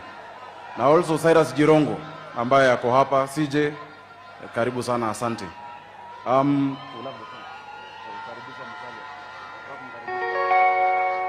So, kwa sasa tumefika pali ya party leaders, na tuko na party leaders wengi hapa, and Honorable Musalia Mudavadi, we will invite you to invite them, as well as recognize the other family members who are to make a certain tribute. There's only one party leader we've not seen. Alizindua chama jana, lakini hatujamuona hapa leo. Tutajua hiyo maneno uko mbele.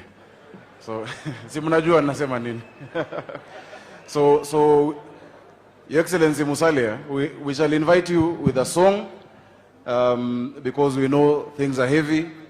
Na nakaribisha kwaya yetu, and you guys you've done an amazing job by the way. Asanteni sana. From Nairobi, you guys have been beautiful. Please welcome for us Honorable Musalia. Vero Nangorendi, Vero Nangorendi, Vero Nangorendi, Vero Nangorendi, Vero Nangorendi, Vero Nangorendi,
Asante sana kwaya. Nitawaomba muvumilie kidogo, kwa sababu kulikuwa na jamii ambao hawakumalizia pahali fulani. Nitawatarajia watakuja alafu wamalizie kwa niaba ya familia. Lakini kabla sijafika hapo, Ningependa kutambua kwamba kuna Honorable Joyce Kamene ametoka MP Machakos County. Naambia amefika, asante mama. Alafu naambia pia kuna Mheshimiwa Wavinya Ndeti, CAS Transport. Asante. Kabla sijakuja kwa wanasiasa, kwa familia tulikuwa tumebakisha tu watu wawili watatu hivi ama wanne.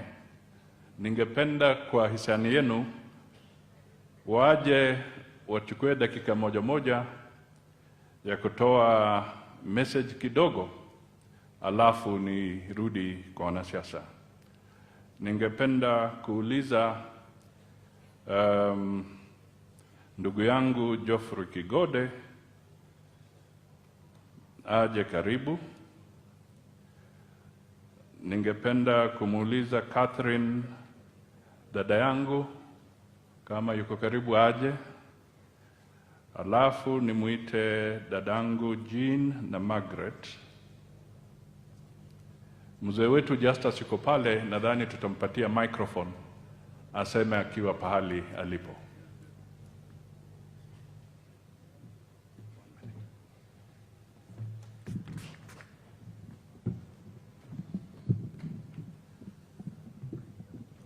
Asante sana ndugu yangu Honorable Wycliffe Musalia Mudavadi.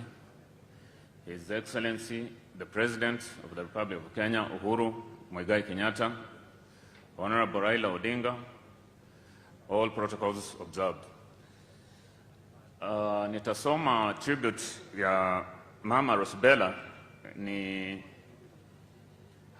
Hangeweza kukuwa na sisi hapa sababu ya hali yake ya kiafya, yuko ng'ambo, lakini roho yake iko hapa nasi na ameungana nasi kwa kiroho.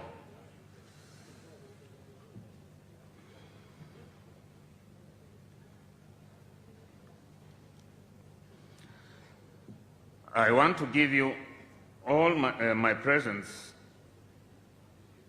and glory to our Almighty God for granting me this opportunity to remember the rich life of my Mwalikwa Mama Hana Mudavadi.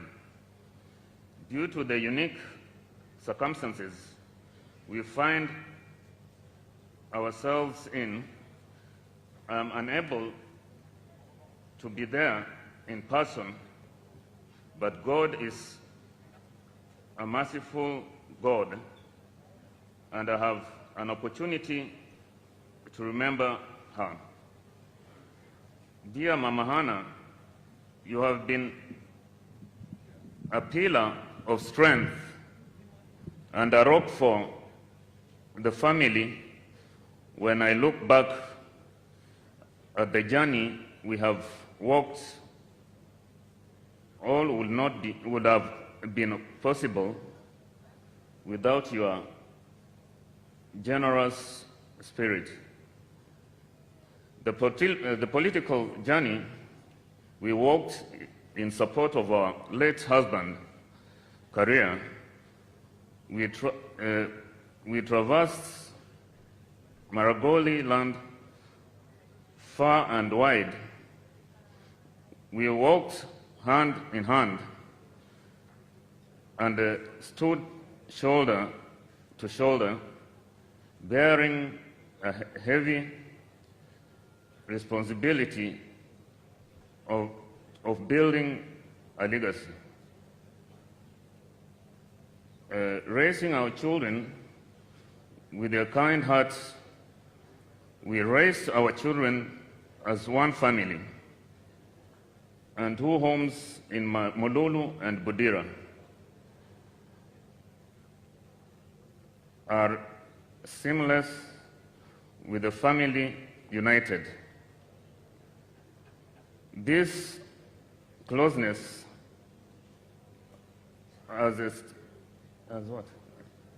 extended to the grandchildren and the great-grandchildren it is my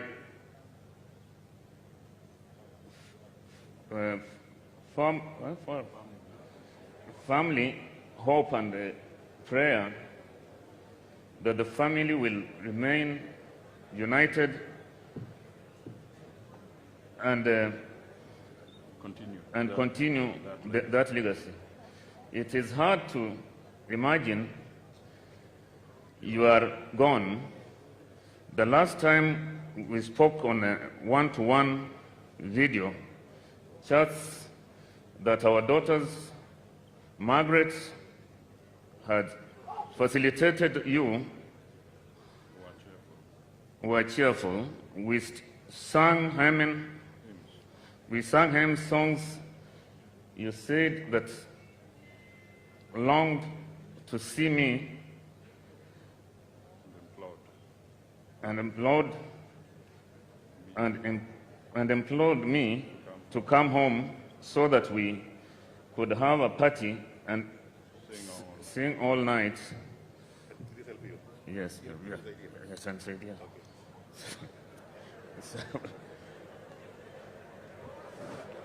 Oh, yes, it's okay.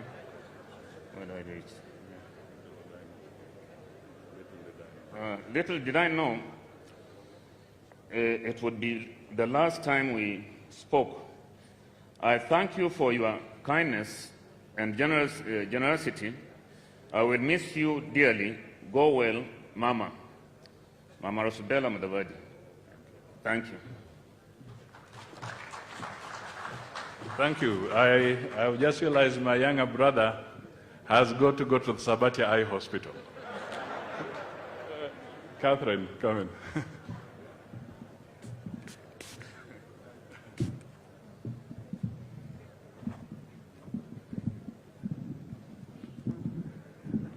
Thank you. I'm fine, I can speak. Good afternoon, ladies and gentlemen. Karibuni kwa kusindikiza mama. We thank you for taking your time to come and mourn with us. We really do appreciate your time and your generosity. May God bless you. My name is Catherine Mudavadi, and I just want to share with you a word from the book of John 14, verse 1 to 2. And it says, "In my Father's house are many mansions. If it were not so, I would have told you. I go and prepare a place for you. I will come again and receive you unto myself, that where I am, there you may also be." So Mama accepted this invitation because she knew the love of God and love of family. There's not any angle in any area of our lives that can bring comfort to replace the loss of a mother.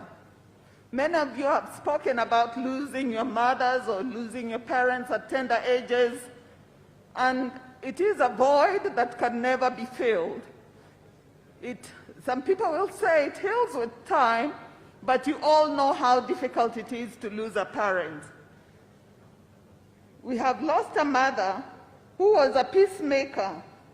And the Word of God says, "Blessed are the peacemakers, for they will be called the children of God."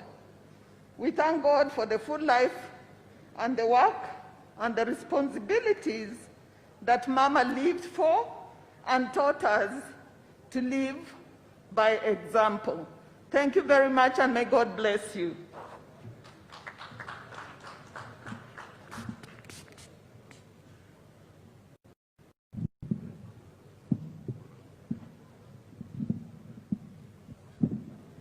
Praise God all the time. Praise God. Mlembe bosi. Mlembe li Buganda.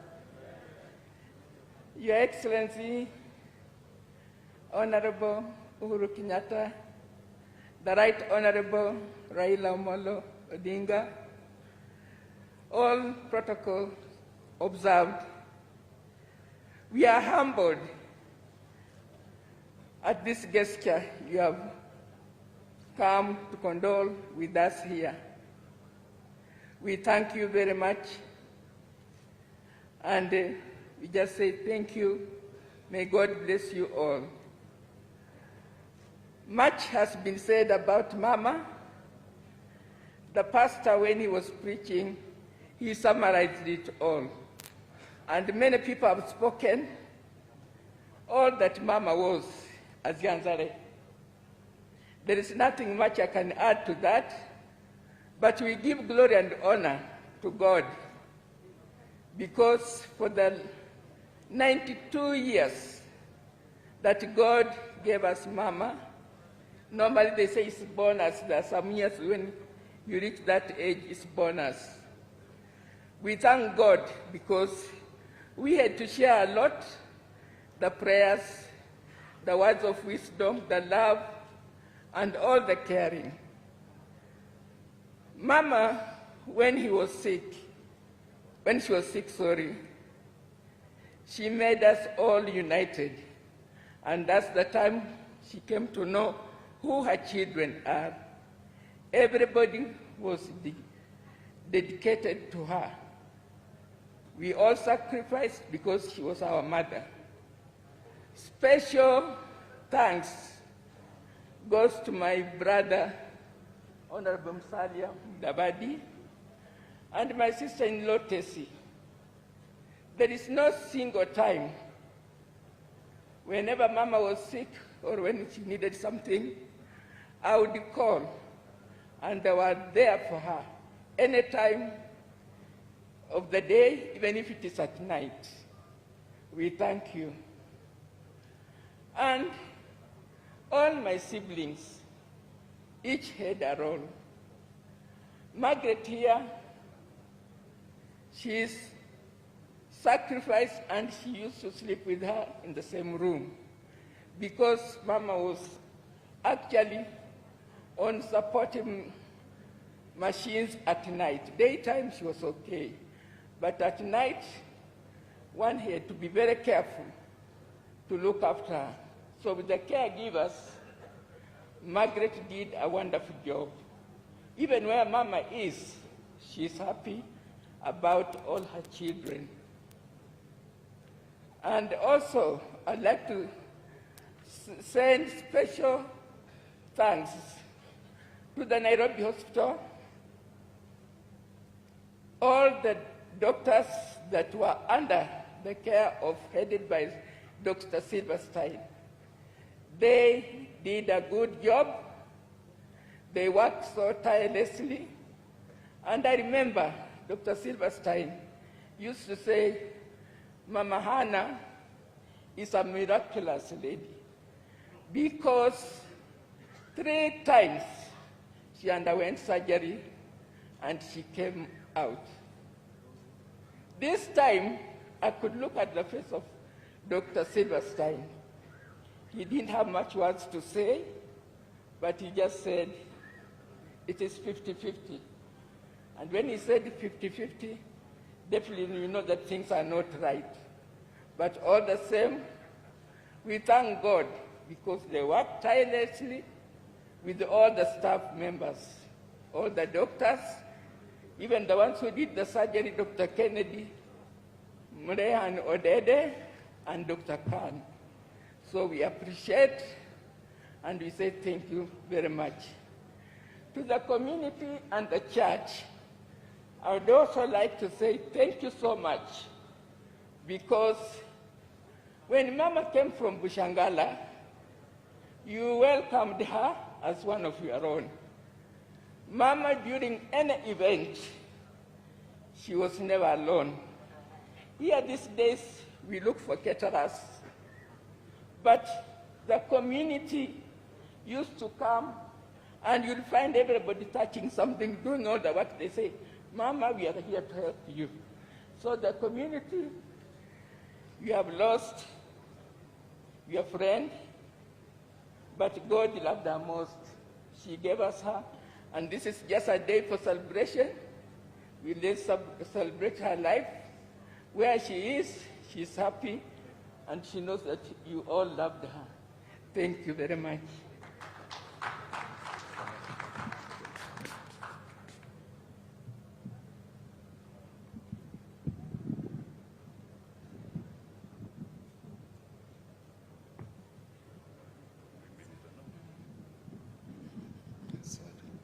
Thank you.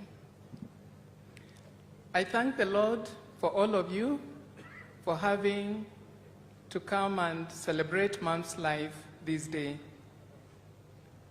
And I know in heaven there's a celebration going on. Why do I say this? Because the word of the Lord says that to live is Christ. We'll continue carrying on Mom's legacy. And to die is gain. God has gained for Mom being in heaven. God bless you all.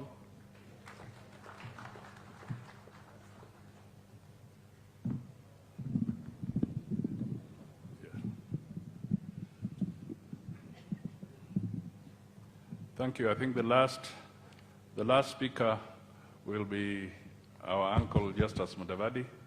He'll speak from where he is. And I will indulge my auntie Trufena and my uncle Solomon to bear with us because we have had Elsie Mheshimiwa from Bushangala speak, and I think she represented the Bashangala very well. So it's part of the family. Thank you.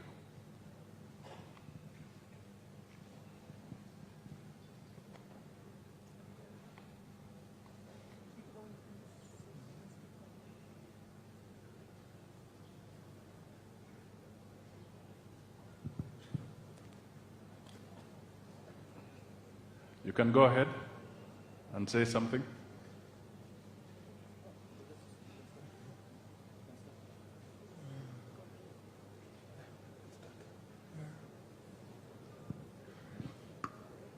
Yeah, it's okay. It's okay.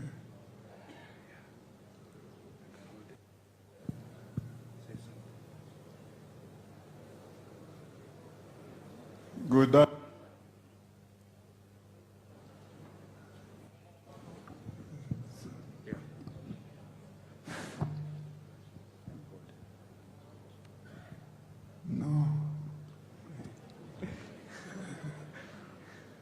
Good afternoon, everyone. Good afternoon. Now, I came here to escort my sister-in-law. Hannah was my sister-in-law, but in actual sense, she was like my own mother. When she came to Maragoli from Bushangala, she found 4 boys. The girls had been married away from home. But the 4 boys became her responsibility. I was one of them. Now, there was no discrimination of any kind because she became my mother's daughter. And it worked out very well until the firstborn of my sister-in-law, the one who has just read the text a little while ago.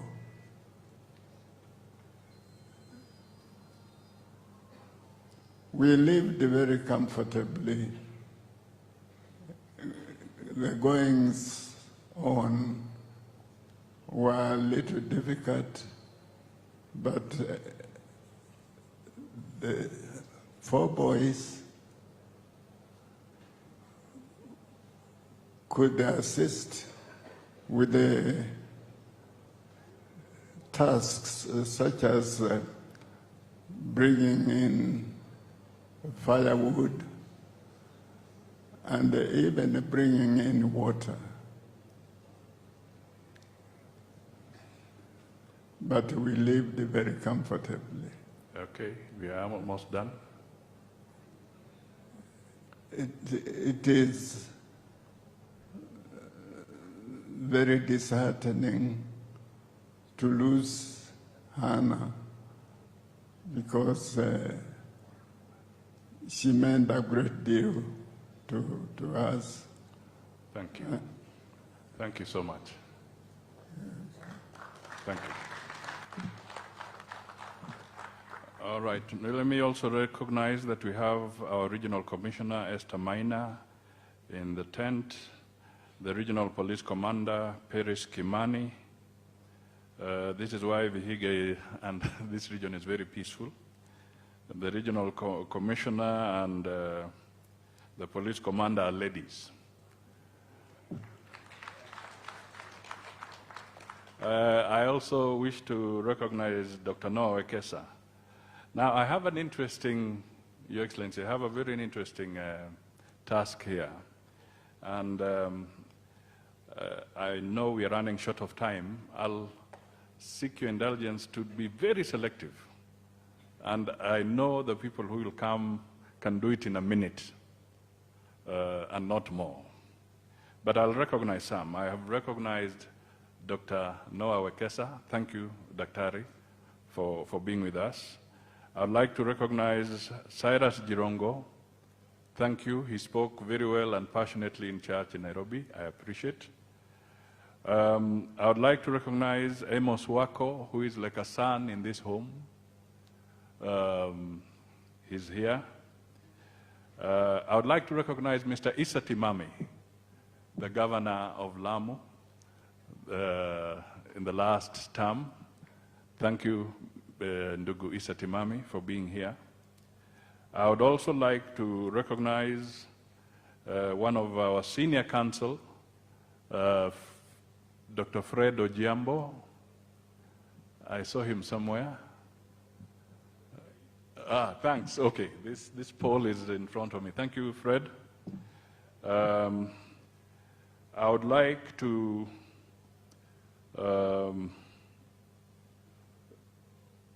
now do the following.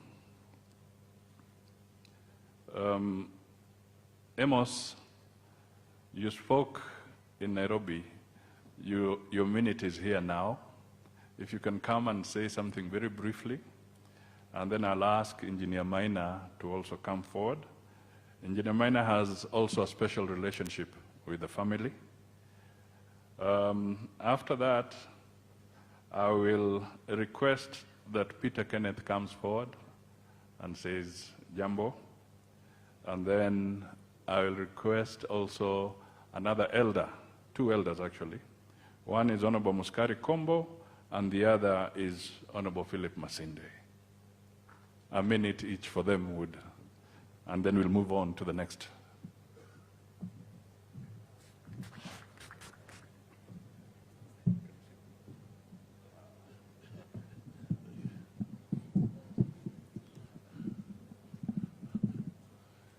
The President of the Republic of Kenya, Your Excellency Uhuru Muigai Kenyatta, the Right Honorable Prime Minister, the Mudavadi family, headed by Honorable Wycliffe Musalia Mudavadi, permit me to say all protocols observed. I spoke in Nairobi a bit at length, and I don't want to repeat myself with what I said in Nairobi. But I just want to take an angle which was brought about by the pastors. The pastor in Nairobi, who was also the pastor here, told us in Nairobi, politics, no. And I will not go into politics. But he challenged leaders who are here gathered and said, will you bring political unity?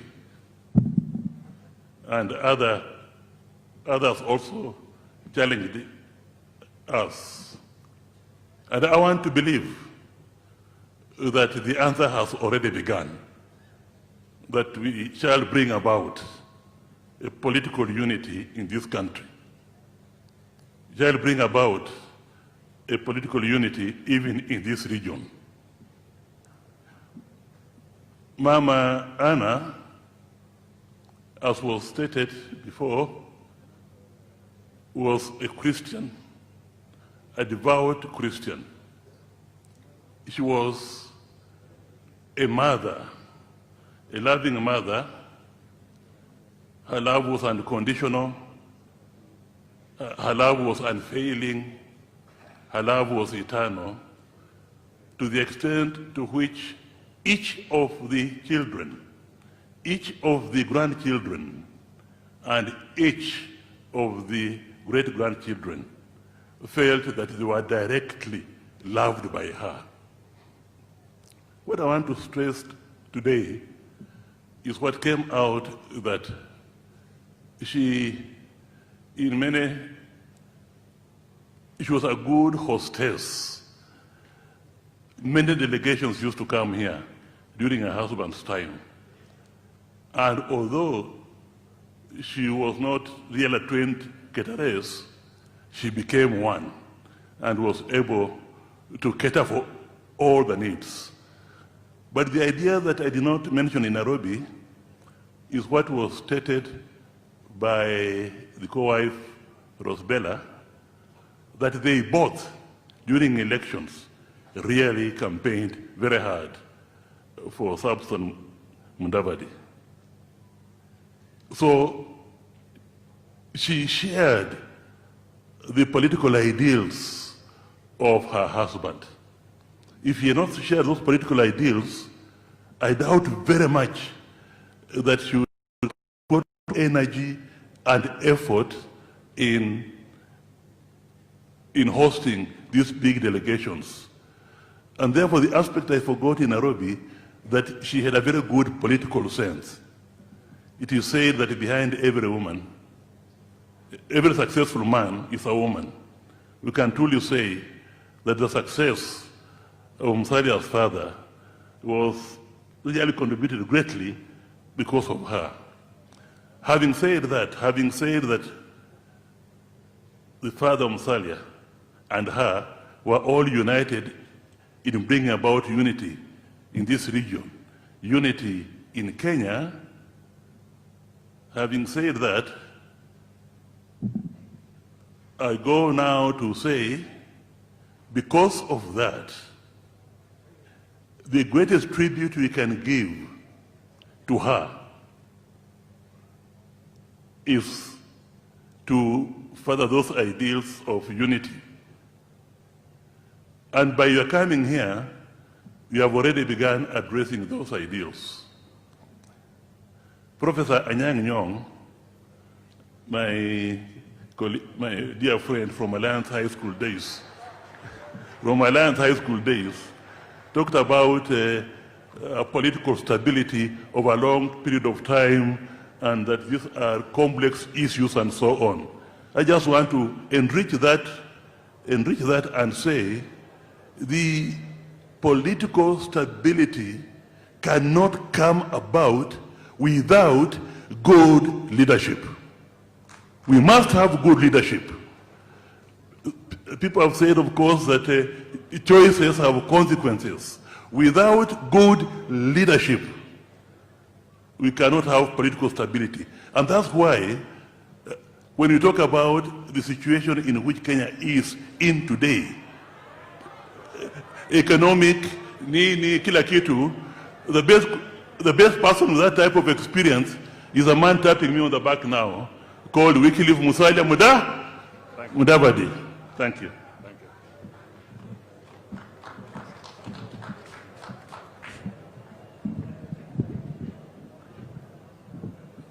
Thank you.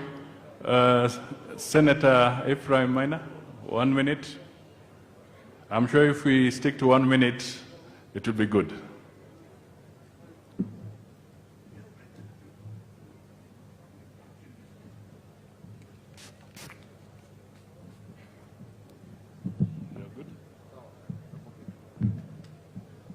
Weka vizuri.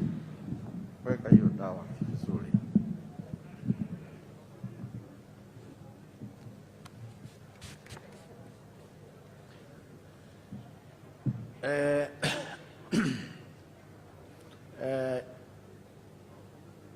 Your Excellency, the President of Kenya, and Your Excellency, Right Honorable Prime Minister, ndugu yangu Honorable Musalia Mudavadi na familia yote na kila mtu mlembe muzi mlembe muno, asanteni sana. Yangu itakuwa shashe. Nimekuja hapa kuaga kwa heri kwa mamangu, na hiyo nikiongea ni kitu inatoka kwa roho. Nimekuja hapa kulete condolences za familia yangu, watoto wangu na the larger family, marafiki wangu na watu wa Nyeri wanajua uhusiano wangu na hii familia, na nikuja hapa kama mtoto wa mama huyu. Bwana Musalia, tumekuwa hapa na mzee miaka ya zamani, tukaendelea kuwa hapa na mama, na mimi ningetaka niseme hivi, kwa hii jamii there is a lot of humility, and this mother lying here today was a mother to anybody who came into this household. To me, she took me as a son, and we lived as such. Jean and the rest of the sisters, Justus na familia, nitaomba kitu moja tu: jiwekeni kwa Mwenyezi Mungu, muombe Mwenyezi Mungu na mkae pamoja. Mama kuondoka si kitu rahisi. When she was there, her image was something to the family. Musalia, I am quite confident you are equal to the task. Na mimi ningetaka niulize marafiki wa hii familia, wacha tukae pamoja, wacha tuachikilie, tusije leo tuondoke. Sasa nitaongea kitu moja tu. Mimi sitaki kuongea siasa, sababu nimekuja kuongea maneno ya familia, na nimekuja kuongea kuzidikisha mamangu. Lakini tukiwa hapa, tushukuru Mwenyezi Mungu kwa hii nchi yetu. And I want to thank His Excellency the President, His Excellency the Prime Minister, na wengine kama ndugu yangu Musalia.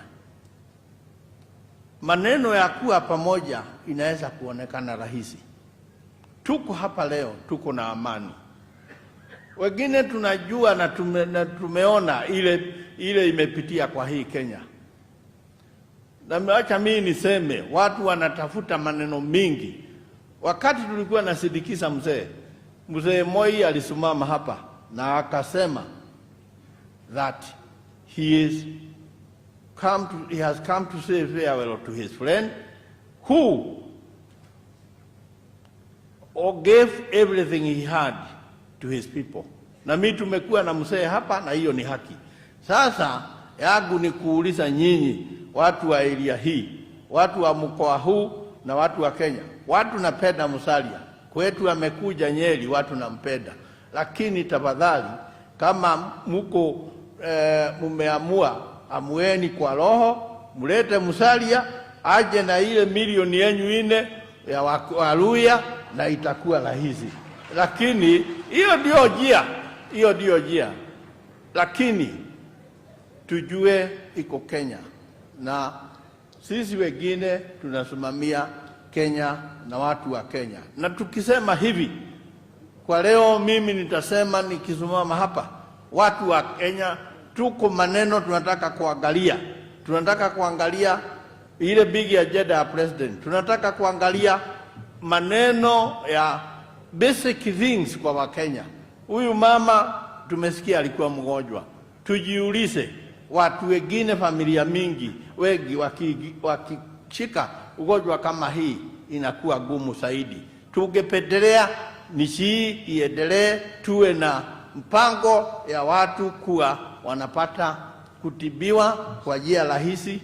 Na kwa hiyo nitauliza Bwana Musalia, tuko hapa kama mimi, kama rafiki yako.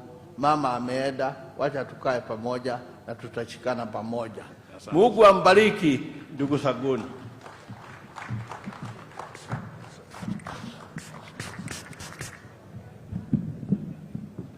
Asante sana. I also want to recognize that Philip Kisia, the town clerk at one time, the first one from this region, is somewhere. Thanks. Thank you, Philip Kisia, for coming.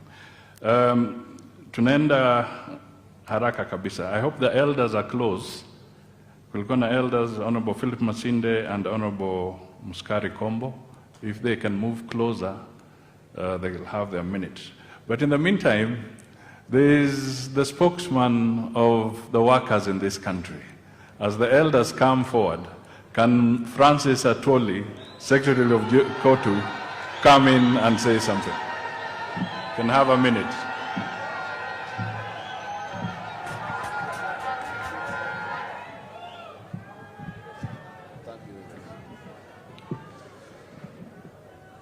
Pole pole sana Wycliffe. Your Excellency the President, Prime Minister Raila Amolo Odinga, na wote ambao wamekuja kushirikiana na hii family ya Mudavadi kwa kumsindikiza Mama Ana. Mimi nitakuwa kwa ufupi sana. Hata nilikuwa natumana nikauliza Bwana Haniri aambie Wycliffe ya kwamba hatufai tuongee kwa ajili sisi ndio wenye matanga. Akate, tumewasikiza na tufike hapo. Mimi sio ya kwamba niko hapa kama kiongozi wa wafanyikazi, kama mzee wa pande hii, lakini Mama Ana alilinda sisi zote.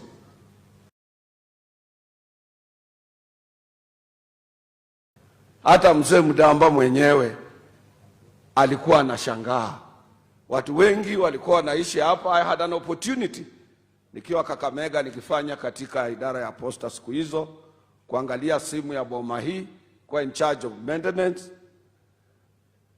Mzee Moses Mudamba Mudavadi alikuwa na personal assistant yake kwa anaitwa Bwana Lumwaji, na akitoka anauliza Lumwaji akanya ya Kakatura hai. Yaani iko watu wanaishi kwa boma yake na hajui, kwa ajili ya huyo mama. Mimi ningelisema sana, wakati ni mdogo, sitaki kuongea sana. Lakini kwa ajili His Excellency the President is here and his handshake brother is here, nataka ku-echo sentiments ambazo Bwana Pogisho alisema, Malala aligusia, na huyo Kiprop kutoka huko Nandi aligusia. Your Excellency, I voted for your dad in 1969. Nilipigia baba yako kura. That was my first year of voting. And I always tell these people, we happen to come from the family of voters. Nilifanya kazi na President Moi. Hata gari ikipita na baba ya huyu Moses ndiye alitupeleka kwa Moi kuchukua KANU life membership. And mine, because I was the youngest, he's the one who paid. Na mimi ni mtu wa KANU. Your Excellency, I want you to be serious the way your dad used to be. Ndio tuachie amani. Mzee alikuwa anauliza, anasema, andu kana andu oshi alenda kudhakia serikali yako ale. Mulenda tumuhure na mahiga kana natia. Na resolution inapitishwa. Na anaita hao watu vinyangalika. Please crack the whip. Hii ngozi nyeusi usipochunga, you will find them in your bedroom.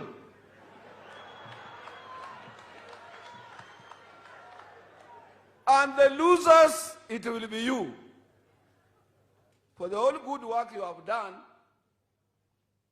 itaharibika. As I was coming, niliangalia katika Daily Nation. Your deputy anasema what has derailed the 4 big agenda of your legacy is BBI. And he knows the 2 important projects are your project, our presidential projects. He claims to be your deputy.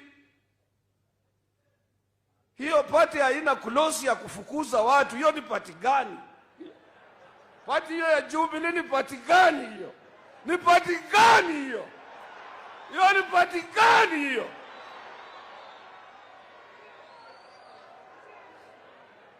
Haya, those members, they unveil a political party. Now Moses Kuria is here.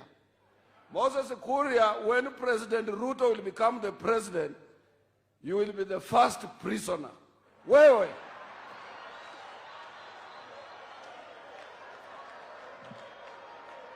Now since you are excellent, we don't want to die for you. We don't want to support because of the political stability of this country.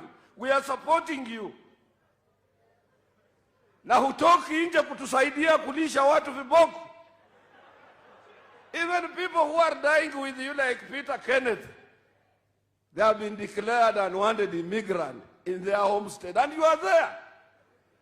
Protect your lieutenants. Get out. Toka nje. Toka nje. Thank you very much.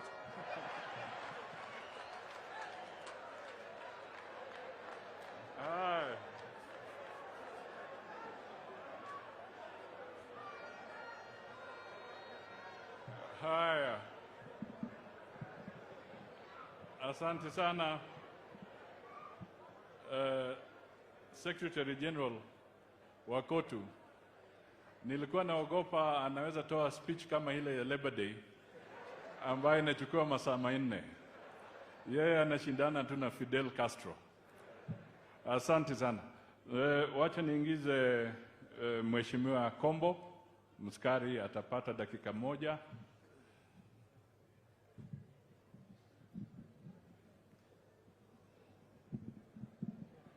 Basi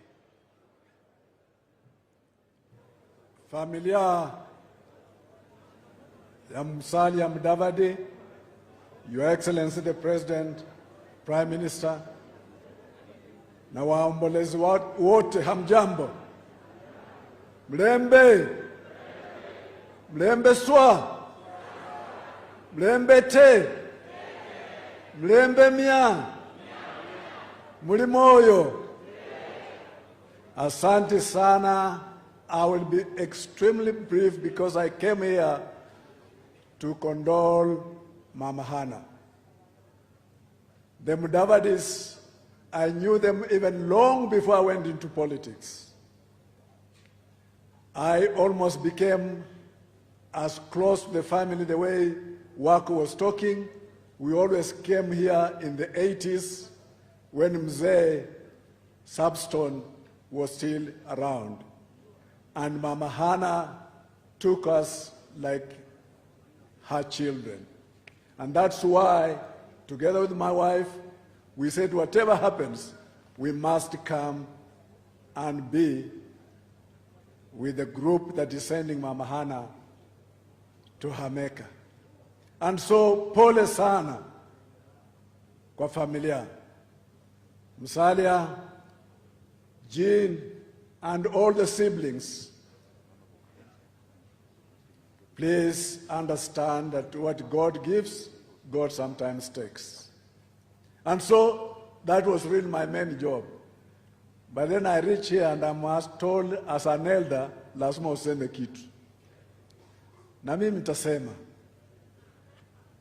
You know, all politics, it was said, is local.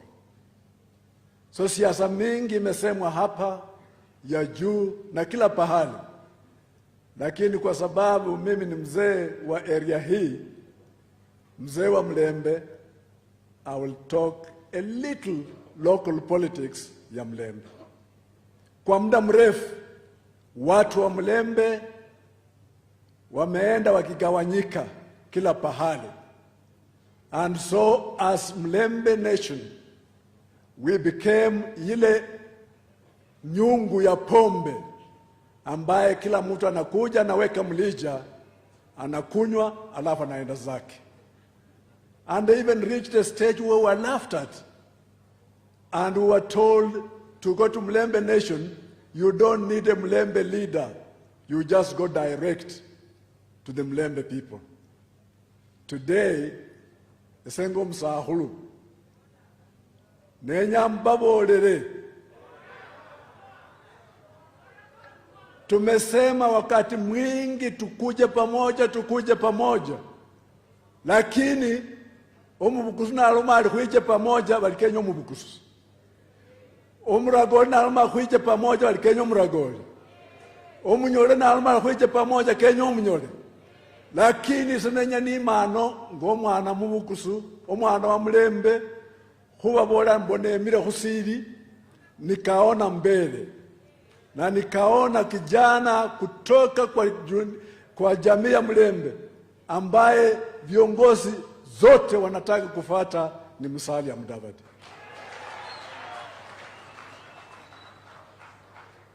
Tukienda njia hiyo ili kiongozi yeyote, mimi sijasema Musalia asifanye kazi na wengine, lakini kiongozi yeyote akitafuta kuzungumuza na watu wa Mlembe, azungumuze na Musalia, Musalia atuambie tunaenda namna gani. Ama namna gani?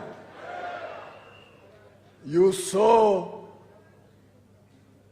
and when we talk like this, sometimes we are told you are being tribal. We are not. When the late Michuki was alive, he told Kenyans, if you want to speak to Mount Kenya, you speak to Uhuru Kenyatta. Ama namna gani? That was not tribal. Na so sisi kama wazee, tukisema hapa, from now on, because hawulirata abani kakewe, nambolere ng'omusahulusa enjene esiri, na omwana wenywe ohoyere akende sibala syosi na yimira Mlembe kumahuwa ni Musalia Mudavadi. Murio munoko. Asante sana. Mzee Philip Masinde.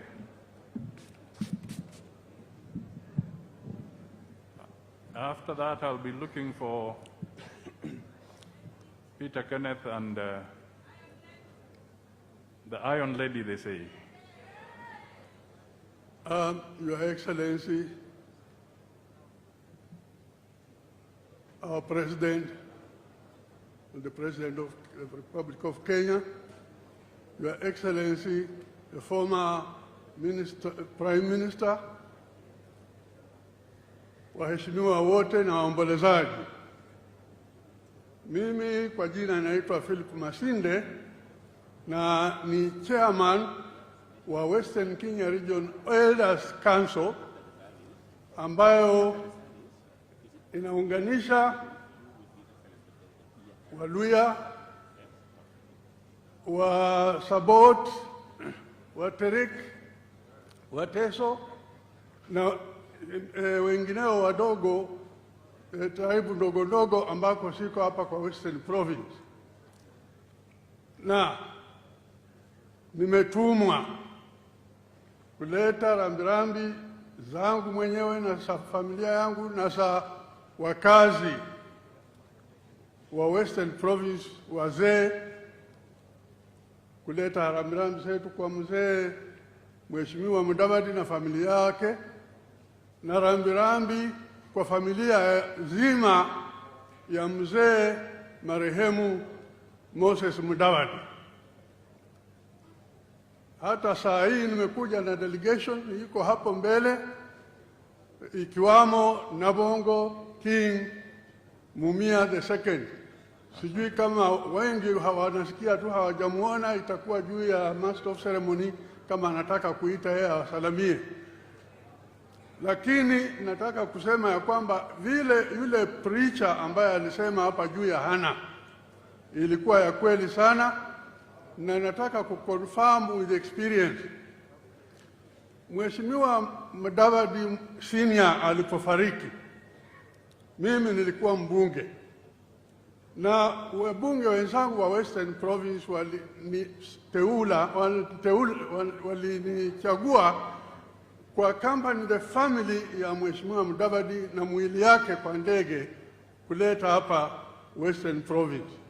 Ni mimi ambao nilihand over mwili wa marehemu kwa watu wa Sabatia kwa airstrip hapa Kakamega, pamoja kuja na barabara kuleta mwili hapa Mululu. Na nikajua Hana vizuri sana, kwa hivyo nasema ile yote mpreacher alisema ni kweli. Na ni kweli kunaweza ona karibu Kenya yote iko hapa leo kwa sababu ya vile wanajua mambo ya Hana. Na nafikiri mmetusaidia kuunite. Tuko hapa united kama Kenya mzima. Mkitoka hapa kurudi kule mlitoka, mtuachie unity, hiyo unity tuendelee nayo hapa ili isambaze kila mahali. Na pia nataka kuambia kidogo tu, karibu mheshimiwa. Nataka kuambia kwamba mimi nilikuwa kwa bunge na waheshimiwa wazee, Mheshimiwa Moses, Mheshimiwa Masinde Muliro, Mheshimiwa kijana wa Malwa, Mheshimiwa mzee Oginga, baadaye nikawa na Mheshimiwa Raila hapa. Hawa watu kutoka upande huu wa Kenya, Western Kenya, saa ingine tulikuwa tunakaa pamoja na tunaulizana ni nini inaendelea, tutakuwa na umoja namna gani. Na wao wote walienda, nafikiri karibu wote wameenda, ni mimi tu ningali nimebaki kwa hiyo group ambayo inakuwa inaulizana. Ninawaomba wote ambao mko hapa ya kwamba siku ya leo tuanze kuuliza na kuelekeza ile mambo tulikuwa tunazungumza siku hizo, tuangalie na tuendelee pamoja, na vile mko nyinyi ambao mko hapa tuungane pamoja, tuwe kitu kimoja kwa Kenya mzima, vile viongozi wetu wawili ambao wamekaa mbele yetu hapa wanatusaidia. Kwa hayo mengi, asanteni kwa kuja Western, na mnakaribishwa na mtembee salama salamini. Asante sana. Peter Kenneth, 1 minute, and then Mheshimiwa Martha Karua pia nakutakia dakika moja. King Mumia, sijui uko wapi? Wacha punge mkono tafadhali. Huyo ni king wetu, na mimi natafuta kura Matungu. Atapiga bendera hapa alafu, lakini hataongea kwa sababu ya saa. Asante. Mheshimiwa Rais wa Jamhuri ya Kenya, Mheshimiwa Uhuru Kenyatta, Right Honorable Raila Odinga, viongozi wote, waombolezaji wenzangu, I'll be very brief. Kwanza nimekuja kumpa ndugu yangu pole kwa familia yake, the larger Moses Mudavadi family, kwa kumpoteza mama. As I told my brother on Monday, losing a mother is very painful. I lost one 18 months ago. He walked with me. He came home in Nairobi na baadaye akaja on a whole day like this in Gatanga. And I still remember what the president told me at 5 o'clock at a time like this. He said, Peter, go and rest the old lady. If I leave before you, you will not be able. Leave now. Na ikafanyika hivyo. So it's painful, it will take time, but you have to let mama go. It will take time, but you have to let that happen. I only have 3 quick things to say. The first one is what our good professor was saying, that serious issues require a lot of time. What he did not tell us, if the danger is looming, how much time you need to take. Because we can see danger looming in our country. There is no time. And that is what many speakers are saying. People need to sort the problem now going forward. Second thing is to people of Mulembe Nation. There is too much talk about unity. Walk the talk. Decide now and walk the talk. What we say in Mount Kenya is that we want to be on the negotiating table. We will decide who from the mountain will go to the negotiating table. That is what you need to discuss as Mulembe Nation, who will go to that table. Tuko pamoja? Ya mwisho, let us be careful about prophets of doom. Prophets who talk about narratives that will not help this country. Tumesikia historia ya mama. She struggled to bring her children. Na mtoto akitokea hapo kama Mheshimiwa Musalia, he's been in national politics for 31 years, munaanza kuita yeye dynasty. Even those who are calling people dynasty have children. Will their children be dynasty? We must be very careful. We have many single parents here, sivyo? Watoto wa hawa single parents watakuwa nini? Kenya deserves the best. And that best does not matter which family they come from, does not matter which region they come from. But Kenya deserves the best. Asanteni sana. Thank you. Asante sana, Martha. Just one small little thing. I saw Mheshimiwa Masinde, chairman of the Western Council of Elders. I also know that the chairman of Kikuyu Council of Elders and his team are also here. Thank you. Thank you.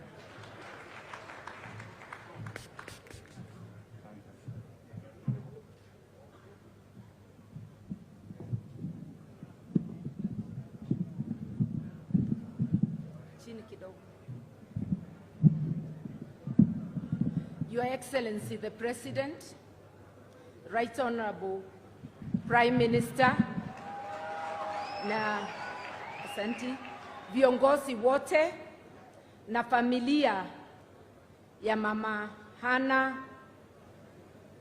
ikiongozwa na rafiki yangu na ndugu yangu Musalia Mudavadi na Mama Tesi Mudavadi. Tuko hapa leo kama marafiki wa hii boma, tukisimama na wao siku ya kupatia mama heshima ya mwisho. Sikujua mama, lakini naona kama nilimjua, sababu yale mmesema juu yake nimeiona kwa ndugu yangu Musalia. Kwa hivyo tunaweza sema mama alifanya kazi yake kama mama vizuri. Ametuachia kiongozi wa maana, and even your siblings, because I've seen some of them in functions. Your mom did her bit. Leo tuko hapa, lazima tujiulize kama sisi tumefanya ile tunahitajiwa tufanye. Leo tumeungana hapa kama Kenya yote kusimama na hii familia kwa ile kazi nzuri mama amefanya na familia inaendelea kufanya. Lazima tujiulize sana kama viongozi, kazi yetu tumefanya. Na kwa ile matamshi nimesikia hapa, najiuliza, je, tumeanza tena? Intolerance. We are brewing intolerance. Ukisikia mtu hataki kusikia upinzani wa chochote, hiyo si nzuri. Hata soka haiwezi chezwa kama timu sio mbili.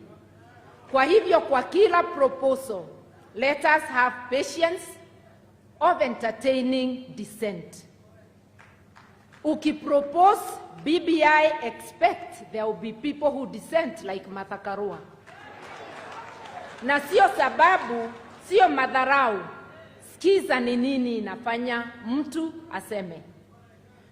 Watu wapatiwe vitabu, ndivyo wakati ukija wale wana propose, na ndugu yangu rafiki yangu ni mmoja wa wale wana propose. Akipropose anajieleza, na mimi nikipinga najieleza. Na sio nikipinga unabandikwa jina wewe mfuasi wa mwingine.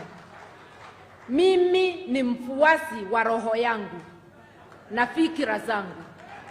Na tuko hapa zote tukitafuta mema ya hii nchi. Mimi naomba kitu moja. Tuangalie hali ya health, mambo ya matibabu. Ni wakati wa janga la corona na iko maradhi nyingi wa Kenya wako na shida nao. Tuangalie kama hospitali zetu za county zinaweza, can they respond to the pandemic and to the daily issues. Tuangalie hali ya education. Ndivyo mtoto wa mnyonge sawasawa na mtoto wa tajiri wote wapate nini? Elimu. Tuangalie hali ya ukosefu wa kazi, hali ya uchumi, hali ya ile mikopo tumechukua.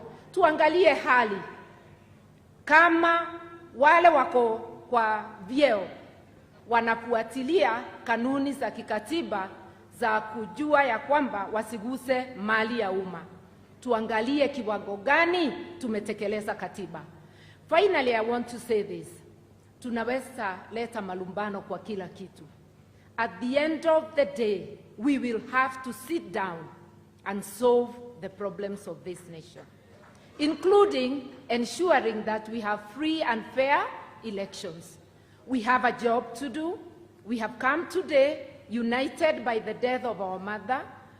I want to say as leaders, and now that the president is seated here and the leaders are all here, we are running out of time. It's time we start together and tolerated difference in opinion so that we can solve the problems of this nation.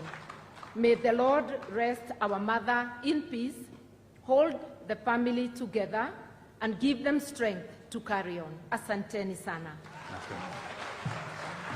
Asante sana Mheshimiwa Martha Karua. Gumo, utanisamehe. Fred Gumo, unisamehe kabisa kwa sababu saa imeenda. Stephen Kalonzo ameomba kwa sababu anakimbia kushika ndege aje atoe rambirambi. Ndugu yangu, Your Excellency, karibu.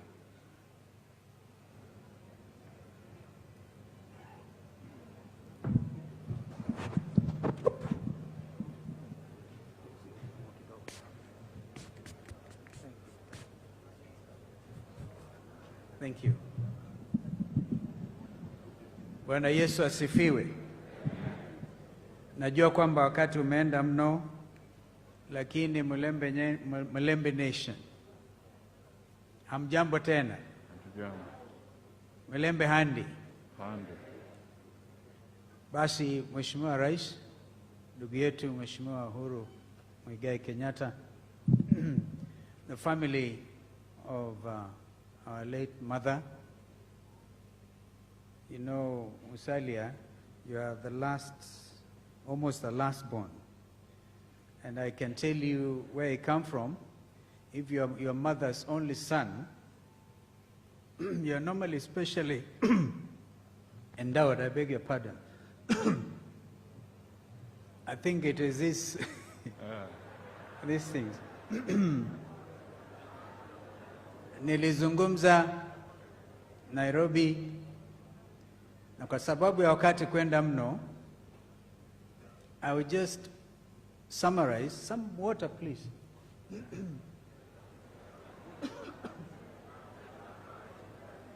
some water here. Thank you.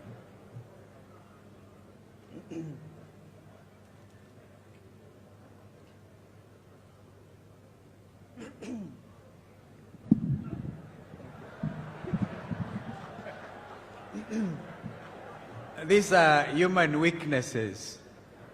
And thank you, Madam. I was actually telling Musalia, when you are the last born, and particularly following girls, you're especially endowed. Because everything, all the dowry will come to you. But there's something, God looks upon you with special favor. You attended my late father's funeral. And I remember when I lost my mother, even our brother, President Uhuru, came all the way. It is right and proper to show, and this is becoming a Kenyan tradition now, to stand together at times as difficult as this. But I think has also been observed to stand together even in times of other challenges. Our friend Peter Kenneth has just spoken, I agree with you entirely. What do you do when you are faced with a real challenge? You cannot just sit there. And Peter Anyang', my very good senior brother, would want us to look for, because the situation is complex, let's not give simple answers. All these things make a lot of sense. Lakini Wakenya wenzangu, mama huyu ambaye amelala hapa ni mama ambaye ametuunganisha sisi zote. Nakumbuka kwamba miaka 31 iliyopita mimi mwenyewe nilikuja kwa mazishi ya mzee Moses Mudavadi. I was young. Na nakumbuka niliingia ndege moja ilikuwa ndogo kidogo in the company of mzee ambaye alisifika sana, mzee Mulu Mutisia, and over Nandi Hills, kabla ya kuland I think Kakamega airstrip, tukapata turbulence kali sana. I remember mzee Mulu Mutisia akiambia pilot, weka hiyo barabara lami. We were coming for the funeral. One thing that I think Mheshimiwa Agoi has spoken about, and our brother Uhuru has listened carefully, great leaders normally look elsewhere before they even develop their place. So there's no tarmac here, because Mululu hapa, famous as it is, I think Mheshimiwa Uhuru Kenyatta has heard, it is simple, it can be done, so that the people here will also appreciate, because it is right and proper. We came as Wiper Democratic Movement as well. I must say this, otherwise I'll be in some kind of trouble. And without repeating, Mheshimiwa Kamene, County Women Rep Machakos, simama. Mheshimiwa Patrick Makao, member for Mavoko, please simama. Mheshimiwa Victor Swanya Ogeto is our deputy party leader, deputy chairman, all the way from Kisii. And you can see how closely this family is related to Abagushi. And there was also, Wavinya tells me she's a relative of Musalia, so she came in that regard. And I think there was also another member, because I think Senator Wambua from Kitui, Senator of Kitui, because Senator Junior is also bereaved, would have been here. What am I saying? We are all together to show solidarity. Well, I said in Nairobi, and then I conclude, that I'll walk the journey with my brother Musalia Mudavadi. I'll walk this journey with my brother Weta, and even our other brother Raila here, who is in NASA. We need to begin that conversation from there, because leaders also have to demonstrate commitment to each other. In my life, I don't know how to disown a brother or disown a friend. My brother Raila will remember he could actually fit into the driver's seat when we were getting tear gas one time. Even before Ndugu huyu alitujoin, we were with Weta. And now our friend and bigger brother, Uhuru Kenyatta, the President of the Republic, is here. I want to request of you one thing, and then I can sit. Mr. President, kaa kando kidogo. Wacha sisi tuende kazi. Tutaenda because we've been witnessing a situation where one person has taken the relay and run as if 2022 was 2019. Now, we all know under the current constitution, and this is not a subject that had been canvassed, even under BBI, elections will be next year. If elections are next year, we have some work to do. We do not have the luxury of time.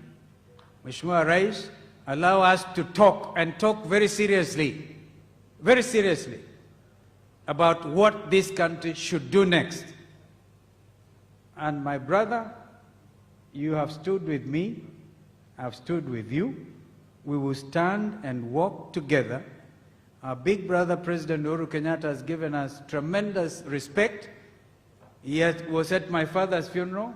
I spoke finally. I want to challenge you to speak finally, like I did. And when you do, a lot of people oppose you. Never mind. If they do, remember your brother Stephen Kalonzo Musyoka will walk the journey with you to liberate this country. Because we all know that it is going politically not in so right a direction.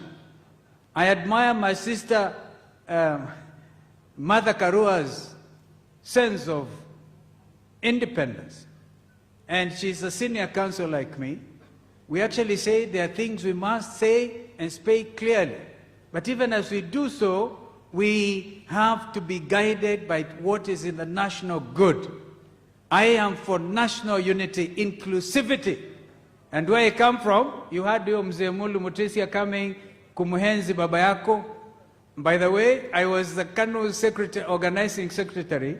I was elected the same day as organizing secretary when your late father was elected the Secretary General. I come a long way with this family. Therefore, may God rest Mama's soul in everlasting peace. She's a good soul. Let us also, in addition, Mother, to accepting to just be led by our spirits, also look at the bigger picture. And the bigger picture is what our two brothers have done here. I keep on saying BBI is not Uhuru Kenyatta, the president, it's not Raila Odinga, it is every Kenyan. And we have to debunk the myth about hustlers and dynasties so that we don't create a country full of hatred ahead of the next election. May God bless you. Thank you. Asante sana. Umundu humundu. Senator Moses Wetangula, party leader of Ford Kenya.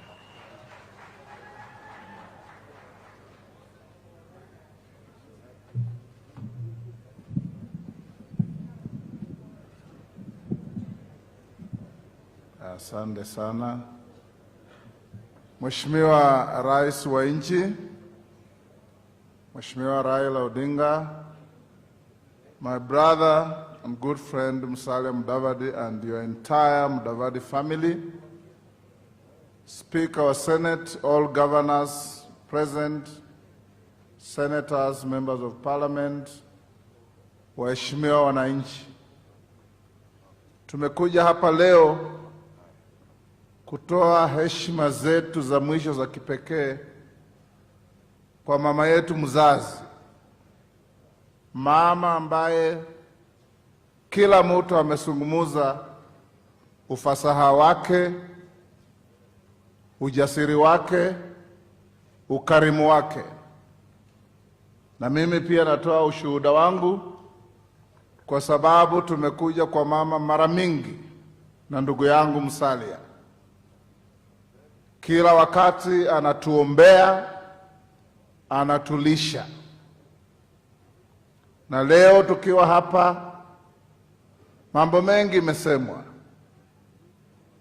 To you, my brother Musalia, I just want to encourage you, even as Mom was 92, you'll fill the gap.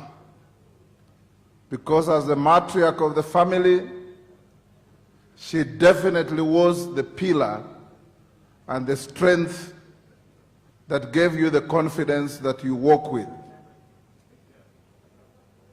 We as the people of Western region, mumesikia vijana wamesema hapa maneno mingi sana.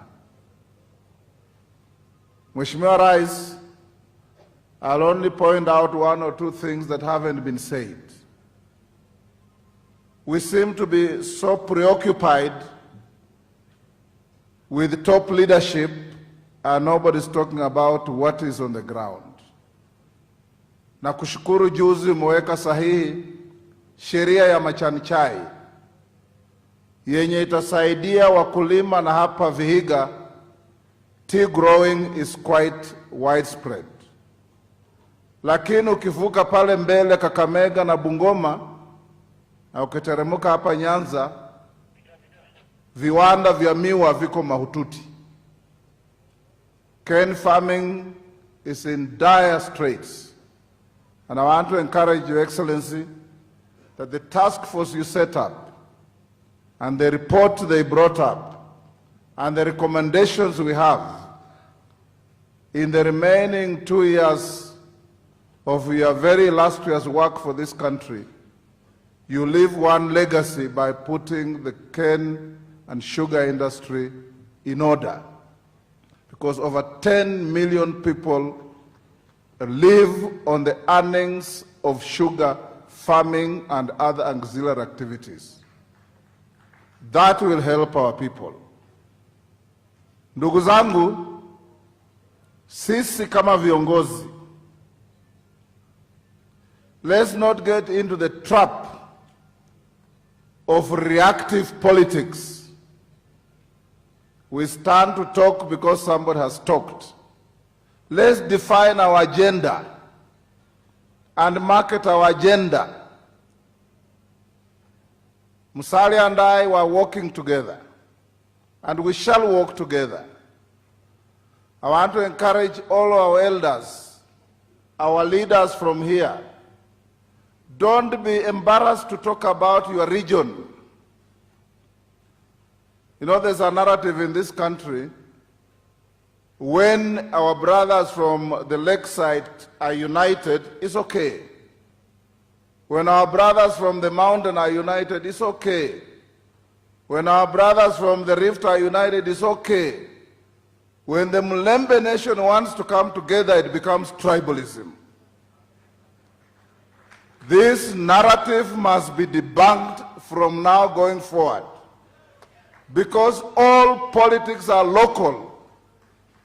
And you have to come from a strong family like my brother Musalia does to be able to go out there and build a strong community and build a strong nation.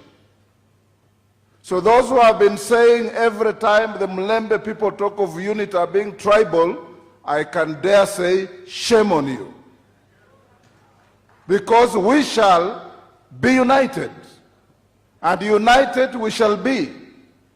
And once we are united, we also know that the limitations of every community in this country, we can't stand alone. Because Kenya is about everybody. We must give and take. If we go out there and we are good and we found people who are better, we'll give way. If we go out there, we are better and we find the best, we'll still give way. But let's preach unity of purpose for this country. And unity of purpose for this country sio kutupaka mafuta ya chupa kwa mgongo, ni kusimama na kusema na kukubali ya kwamba each and every Kenyan, including the Mulembe nation, counts. Mama, fare thee well. My brother Musalia, you will not walk alone. We've walked before, we shall walk again, we shall scale the heights, and in the name of the Almighty God, I do not believe that God created Kenya and decreed that a son of Mulembe or a daughter of Mulembe will also never get up there. We will and we shall. It depends on you. We shall do our part. You do your part. May God bless you. Thank you. Asante sana. Thank you, Senator. Now I would like to bring in the party leader of KANU and Senator for Baringo, Jamugevoyo.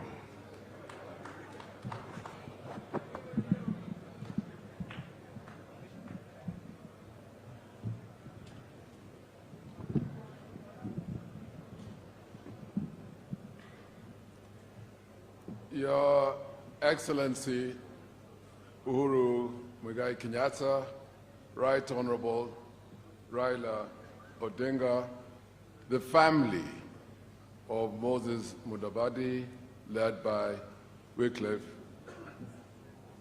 Mudavadi, all leaders present here today. Mine is to bring my condolences to the family of Mudavadi, to bring the condolences of my people in Baringo County, and to bring the condolences ya watu wetu ya chama cha KANU.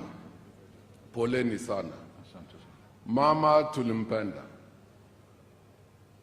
Familia ya Mudavadi na familia ya Moi tumetoka mbali. Mzee Moi na mzee Moses Mudavadi walijuana tangu 1940s.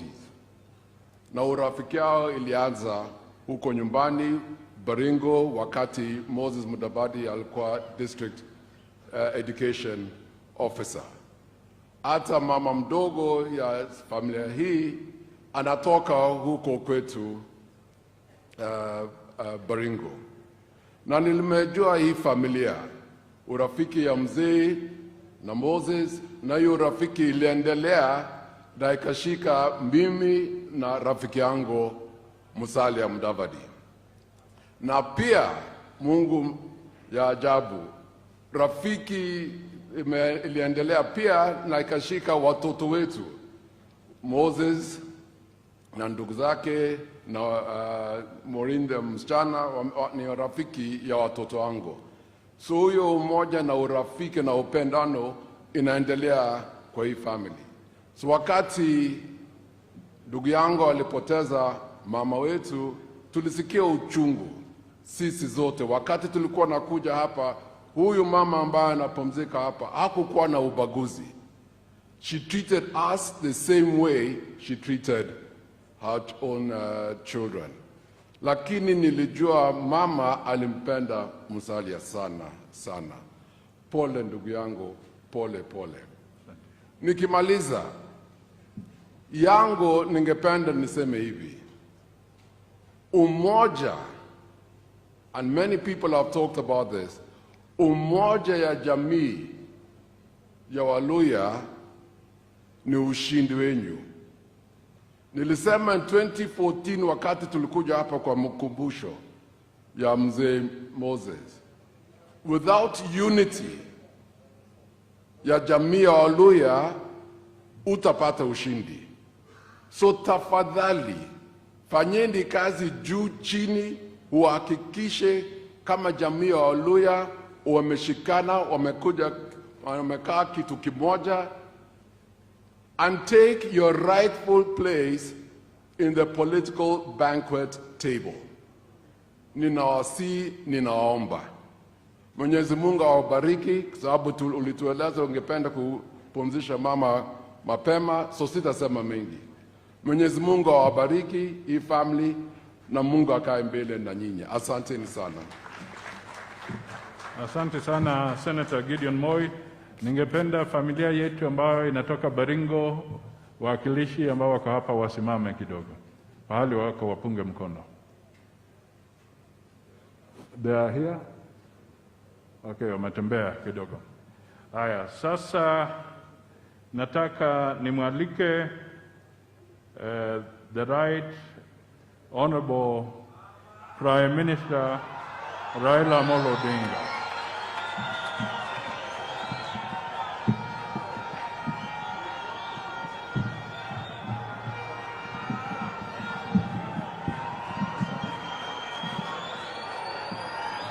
Haya, ndugu yangu Musalia Mudavadi, familia ya Moses Mudamba Mudavadi, ndugu yangu Rais Uhuru Kenyatta na viongozi wote na wananchi wote, mrembe handi.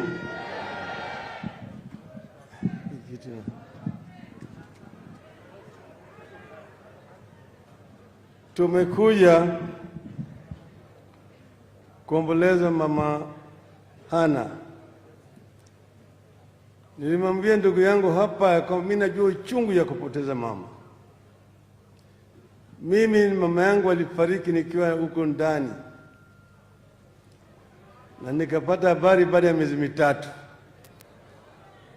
Sasa mimi najua mama ameenda, na mzee alitangulia miaka 31. Sasa umeingia katika hii kambi yetu ambaye mama na baba wote wameenda. Umekuwa sasa mtu mzima.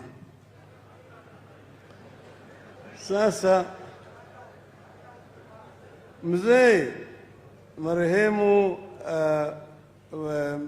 Moses ndiye nilijua kwanza, na yeye alikuwa rafiki sana ya baba yangu Jaramogi. Yeye alikuwa anaita mimi Udo Siepna, mtoto ya rafiki yangu. Wakati ambaye Jaramogi alikatazwa kusimama kwa KANU, yeye ndio akamwambia sekretari yake PS Bwana Jobo Mino ati aende kwa Jaramogi andike barua. Jaramogi akaandika barua akanipatia mimi, na mimi nikakuja naye na Job tukaenda kwa ofisi yake. Akaenda kujaribu lakini hakuvua dafu. Kwa hivyo tumetoka mbali sana. Hapa nilikuja hapa kama mimi mtoto mdogo. Wakati zamani ambayo kulikuwa na siasa hapa ya KANU na KADU, eneo hii ya Western kubwa ilikuwa ni KADU, lakini hapa ambayo tuko hapa ilikuwa KANU. Hata Busia vile vile mingi yake ilikuwa KANU.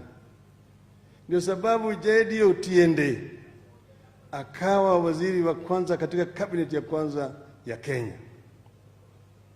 Alafu tulikuwa hapo na mzee Fred Omido, najua iko hapo ndani. Peter Kibisu ako pale. Tulikuwa wote wale, na kuna mzee Oyange Mbaja, watoto wake wako ndani, walikuwa hapa.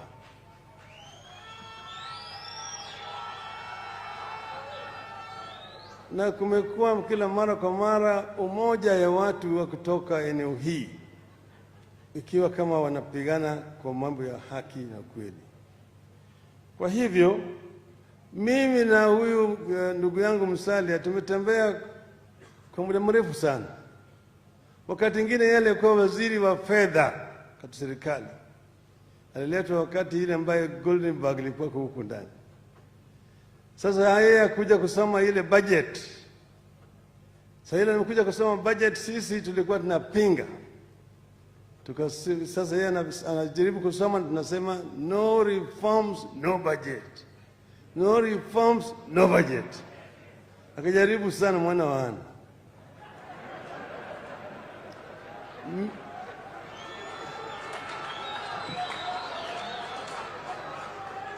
Mimi na yeye tunajuana. Yeye ananiita mimi mwana wa Mary, mimi naita yeye mwana wa Hana. Alijaribu sana wakati huo, kulikuwa chaos katika bunge, lakini yeye alijaribu, hakusurrender, hata hakutingizika. Anasoma na sisi tunapiga kelele mpaka akamaliza. Baadaye nikaja, tukaungana pamoja, NDP na KANU, tukatengeneza new KANU. Wao wakachaguliwa kule kama naibu vice president, Musalia, ndugu yangu Uhuru huyo, Kalonzo, Noah Katana Ngala, na mimi nikawa katibu mkuu kwa chama.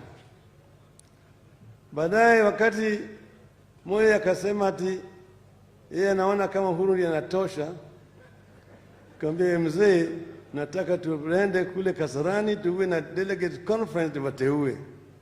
Akasema hapana, yeye tayari ameshateua. Tukawa na Musalia, tukaanza Rainbow pamoja.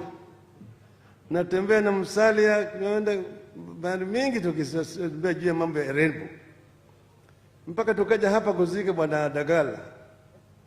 Kutoka hapa sasa, hiyo simu ambayo Musalia nasema ikapigwa hapa, akaja kuja kaniambia, mimi bwana, hao jamaa wameingia huko ndani kwa bomu yetu. Sasa mimi nataka kuambia yeye, sasa mimi narudi upande ile nyingine. Akatoacha sisi, wakati mimi nilikuwa nataka kusema Musalia tosha.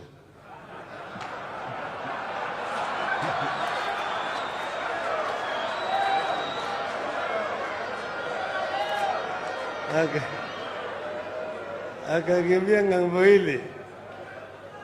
Sasa wakawa na ndugu yangu pande ile, mimi nikasema Kibaki tosha.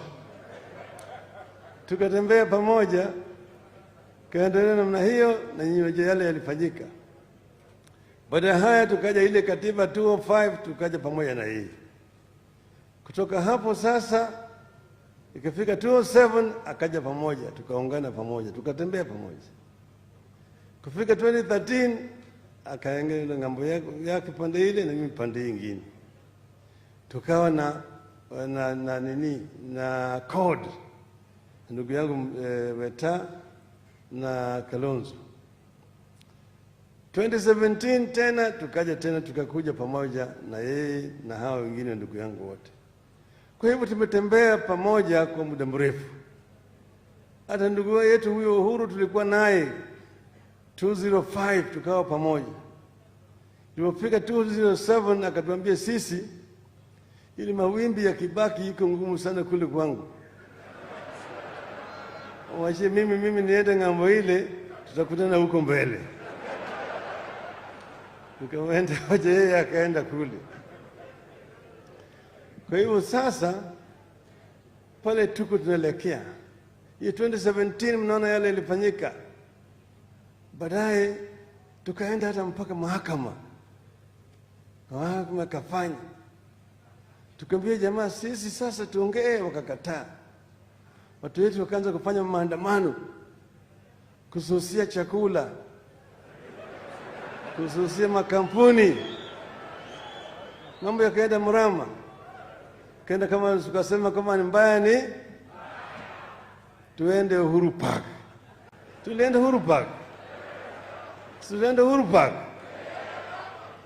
Baadaye sasa, baada ya kwenda Uhuru Park huko, ikawa watu wanasusia makampuni ya kununua chakula na kadhalika, na watu wanakufa kwa maandamano, kwa giza. Wengine wakasema hii mambo imekuwa mbaya, sasa sisi sasa tutangaze uhuru wetu, tuchome mapicha yote ya uhuru, tuanze kutoza watu wetu ushuru na kuendelea mbele.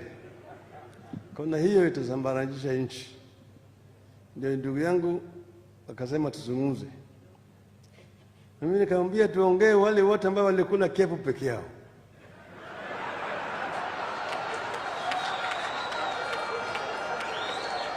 Na kulikuwa ile kepu ya Kasarani, ile kepu ya Uhuru Park, sio? Tukaketi chini na tukaongea kwa muda mrefu zaidi, tukakubaliana, na baadaye tukawa na handshake. Lakini hii handshake ikaleta mlipuko ndani ya pande yetu kundu kwa NASA. Ndugu yangu walikuwa nasema hii ni usalata. Pande yake kaleta vile vile mlipuko pande hili. Umeona wengine wakaanza kuingia pande hii. Lakini yale tulikuwa tunataka ni kuunganisha Wakenya wote wawe kama kitu kimoja, bila kusema nataka umoja wa Jaluo, umoja wa Kikuyu, umoja wa Kalenjin, umoja wa Luhya, umoja wa Mijikenda. Nataka umoja wa Kenya. Vile Mwalimu Nyerere alisema, anza na Utanzania. Hapana anza na wewe zini Chaga, si wewe ni Mnyamwezi, si wewe ni Msukuma na kadhalika. Tuanze kwanza na utaifa, Utanzania, alafu yale yote yatakuja baadaye. Wengine wanaanza kuleta mambo ya utabaka. Tunapojua katika filosofia ya jamii kuna mgawanyiko ya kitabaka. Wale ambao ni watajiri kabisa, wale ambao wanamiliki njia ya kuzalisha mali wanaitwa wabepari. Alafu yule bana shamba makubwa naitwa mkabaila. Yule biashara wa kijumla mbwanyenye. Yule mtu wa kawaida ambaye anatafuta mshahara, huyo ni mkabwela. Alafu yule ambaye hawezi kutosheleza mahitaji yake aitwa maskini. Yule ambaye hana chochote, hawinde, anaitwa mfukara. Sasa vile wanaanza kuleta mambo ya ufalme, ati dynasties na kadhalika. Angalieni historia ya uhuru. Baba yake alikuwa anakwenda kusoma mita ya maji, mita rida.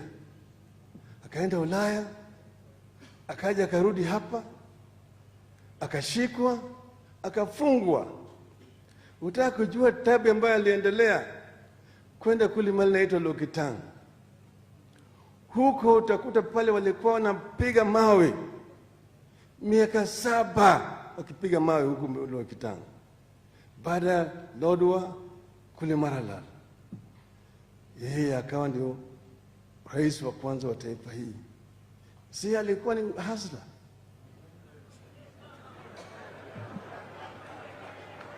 Nyayo alitoka kule Sacho, angalieni huko juu kule milimani, ufukara tupu. Akachukuliwa na wamishonari, akaenda akasoma. Baadaye akaja akawa kama rais wa taifa hii. Sio ni mfukara, sio ni hasla.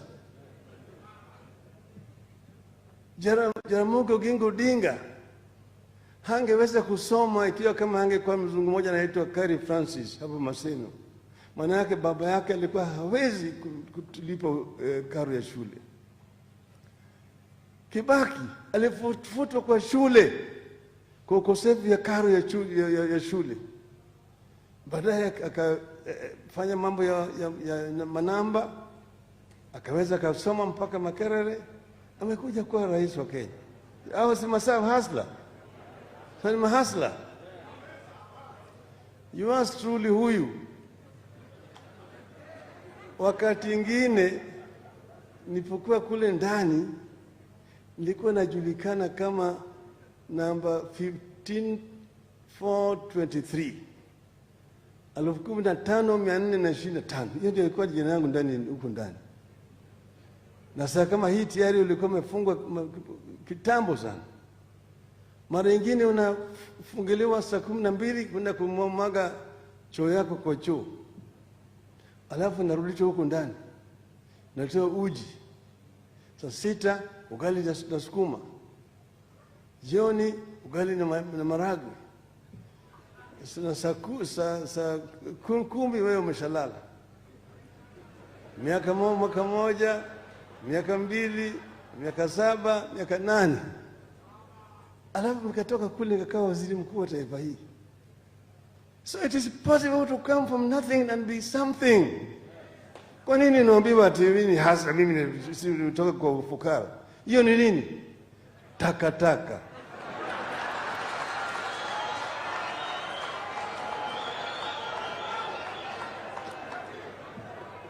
Ile kitu tunataka kama Kenya ni kuunganisha nchi hii. Nimeishi Ujerumani miaka 8. Kulikuwa na mtu kule Ujerumani alikuwa anaitwa Adolf Hitler. Alitoka wakati ambaye kulikuwa na shida kiuchumi kama wakati hii ya corona. Akaanza kuongea propaganda ya kujaribu kupotosha watu. Myahudi ni adui yenu. Myahudi mzuri ni ile ambaye amekufa tu. Hata yule ambaye amekufa mfupa yake kwa ruza utakufa. Kwa hivyo akaambia Wajerumani, mpatie mimi miaka 10 na nitapatia nyinyi Ujerumani mpya. Give me 10 years and I will give you New Germany. Ndio Hitler alisema. Baadaye akajipata vijana wanamfuata, wakampatia Ujerumani. After 10 years, Germany was in ruins, in tatters. Kwa hivyo hii propaganda ya kusema mimi ndio natakuwa nitaleta ukombozi, ati vijana, hii ni vijana wa mahaslas watakuwa ndio viongozi, watachukua uongozi wa nchi hii, wataendelea mbele. Uliza mbona hawakumpatia mahasla kule Matungu nomination, au kule Kabuchai au Nairobi? Mambo ya wilbaro haiwezi kuleta ukombozi katika taifa letu.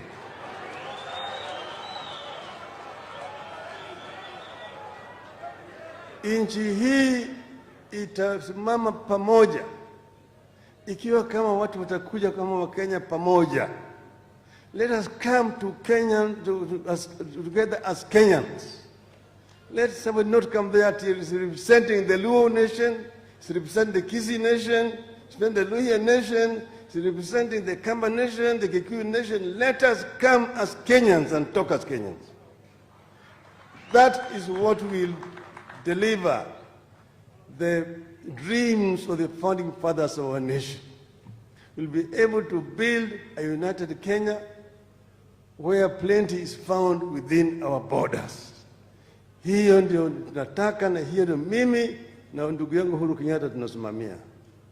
One united Kenya, not a Kenya that consists of compartments of tribes and ethnic groups. Hiyo peke yake.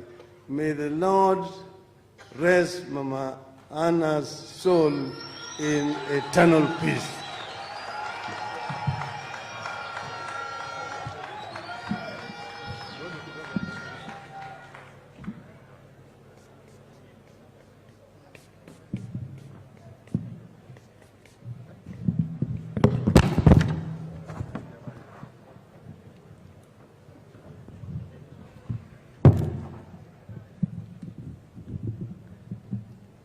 Thank you, Mheshimiwa Raila Amolo Odinga, for conveying your condolences and speaking to us. Asante sana. Before I call His Excellency the President, I'll request my wife Tessie to come and stand here. And where is Kelvin Lunani? Can I recognize you? Thank you. That is the chairman of ANC.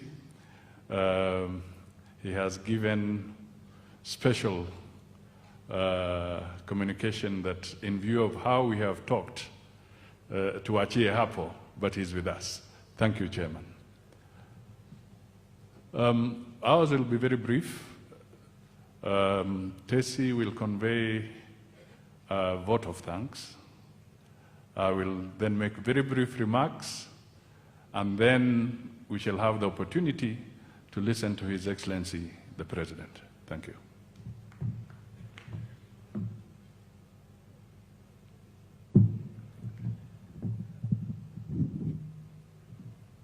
Thank you.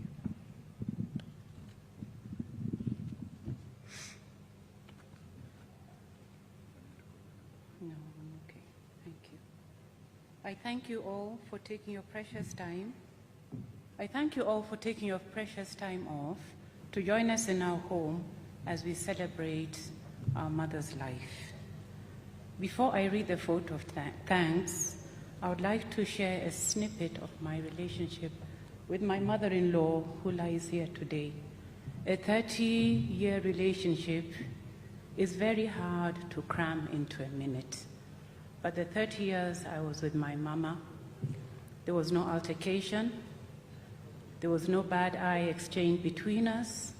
There was no bad word said between us. It was indeed a unique relationship. My last conversation with her, my mother always used to call me Khana Wanje, which means my girl in our language. But my last conversation, when she talked to me, she called me Mwana Wanje, my child. I felt like I had graduated with so many PhDs. Anyway, our vote of thanks is a tad long because we have received so much goodwill from people across the board. I would first like to thank the doctors and all the staff who looked after Mama while she was at the Nairobi hospital, and all other doctors and staff who have looked after her for the whole time she was sick. All friends who called, visited, or prayed with the family while Mama was sick. We all would have wished to see her stay with us on this part of life for a little longer, but we believe that she has gone to a better place as one who knew God. Her work here on earth is over. Her spiritual leaders, especially the leadership of the family of the Friends Church, that provided Mama Hannah with spiritual nourishment and foundation, which influenced her focus on priorities in life as she related with others and raised her children. All through her sickness, she remained strong and steadfast in her faith. All her friends, far and wide, who have sent in tributes, called or visited the family members in Nairobi, upcountry, and everywhere else where family members are present, expressing support to the family and joining them in celebrating a life well lived. We shall forever treasure your acts of kindness and pray for God's favor upon your lives. Thank you. The funeral committee members who came together to provide leadership, both at home here in Mululu and in Nairobi, in organizing the final send-off of Mama. You have stood with us during our moment of weakness, and we pray that God stands with you in your moment of need. The media houses, in standing with our family and even offering free or discounted services, including the publishing of Mama's obituary in the papers. Special mention goes to the Standard newspapers, the Star, and Nation Media Group, the various service providers who have gone beyond the call of duty and served with their hearts in spirit in giving Mama a decent send-off. Special mention goes to Wonder Joy, who have walked with us from Nairobi into Mululu. I think now Wonder Joy knows a little bit too much about our family, but anyway, thank you. A special mention, too, goes to the airlines and companies that provided transport for family members and guests.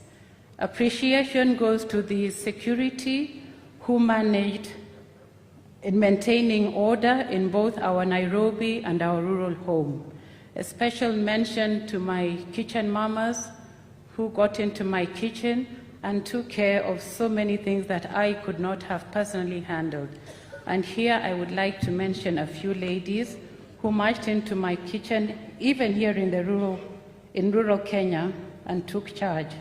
Mejuma Mbaruku, Suleka Dwale, Elizabeth Ware, Julie Kihara, and Frida Cheng.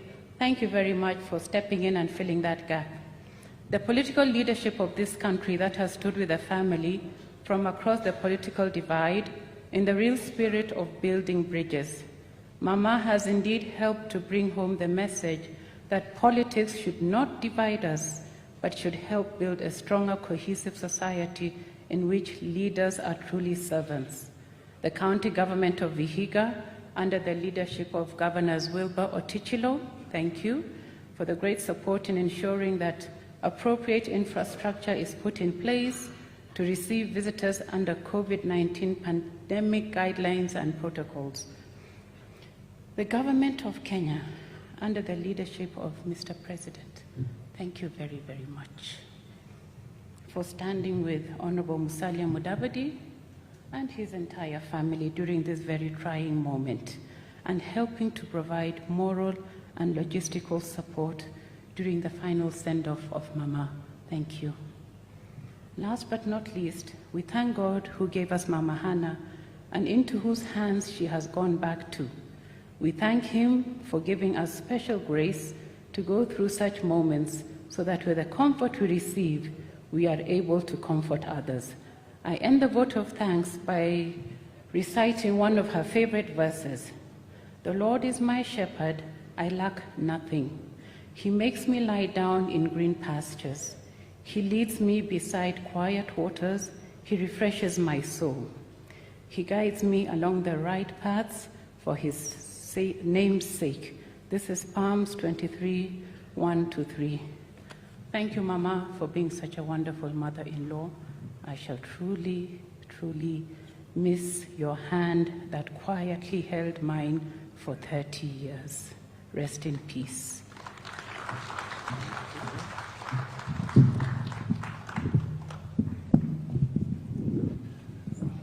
Okay. All right, thank you. Your Excellency, before I invite you, let me also take this opportunity to say that we did also get a message of condolence from the third President of the Republic of Kenya, His Excellency President Mwai Kibaki. He sent a message to the family, and it simply is that it says that I learned of the recent passing on of the Mudavadi household matriarch, Mama Hannah Chanzala Mudavadi, with sadness. My prayer is that the Almighty God will comfort you and grant the Mudavadi family peace only He can afford at such a moment of loss. Besides being an iconic pillar of her family, the late Mama Hannah Mudavadi was a well-respected community leader whose actions spoke louder than her words. She was a loving mother, not just to her immediate family, but also to the larger community she lived in and beyond. To her credit, Mama Hannah rendered a helping hand to many in need, effectively transforming lives and changing destinies.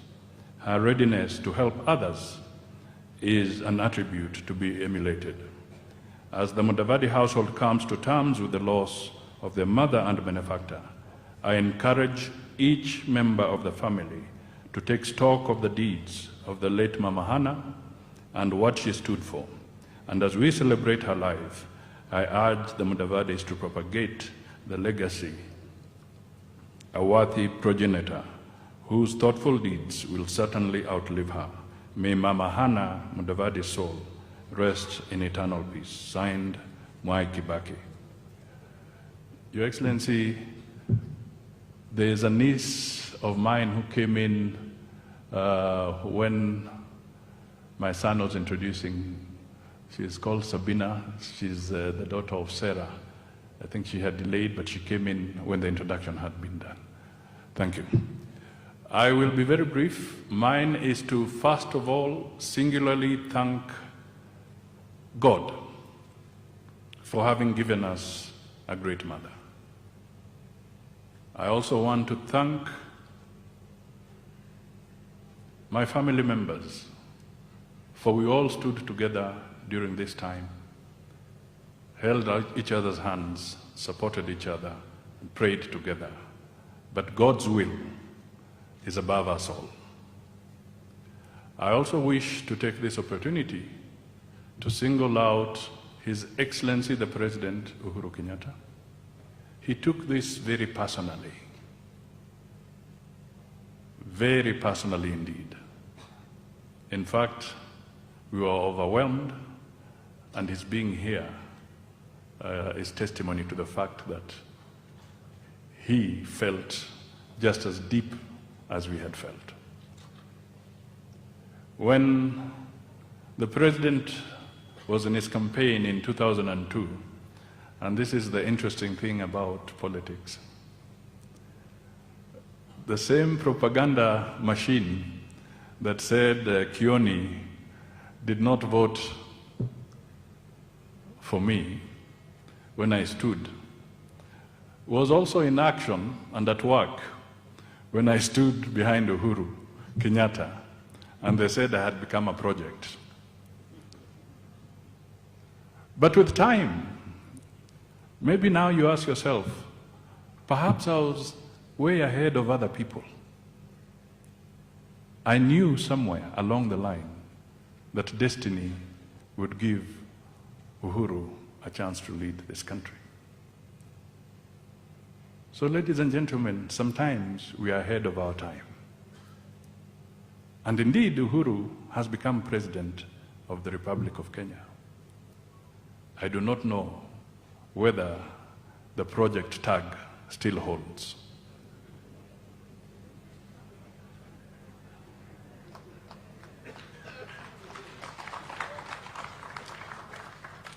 It is important as we go forward, and as I thank His Excellency, the President, to also thank the rest of the Kenyans who are here. They came from far and wide, all shades of life, to condole with us in Nairobi and to condole with us here. We thank you so much. You do not know the impact you have made in our lives. Some have given what in Kiluya we call zinguza. You know, Your Excellency, the Luyas, everything is a vegetable. The Kikuyu say kanyama, and Luyas will say zinguza. Zinguza can be a bull, can be a cow. It has been delivered, but Luyas call it zinguza. We thank all of you. You have been with us. I cannot single out all the names, but just to say the ones who have done it, I shall take time to convey the family's personal gratitude to you systematically a little later. I want to thank the church here. They've stood with us, the Friends Church, the doctors who have worked on Mama, the prayers along the way. It has all been a journey that we have walked together. This is very interesting. As I stand here, who would have ever known that Mama Hannah, a very simple lady, would be the focus where all the national leadership would be sitting to bid her farewell. It's unbelievable. I never imagined this. It has overwhelmed us. Surprisingly, Mama Hannah played host to the children of Fred Kubai when this country was fighting for independence. Fred Kubai's children stayed here and went to school here in Busali. This was their refuge under such difficult circumstances. So she held out. She taught us politics. She taught us perseverance. She taught us humility. So if I am weak because I am humble, then blame my mother. If I am weak because I'm patient, then blame my mother. If I'm weak because I have a forgiving heart, then blame my mother. If I'm weak because I don't shout when expressing my point, then blame my mother.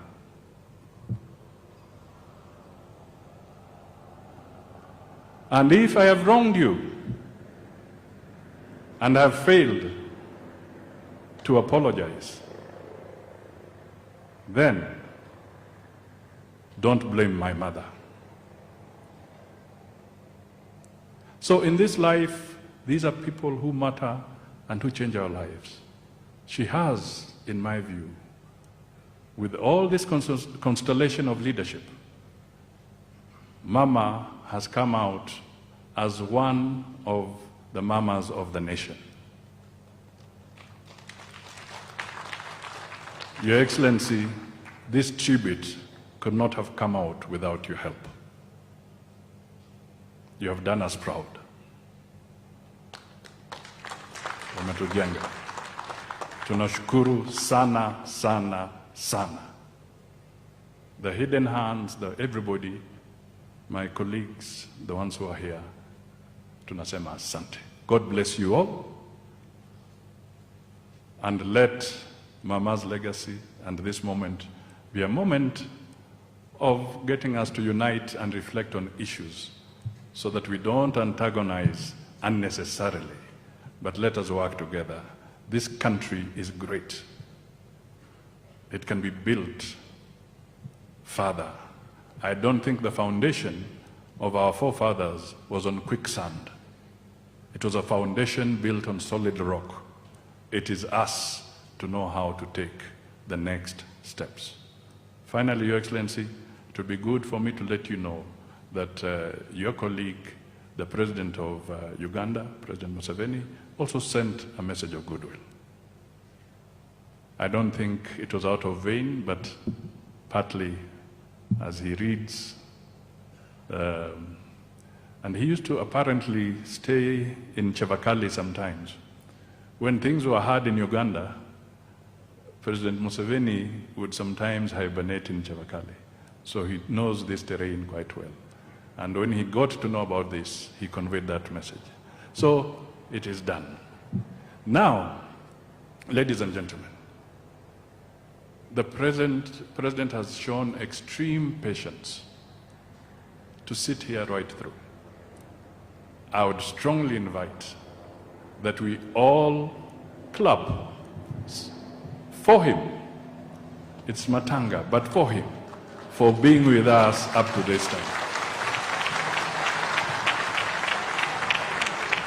Your Excellency, come and address these people and address the nation. Thank you so much, and God bless you.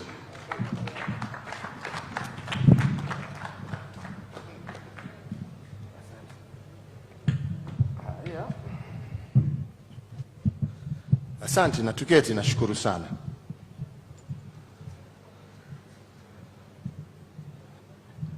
Ndugu yangu Mheshimiwa Musalia Mudavadi na familia yote ya marehemu Mama Hana Mudavadi, viongozi wenzangu, wananchi wote ambao wamesanyana hapa siku ya leo kumsindikiza mama, hamjambo nyote. Hamjambo tena. Yangu ya kwanza ni kulete rambirambi zangu na za familia yangu kwa ndugu yangu Musalia Mudavadi, familia yake yote, kwa kumpoteza mama ambaye walimpenda na hata sisi tukampenda. Sio kitu rahisi kupoteza mama, na ndivyo nilikuwa naambia ndugu yangu siku nyingine, hata ikiwa amefika miaka ngapi na wewe umefika miaka ngapi, kumpoteza mama is very, very difficult and a very difficult moment for any person. Na ndipo tuko hapa kuomboleza pamoja nanyi, kumshukuru Mwenyezi Mungu kwa hiyo miaka ambayo amempatia, na kusema Mwenyezi Mungu amlaze pahali pema peponi, na kuhakikishia familia ya kwamba sisi pia hatutawawacha. Hata kama mama ameenda, urafiki bado utaendelea. Mimi sio mgeni hapa Mululu. Safari nyingi nimetembea hapa. Tumepokelewa na huyu mama, tumelishwa na huyu mama, na hata wakati mwingine na mwingine tukichelewa, hata kitanda ya kulala tulikuwa naye. Kwa hivyo sisi hatuwezi kumsahau yale yote ambaye amesemwa. Mtu mkarimu, mpenda watu, mpole. Hiyo ni kionesho ya kiongozi, sio mwanasiasa, lakini kiongozi. Na tunashukuru Mungu kwa sababu tunaona mambo haya ambaye mama alikuwa naye haijapotelea bure, kwa sababu tunaiona katika maisha ya ndugu yetu Musalia Mudavadi.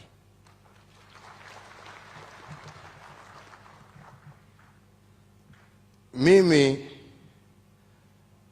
sana na nimesema sana, sipendi mimi kuongea siasa kwa matanga ama mazishi, haswa mazishi kama hii ya mama ambaye tunaheshimu sana, kwa sababu siku ya leo ni siku ya kuomboleza na familia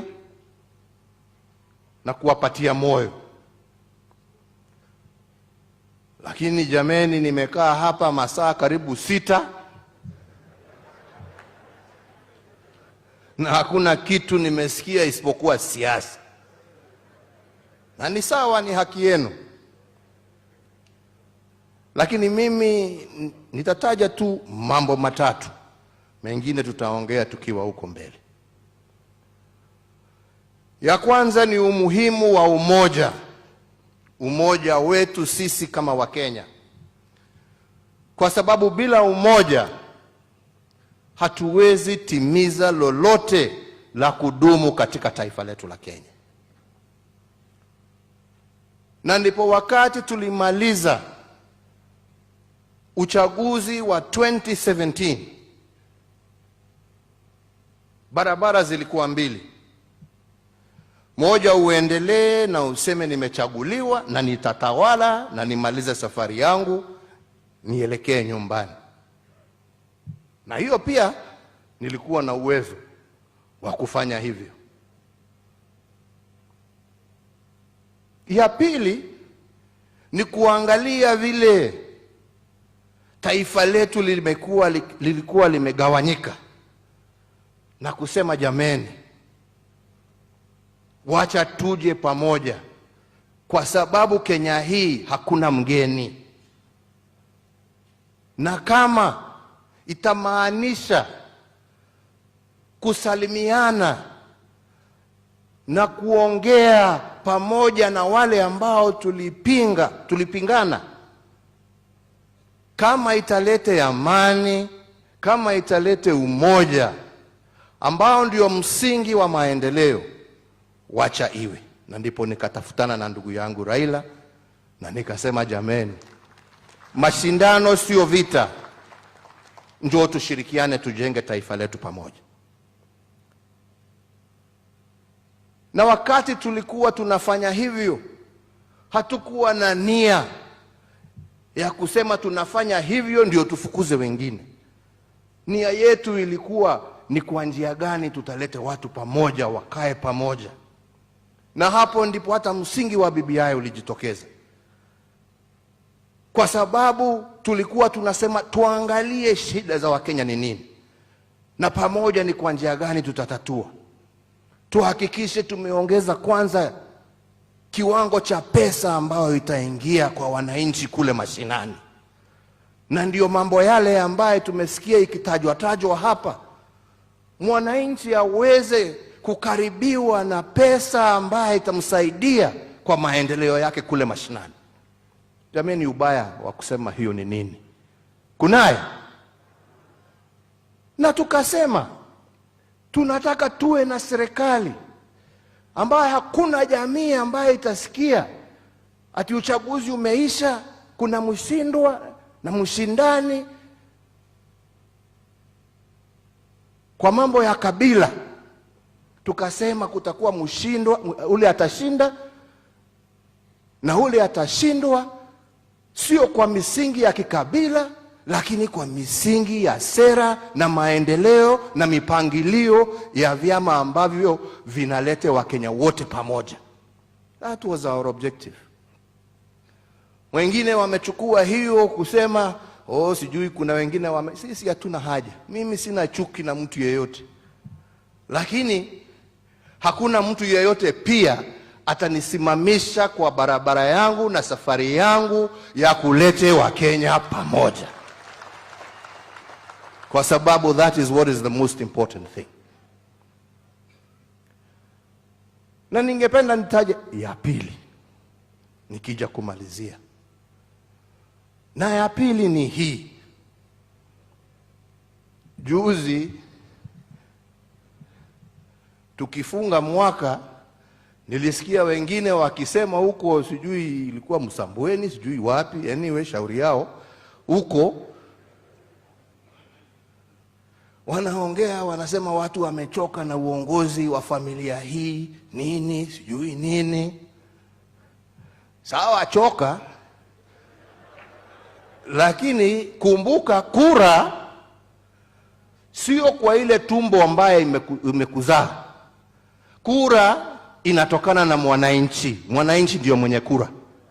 Hakuna kiti ya kupatianwa ati hii ni yako, hii ni yako, hii ni yako. Kura ni ya wananchi hao. Ndugu yangu Mheshimiwa Musalia Mudavadi anajua 202 tulitafuta viti kubwa, nyinyi wa Kenya mkasema la. Kweli ama sio kweli? Si ni kweli? Kwa hivyo mtu kusema ya kwamba ati mtu anachoka na ukichoka kwenda kwa debe upige kura. Na wengine ambao wanaongea hata kura yao na viti ambavyo wako navyo ni kwa sababu ya kura yangu. Wenyewe hawako kupata hata kura moja. Ni kura yangu. Jameni, tuheshimiane. Kwa sababu nchi ambayo haina heshima na viongozi wake na wananchi wake sio nchi ambaye ni nchi ya kudumu. Na kama kwa ukweli wale ambao waliongea kama unachoka na familia hii, unachoka na familia hii, sasa ni nafasi sijui ya nani, basi kama hiyo ndiyo thinking ama logic, hata mimi naweza nisimame hapa basi niseme kuna jamii tu mbili za Kenya ambazo zimetawala, labda ni nafasi ya jamii nyingine pia kutawala. Au ni namna gani jameni? Au ni namna gani? Au ni namna gani? Au ni namna gani? Jamii za Kenya ni mingi. Sio tu kuja kutupatupa maneno huko na ujui ni nini unasema, kulete hasira na uhasima kati ya Wakenya. We want one strong united Kenya of 48 million people. That is the nation that we seek, that is the nation that we desire. Kwa hivyo hiyo ndiyo barabara ambaye sisi tutatembea. La mwisho na nimalizie. Brother Atuoli na wewe Senator Malala, musione simba amenyeshewa mufikirie ni paka. Kila kitu na wakati wake. Sisi ni wana demokrasia. We believe in democracy. Watu wapiga ile wanataka kupiga, waandike ile mabarua wanataka kuandika. I am in charge of this government and I am in control of what we are doing.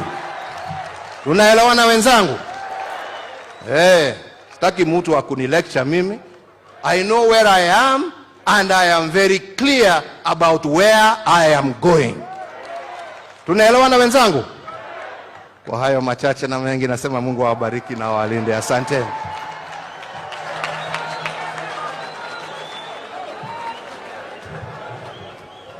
Niseme tu jambo moja ambaye nilikuwa nimesahau hapo, na tumekubaliana kwa heshima ya mama, hii barabara ambaye tumepitia kutoka Mango ifikie ipite huko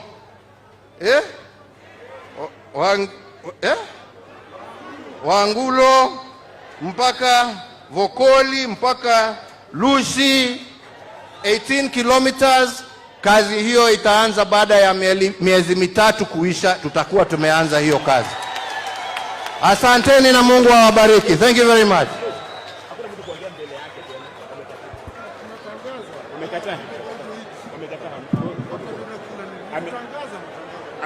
Tuwe watulivu tafadhali, tutulie kidogo. Naomba tutulie kidogo.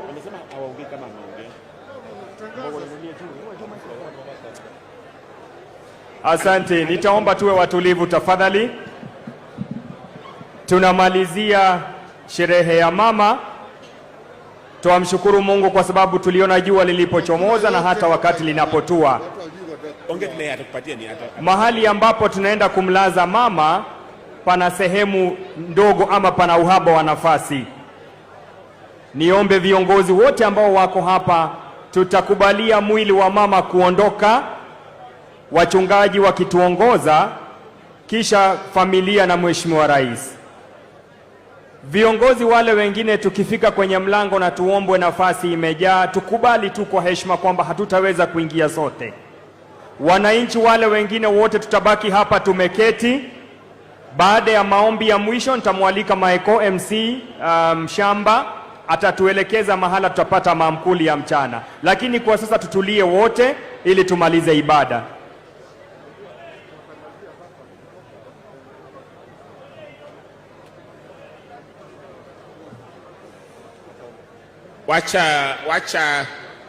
Wacha tusimame wote.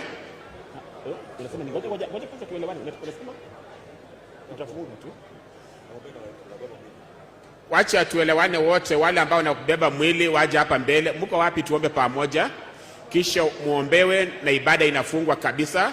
Ikishafungwa, Pastor Agre Mkrema atatupatia mwelekeo ya kuelekea kule nyumbani. Asanteni. Naomba. Basi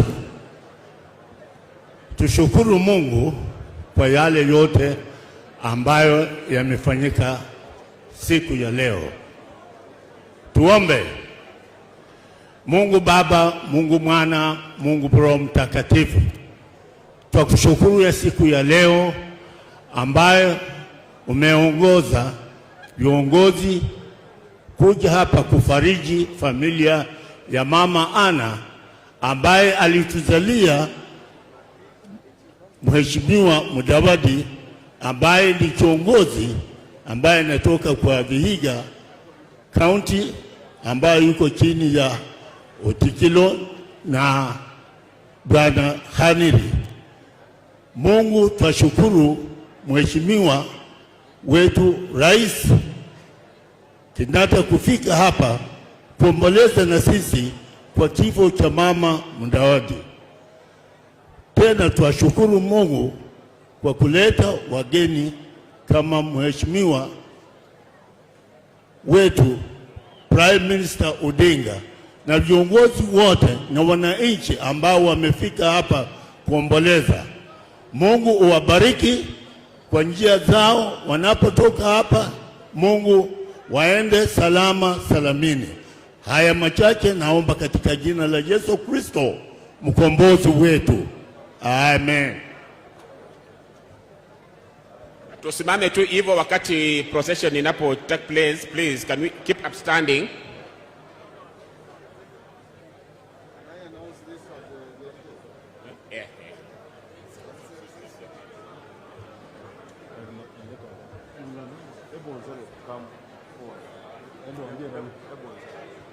Tafadhali wananchi watukufu ambao mlihudhuria ibada hii, ningependa kuwatangazia kwamba wenyeji mmeandaliwa chakula kule kwa Mama Rosbella. Wale mnakwenda njia hii mpitie kule kwa Mama Rosbella, kuna chakula. Wale mnaenda njia ya kupitia Chamakanga mpitie pale Chamakanga PAG, kuna chakula chenu hapo. Wageni waheshimiwa ambao walikuwa wameketi upande huu wangu wa kulia hapa, tafadhalini mtaenda, Mheshimiwa Rais akienda kwa kaburi kuweka jeneza pale, nyinyi mtapita mwende kwa nyumba ya Mheshimiwa Musalia ambapo mtaonyeshwa hapo. Kwaya na wageni wengine, wazee, elders na wengine ambao walitoka mbali isipokuwa waheshimiwa, tafadhalini, mkono wangu wa kulia hapa, pitia hapa uende huku nyuma. Kuna hebu angalia huyo ambassador yuko pale, Ambassador Kikaya yuko pale, ataonyesha mahali ambapo mnapata kitu cha kula kabla mtaenda. Msiende kabla hamjakula, chakula kiko kingi. Naambiwa kwaya itaimba katika graveside, sijui kama kutakuwa na nafasi huko. Mkimbie basi mbele yao.